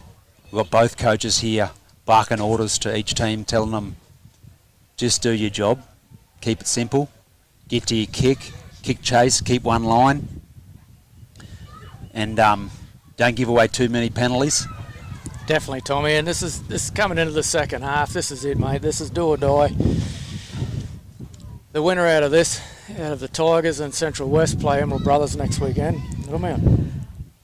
Yeah, that'll be a cracking game. Obviously, most teams at this time of the year get a fair few troops back from school commitments and club footy. Obviously, is there much school footy on at this time of year? Probably is, yeah, Tim? Mate, there has been, Tommy, yeah. Both sides between Tigers and Brothers under 17s. They've Marist took a side up to Townsville to play in the North Queensland finals up there. They were fortunate enough to bring the chocolates home, so they're off to Seabus Stadium now to play. I'm not sure the side down that way, but yeah, well, it's a pretty big effort from. It's that time of the year, obviously. St Brennan's got the win against the Cathedral College for the Dolphins Cup on last Tuesday. Great game too, it was. And then Kerwin beat St Pat's Mackay in the North Queensland final. So this upcoming Thursday, I'm not sure where it's at, but that'll be a St Brennan's versus Kerwin final, and they play the winner of Keebra Park and it's Wavell. Wavell State High is back on the map this year. Yeah, rightio. It's not PBC, and then obviously Marist there had a good win in Townsville a couple of weeks ago, and you say they're off to Seabus to play some footy. Yeah, it's good for the kids. Plenty of opportunities around, especially the second division teams. I think getting that opportunity as well. Yeah, no, it is great because, as you all know, lots of kids, even in the second division competitions, each NRL clubs and Q Cup clubs are all out there looking at this time of the year around then 17, 18-year-old kids and trying to find their next key player. And at the end of the day, they can come from anywhere. 100%, Tommy, yeah. And that's the age group, the 16s to 17s. That's when they're looking to develop the kids. Yeah, look, I mean, there's a player here today, an ex-player actually, probably Steve Bell.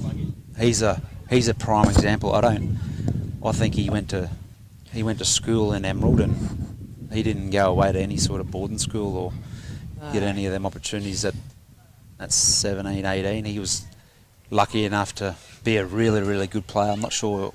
It wasn't Emerald Tigers back in the day. It might have been I think it was Seagulls, mate. They called them Emerald Seagulls back in the day, and then the Capras got hold of him in the Q Cup. And then I'm pretty sure he scored a stack of tries and made the trek in from Emerald every week, and I was lucky enough to get picked up by North's Devils in Brizzy, and then ended up with a Melbourne Storm pre-season trial, and the rest is history. Probably ended up playing like over 150 games, matches. And he's a great example of a great story from out here in the 100%. Central Highlands, Tim? And I was lucky enough to play the Legends of League game when they come out, Tommy, at fullback. And I'll tell you what, he's one tough man to put down on the ground, mate. Those big, long, lanky legs. It's great to have you, Belly, as part of the Central Highlands Rugby League. He's actually part of the coaching staff for the Marist. Yeah, nice. That's side. good. So I went to Confro and like North Queensland. key takeaway from obviously talking to Josh Morris and Matt Scott. And it doesn't matter what level you play at, each and every one person that plays rugby league gives a lot back to the game, hey? 100%, mate, and that's all you can ask of those players too. It's good to hear the stories and where they've come from and where they've ended up, even after life stuff. Yeah. It's one thing that we probably don't, as a general community, is know what happens after football. 3 minutes left in this half-time break. Both coaches will be rallying the troops. Yeah, obviously the chance to play in Middlemount next week will be a big one. So I guess the message is it's do or die here today. So the loser bows out, and the winner obviously fortunate enough to take on a really good Emerald Brothers outfit next week. Bit of a funny story here, Tommy. Talking to Benny Palmer, early part of the season, and Central West, not sure which team they were playing, but they were down maybe 20 points there, and they come out to take the win. And I was talking to Benny Palmer after the game. I said, what'd you tell the boys at half time, mate? And he said, well, it's pretty simple. If they don't play a better second half and take the win, they're not getting Maccas on the trip home.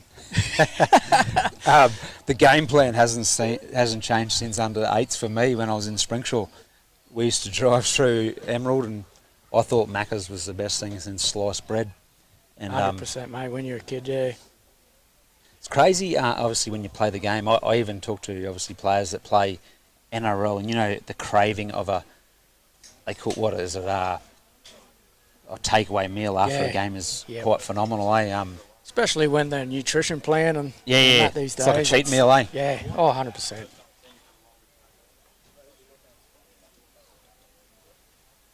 Big shout out to the Central West viewers today. It'd be a tough ask for them to come and watch their team play. Yeah. I'm sure we've got a lot of viewers out that way going to barrack for their team to take home the win. Yeah, and as we come a minute before we go back into the second half, I'd like to thank our cameraman Aaron from Satisfaction Photos. He's from the dinosaur country in Winton out there, so if you're ever looking for anything fun to do, make sure you visit Central West and Winton. There's always plenty to do there. Just be careful going there anywhere from October to March. You could get swallowed by flies. But I guess the message is from April through to August, it has absolutely amazing weather. And it's great to give back to the Central West community there. And obviously a few floods in the last few years have knocked around their tourism, and that's one of the key fundamentals of each and every community. So definitely is a great drive out that way, Tommy. Yeah. I was lucky enough to live in Bark Alden for probably 7 years, mate. And yeah, nice. Yeah, great community. As we kick off the second half, thanks to our sponsors, we've got Pertec Emerald as our competition sponsor, along with AB Power, Headspace. Without you guys, we wouldn't be able to do what we do, so much appreciated. Obviously goes into the development of these kids and giving those guys the opportunities to make their football journey a good one.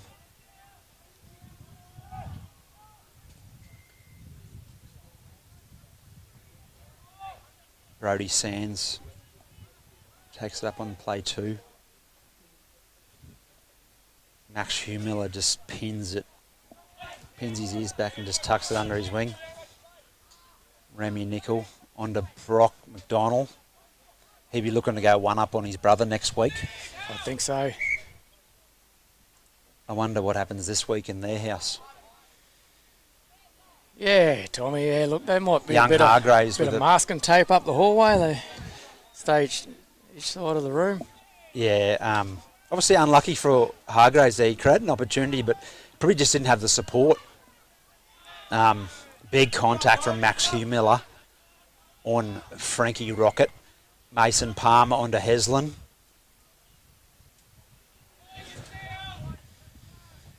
Tigers controlling the ruck nicely. Remy Nickel. Slow to get to his feet. Tackle there. Back inside to Hallam. To number 10, Cooper.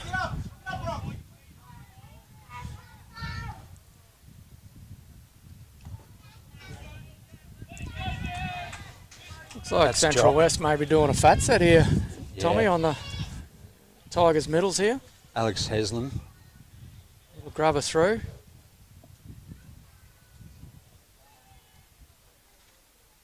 Which sees the Tigers on their 30-metre line bringing it out. We've got Lockie Burling with a good play to get the ball back for his team. Bronx Edwards goes in for a tough carry up the middle. Nice quick play of the ball from Bronx. We've got Lockie Back to Burling. Burling. Shuttleworth wraps the ball up there.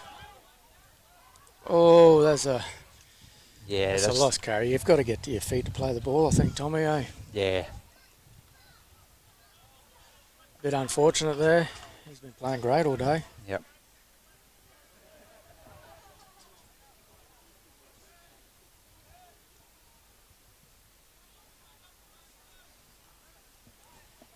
Both teams will be looking to get off to a good start in the second half. Whoever scores first probably goes a long way to getting the win or getting back in the game for Central West.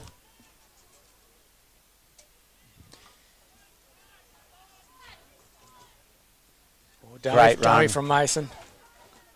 He's been good, Mason. Yeah, he's been unfortunate this year, Tommy, with injury again. Yeah. He obviously Might have been hitting the pills here, I think. Yeah, he had a broken Slater. Shuttleworth with a nice dummy. Heyman. Great hands to Hillsman. Oh, this will go a long way to getting Central West back in the game if they can. Central West look like they've got a little bit of momentum here, Tommy, and a little bit of a pressure killer from Tigers here at the moment. Yeah. They had some great pressure up here, just over halfway. Tigers will want to be careful with their discipline here to start the second half, as we don't want to end up like the Panthers Storm game on Friday night with a few in the bin. That's completely normal, these guys. It's obviously not just a grassroots where people get put in the bin. You better get used to it. It's a big part of the game. Shuttleworth to Carson. Great work, Ryan Reynolds. Great vision there to see Central West there. Tigers had. I apologise, not Ryan Reynolds, he's a celebrity. Ryan Rowlands with a good set of wheels and great hands down that short side. Nice 3-on-2. And the boys execute the play and score in the corner. Brings the score to 10-4 to Emerald Tigers. Try scorers, we've got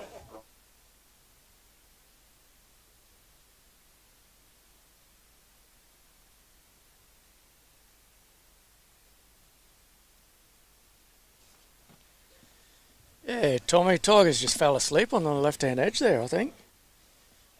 I'm not sure whether they're outnumbered or not.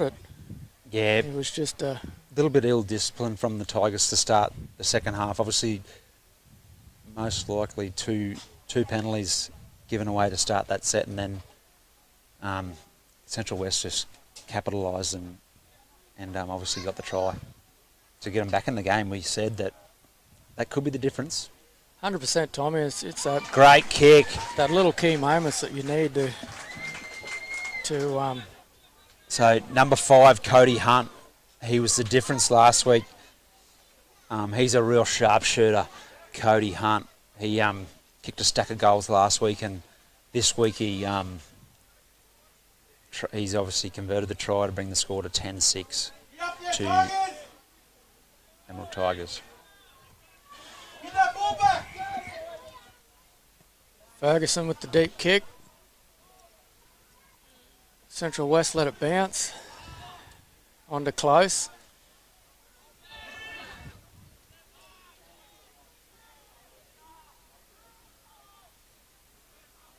Central West will look to get to the end of their set and get a nice long kick and then go again.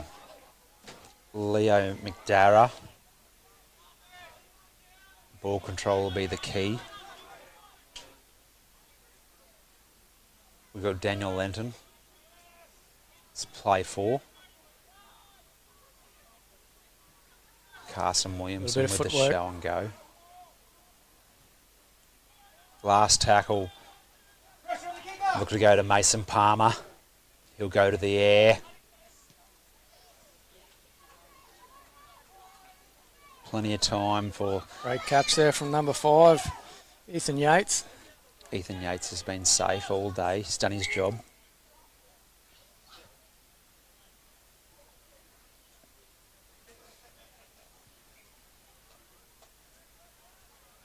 Tigers will obviously need to turn that momentum around. They'll look to players like Trey Basham when they come back on the field to change that momentum around, Tim. I think so. Trey Basham, Rowdy Downey. Yep, Remy Nickel with a nice run.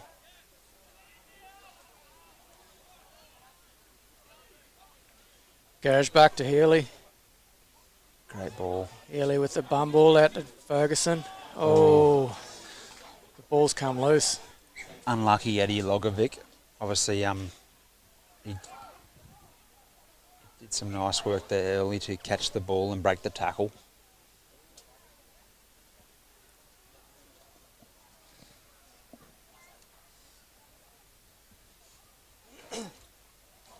Obviously, Central West now start their set on the 50-metre line. There's every chance they can just keep attacking this try line here and possibly even the score up even there, Tim. I think so, Tommy. Yeah, if they can just keep it simple, stick to how they've been playing in the second half, and get to their kick and apply that pressure. More of that from Ryland Basham and Maxi Humiller will put a dent in their hopes. That's 2 tackles to start the set from Basham and Max Humiller. Alex Heslin looks like he's playing through an injury, but he's still a handful.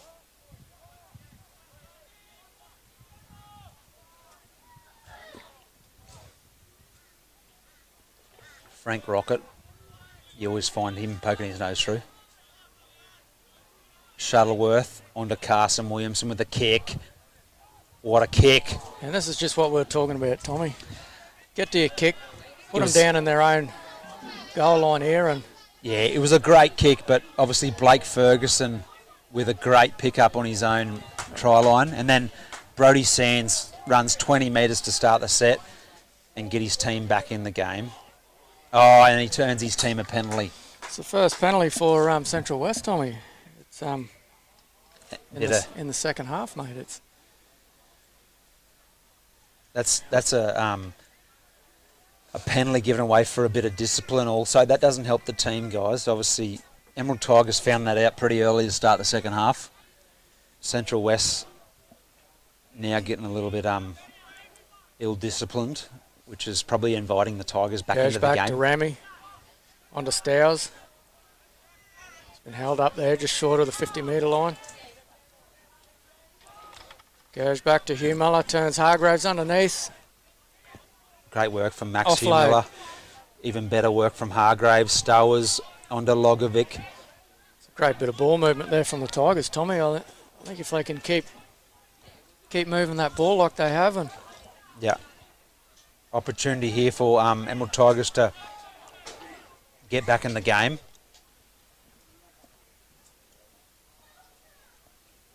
We've got someone down from Central West.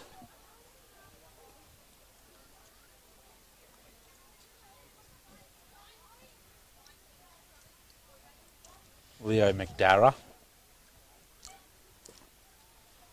19 minutes left in the second half. Tigers lead Central West 10 points to 6. Both teams will be Getting a bit of air back in the tank, Tommy. I reckon it'll be hot out there today. Yeah, it looks hot.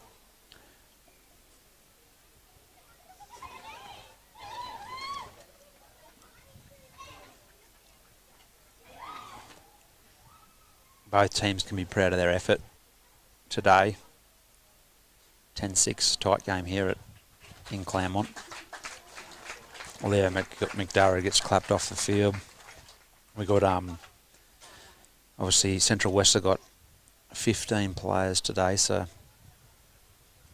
they'll do their best to. And that's pretty consistent with Central West this season. Tommy, the number of players they've rolled in with 15. Sometimes they roll in with 13, mate. And I guess that's just what builds resilience. Yeah, absolutely. Carson Williamson must have left the field there for a slight period. He just come back on, unless he was getting a message from the coach. Great ball from Hunter Gershbach. Remy Nickel. To Ferguson. Tigers will be looking to get on the front foot here. Bronx Edwards.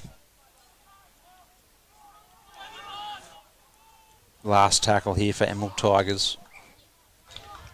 Oh, there's been an error in the ruck. Last tackle, just a changeover. Or we pack the scrum. If it's on the last, it should have been a roll ball, Tommy. But He had the looks hand like up. the middle referee's going to pack a scrum there. Just inside the 20, 30 metre.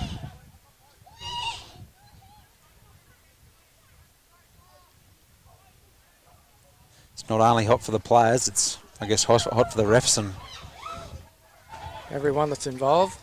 It's always decisions are made, split-second decisions. Thanks to those guys. We've got Ryan Rowlands. He'll be looking to gain the ascendancy for his team. We've got Carson Williamson with another run. Forward pass. Central West obviously need to settle it down and get back to bases and get to their kicks. Turn this big Emerald Tigers forward pack around and keep working them over, keep providing them opportunities. What do you think the key is here, Tommy, for Central West to come back here with 4 points? I guess on the back of errors from Tigers and ill discipline, they can do anything, but they've just got to play it simple. There's still plenty of time left in the game. It's actually one try. One try in the game, 10-6. If they keep grinding away. Great run there from Basham. Opportunities. Nate Stowers finds his front. Plays the ball. Brock McDonald, great run. Oh, he was lucky to get away with that, Central West.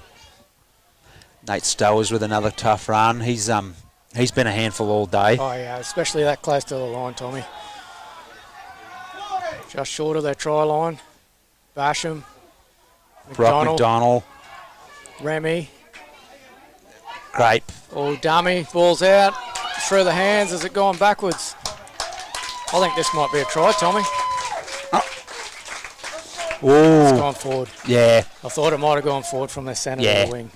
I guess it was just the pass from Cruz Thornton, just a bit over the centre's head, and obviously right idea. Yeah, and great hands from Brock McDonald and the inside players to create that opportunity.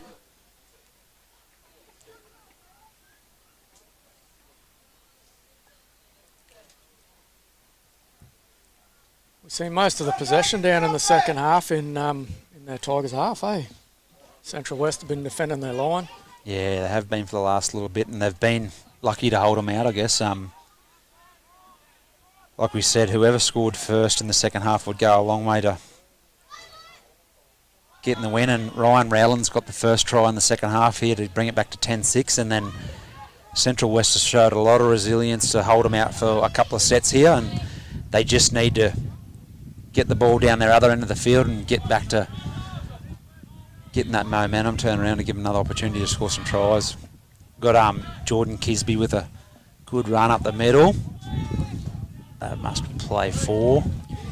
We got Mason Out to Palmer. for the kick. Not a bad kick, really. Bounce anywhere. Got the bounce.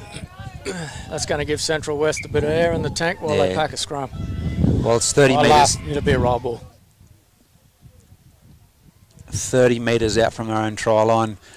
Tigers will start the set, and obviously Central West will look for a big set in defence here and try and force the error and get an attacking set in the Tigers' half will go a long way to getting a try.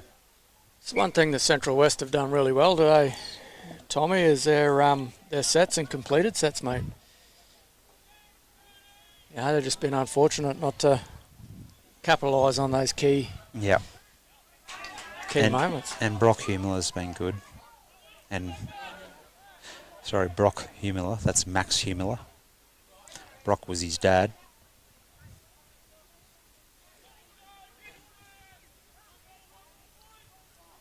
Cruz Thornton had a run, and then on to Roland Basham. Looks to the inside dummies and goes straight through. Looks for his winger. He's not there. He's been a handful all day, Roland. He's played really well. Mason Palmer's down in back play. Nate Stowers takes it to the line. Mason Palmer down in Quick back play play. the ball here. Their left-hand edge has got numbers.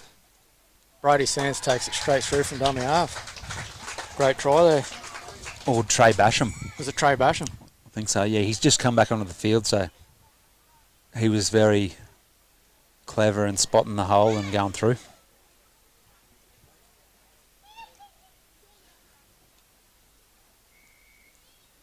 So great lead-up work from Nate Stowers, and then obviously Trey Basham. It was Trey Basham.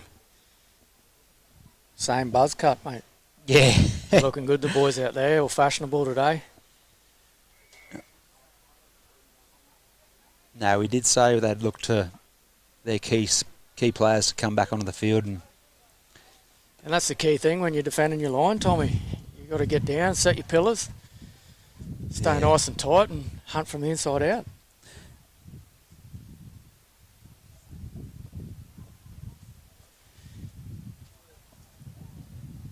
We're still attending to Mason Palmer.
Mason Palmer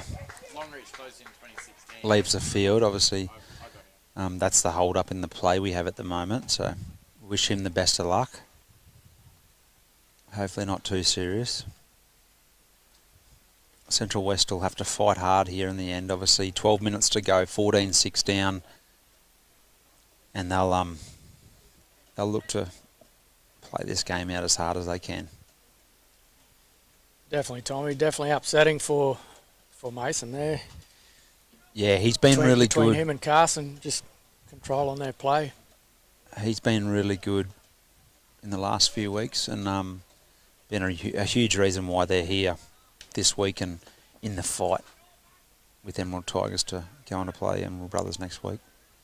I think it's going to take a big effort here from Central West to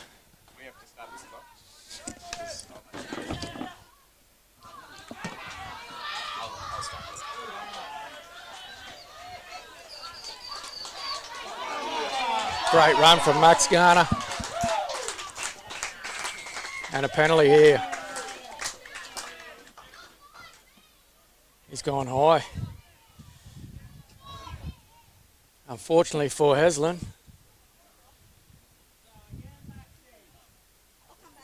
Sees Emerald Tigers with a penalty. Thornton kicks to the sideline. It's a big kick. Connor McLennan marks the point where it's gone over the touchline. Brock McDonald, what's happened here? Brock McDonald off the back fence. He was he thought he was in for his. Yeah. Not sure how many 4-pointers Brock gets, but he had one there for sure. He's ready to go. Look at him go. Mate, he's been absolutely terrific. Oh, 100%, Tommy. He comes from a great line of footballers too. And then Max Hummler off the back of it. They've been huge. Trey Basham onto Ryland Basham. Central West hold him up on the line. Central West still fighting hard there to finish this game strong. Long ball from Basham. Thornton to Stowers. There's still space on the left. They'll look to go left and 4 on 2 here. Goes to the middle. Oh, great hands. He was lucky to hold that ball. That was Caleb Manuel. That obviously nice set of hands to hold that one out. Cruz Thornton with the kick.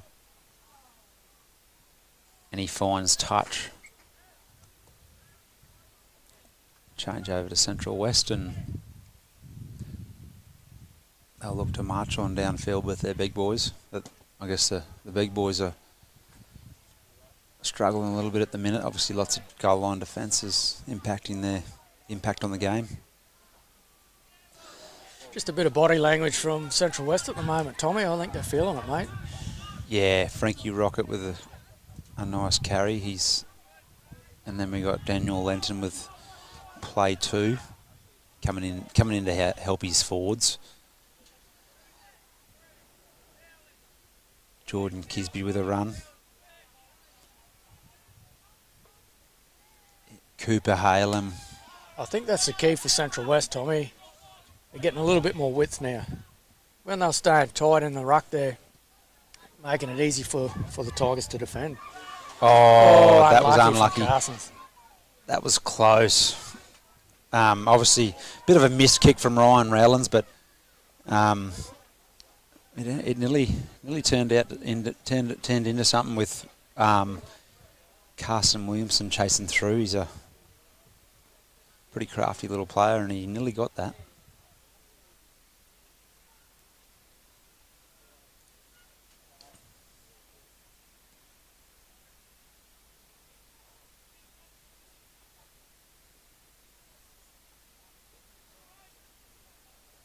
Trey Basham onto Cruz Thornton.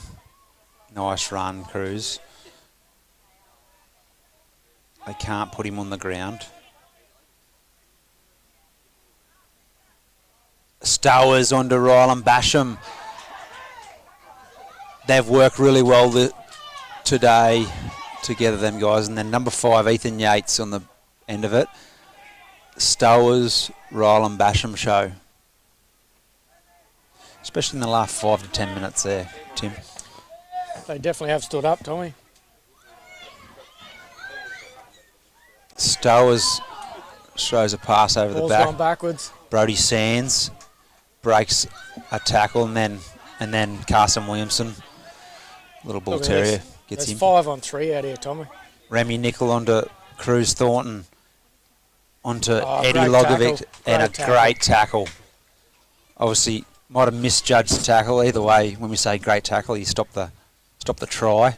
Might have slipped up a little bit high, but sometimes that happens when you're sort of in that situation. Oh, 100%, Tommy. And with the safe safe play code, anything above the badges, mate, is is deemed high.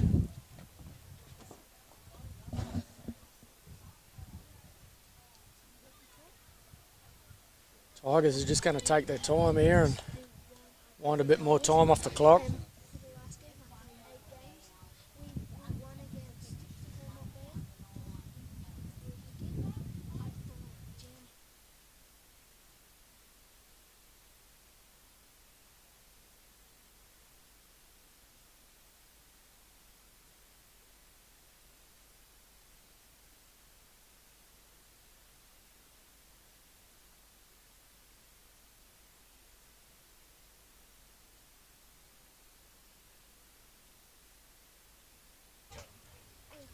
Conversion unsuccessful. It's going to be a dropout here on the 20-metre line. Hey Dad, is it second half?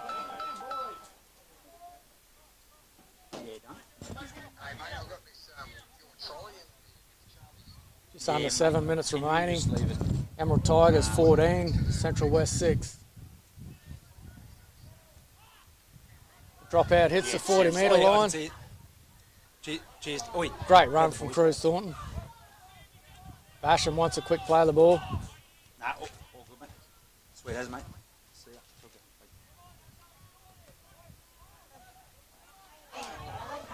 Brody Sands to Caleb Manuel. What a great run.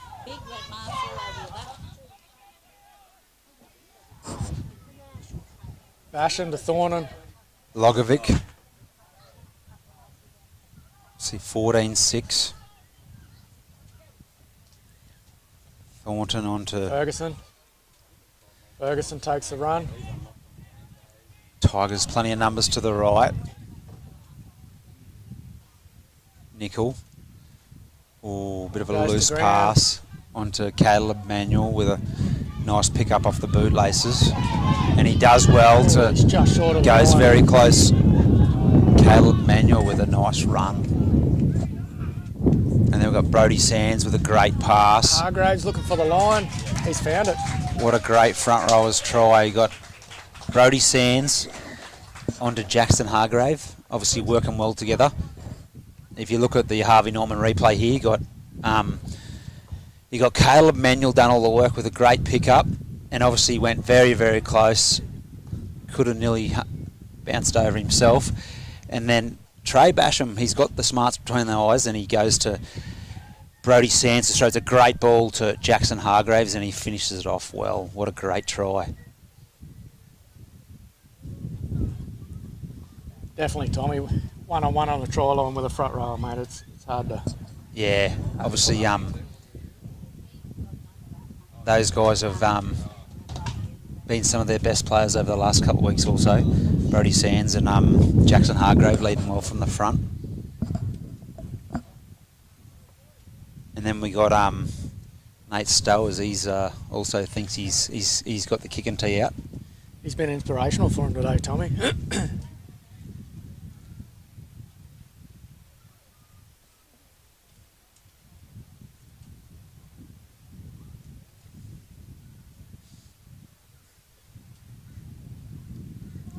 'Oh, he's had a shocker. Yeah. Put the kick and tee away there, Nate. I don't even know who their normal goal kicker is for Tigers. I thought it was Burling. Yeah, young Berlin was there before at the start of the game, mate. He must have... oh, no, he's still out there on the sideline. Yeah. He must have just had a change in kicker.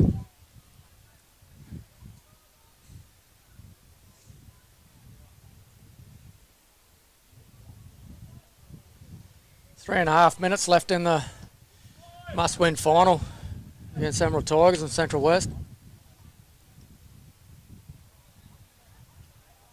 Another great run from Hargraves.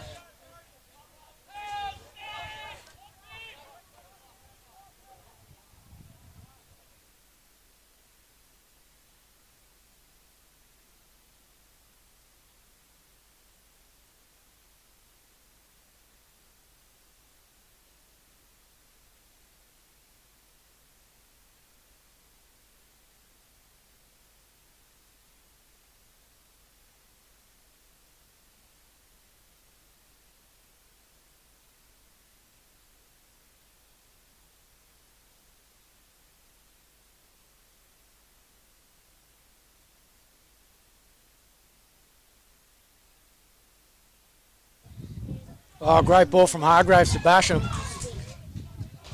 Yeah. I guess he's really changing momentum. His Young brother wants Trey a quick Basham. play of the ball. Hargraves and Trey Basham have Long been. pass to Remy, out to Thornton. Thornton with the long ball to Burling. Just unfortunate it's hit his feet. Ball's regained. Eddie Logovic. Tigers are looking to finish strong here. Got Burling.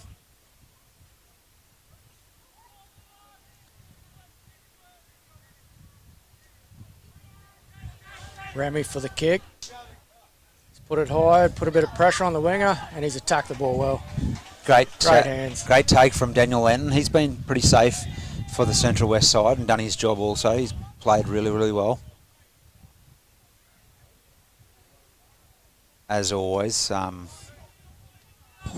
Heyman with a great run to start the set. He doesn't stop trying. And Cooper Halem also. I think time's running out here for Central West, Tommy. Yeah, Shuttleworth with a nice half run to out, go. dummy half. Great pass on to Frank Rocket. Through the middle, well done. He's kicked it through, he's towed it through. What a He's got the try. Carson What a Williamson. try. Central West aren't out.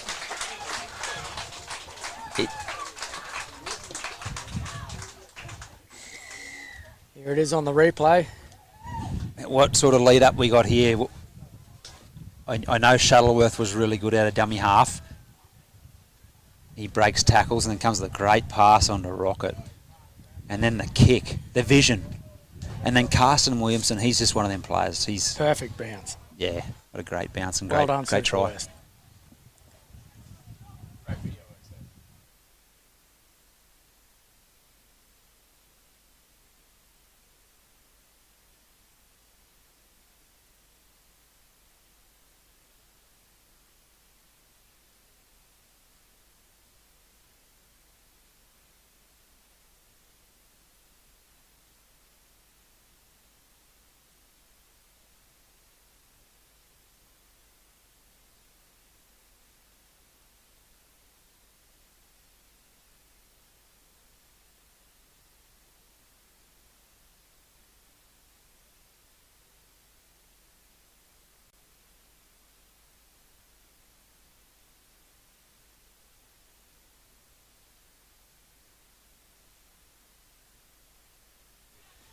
One last kick from the Central West.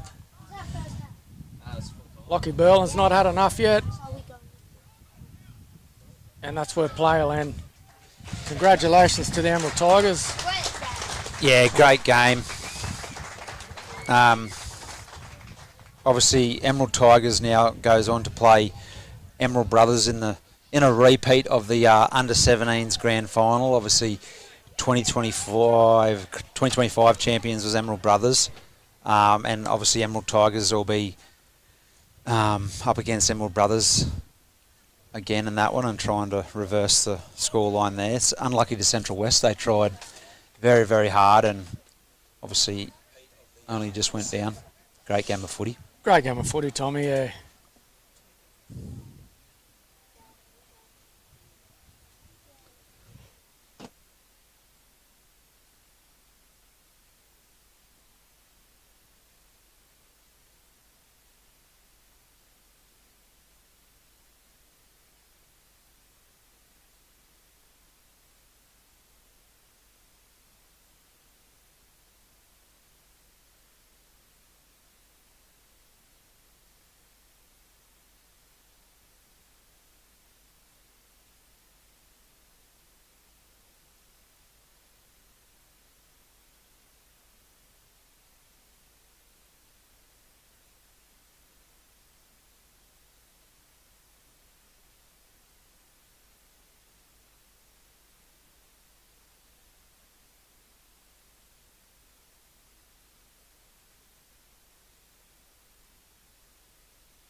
Welcome back, viewers.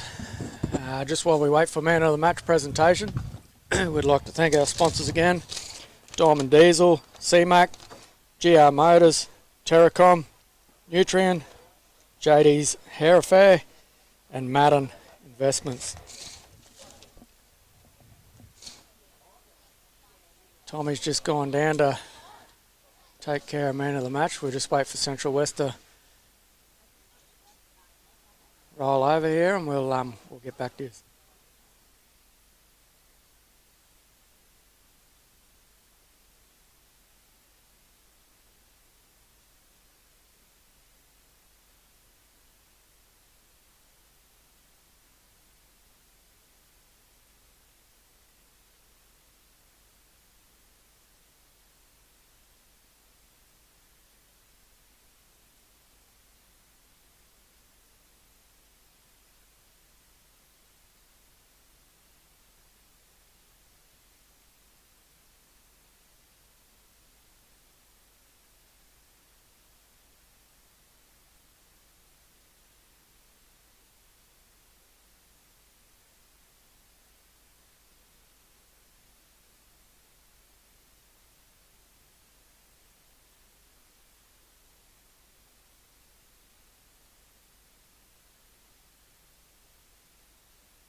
First of all, thanks to both teams. Obviously, the under-17s competition is always the pinnacle of, I guess, Central Highlands Junior Rugby League, because, I mean, you guys are the eldest of the bunch, and you guys, each and every one of you all know your job, and you do a great job, and it's absolutely quality in watching each and every one of you play. So congratulations to everyone that took part in this game today. Thanks to you guys. Round of applause.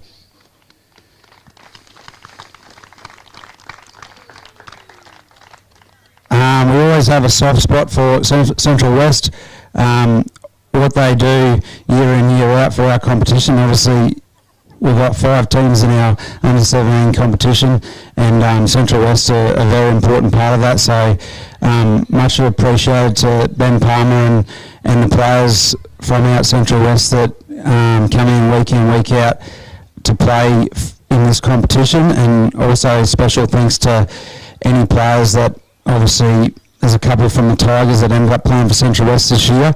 So big round of applause for you guys, because you guys are a big part of the competition, and we just couldn't do it without you guys just doing what's right by rugby league. Central West, you guys absolutely phenomenal today. Obviously, always in the game, down 10-6 just after half time, and obviously attacking the Tigers try line, and I'm sure the Tigers pretty grateful you guys never got another try, because they know you guys just don't give up, and they were in for a bloody hell of a game if you guys got that try, that second try, I guess, and made it a very, very even contest, and it was a huge effort. Obviously unlucky. I think the key, obviously, with Mason Palmer going down, that's obviously puts a little bit of, like most games, things happen. Unlucky to Central West, but you guys fought to the death, and some really good players today. Obviously, Highlands up the middle. Obviously, Highlands was always good. Tigers did well with Ryan today, but I guess the man of the match for Central West had is it Cooper Highland? He was huge for you guys, and thanks again.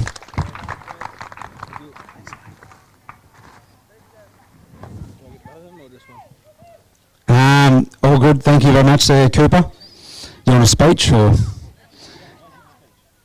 I've offered to do a few of them, and they said no, but they stay up here. I guess the Tigers side, I guess the pressure was on you guys today to turn up here and perform against the tough Central West side. You guys obviously should be very, very proud, because when the pressure's on, it's never easy to get the win. So congratulations on getting the win, and getting another trip at Emerald Brothers next week in Middlemount in the grand final. So congratulations for your effort today and just getting the job done.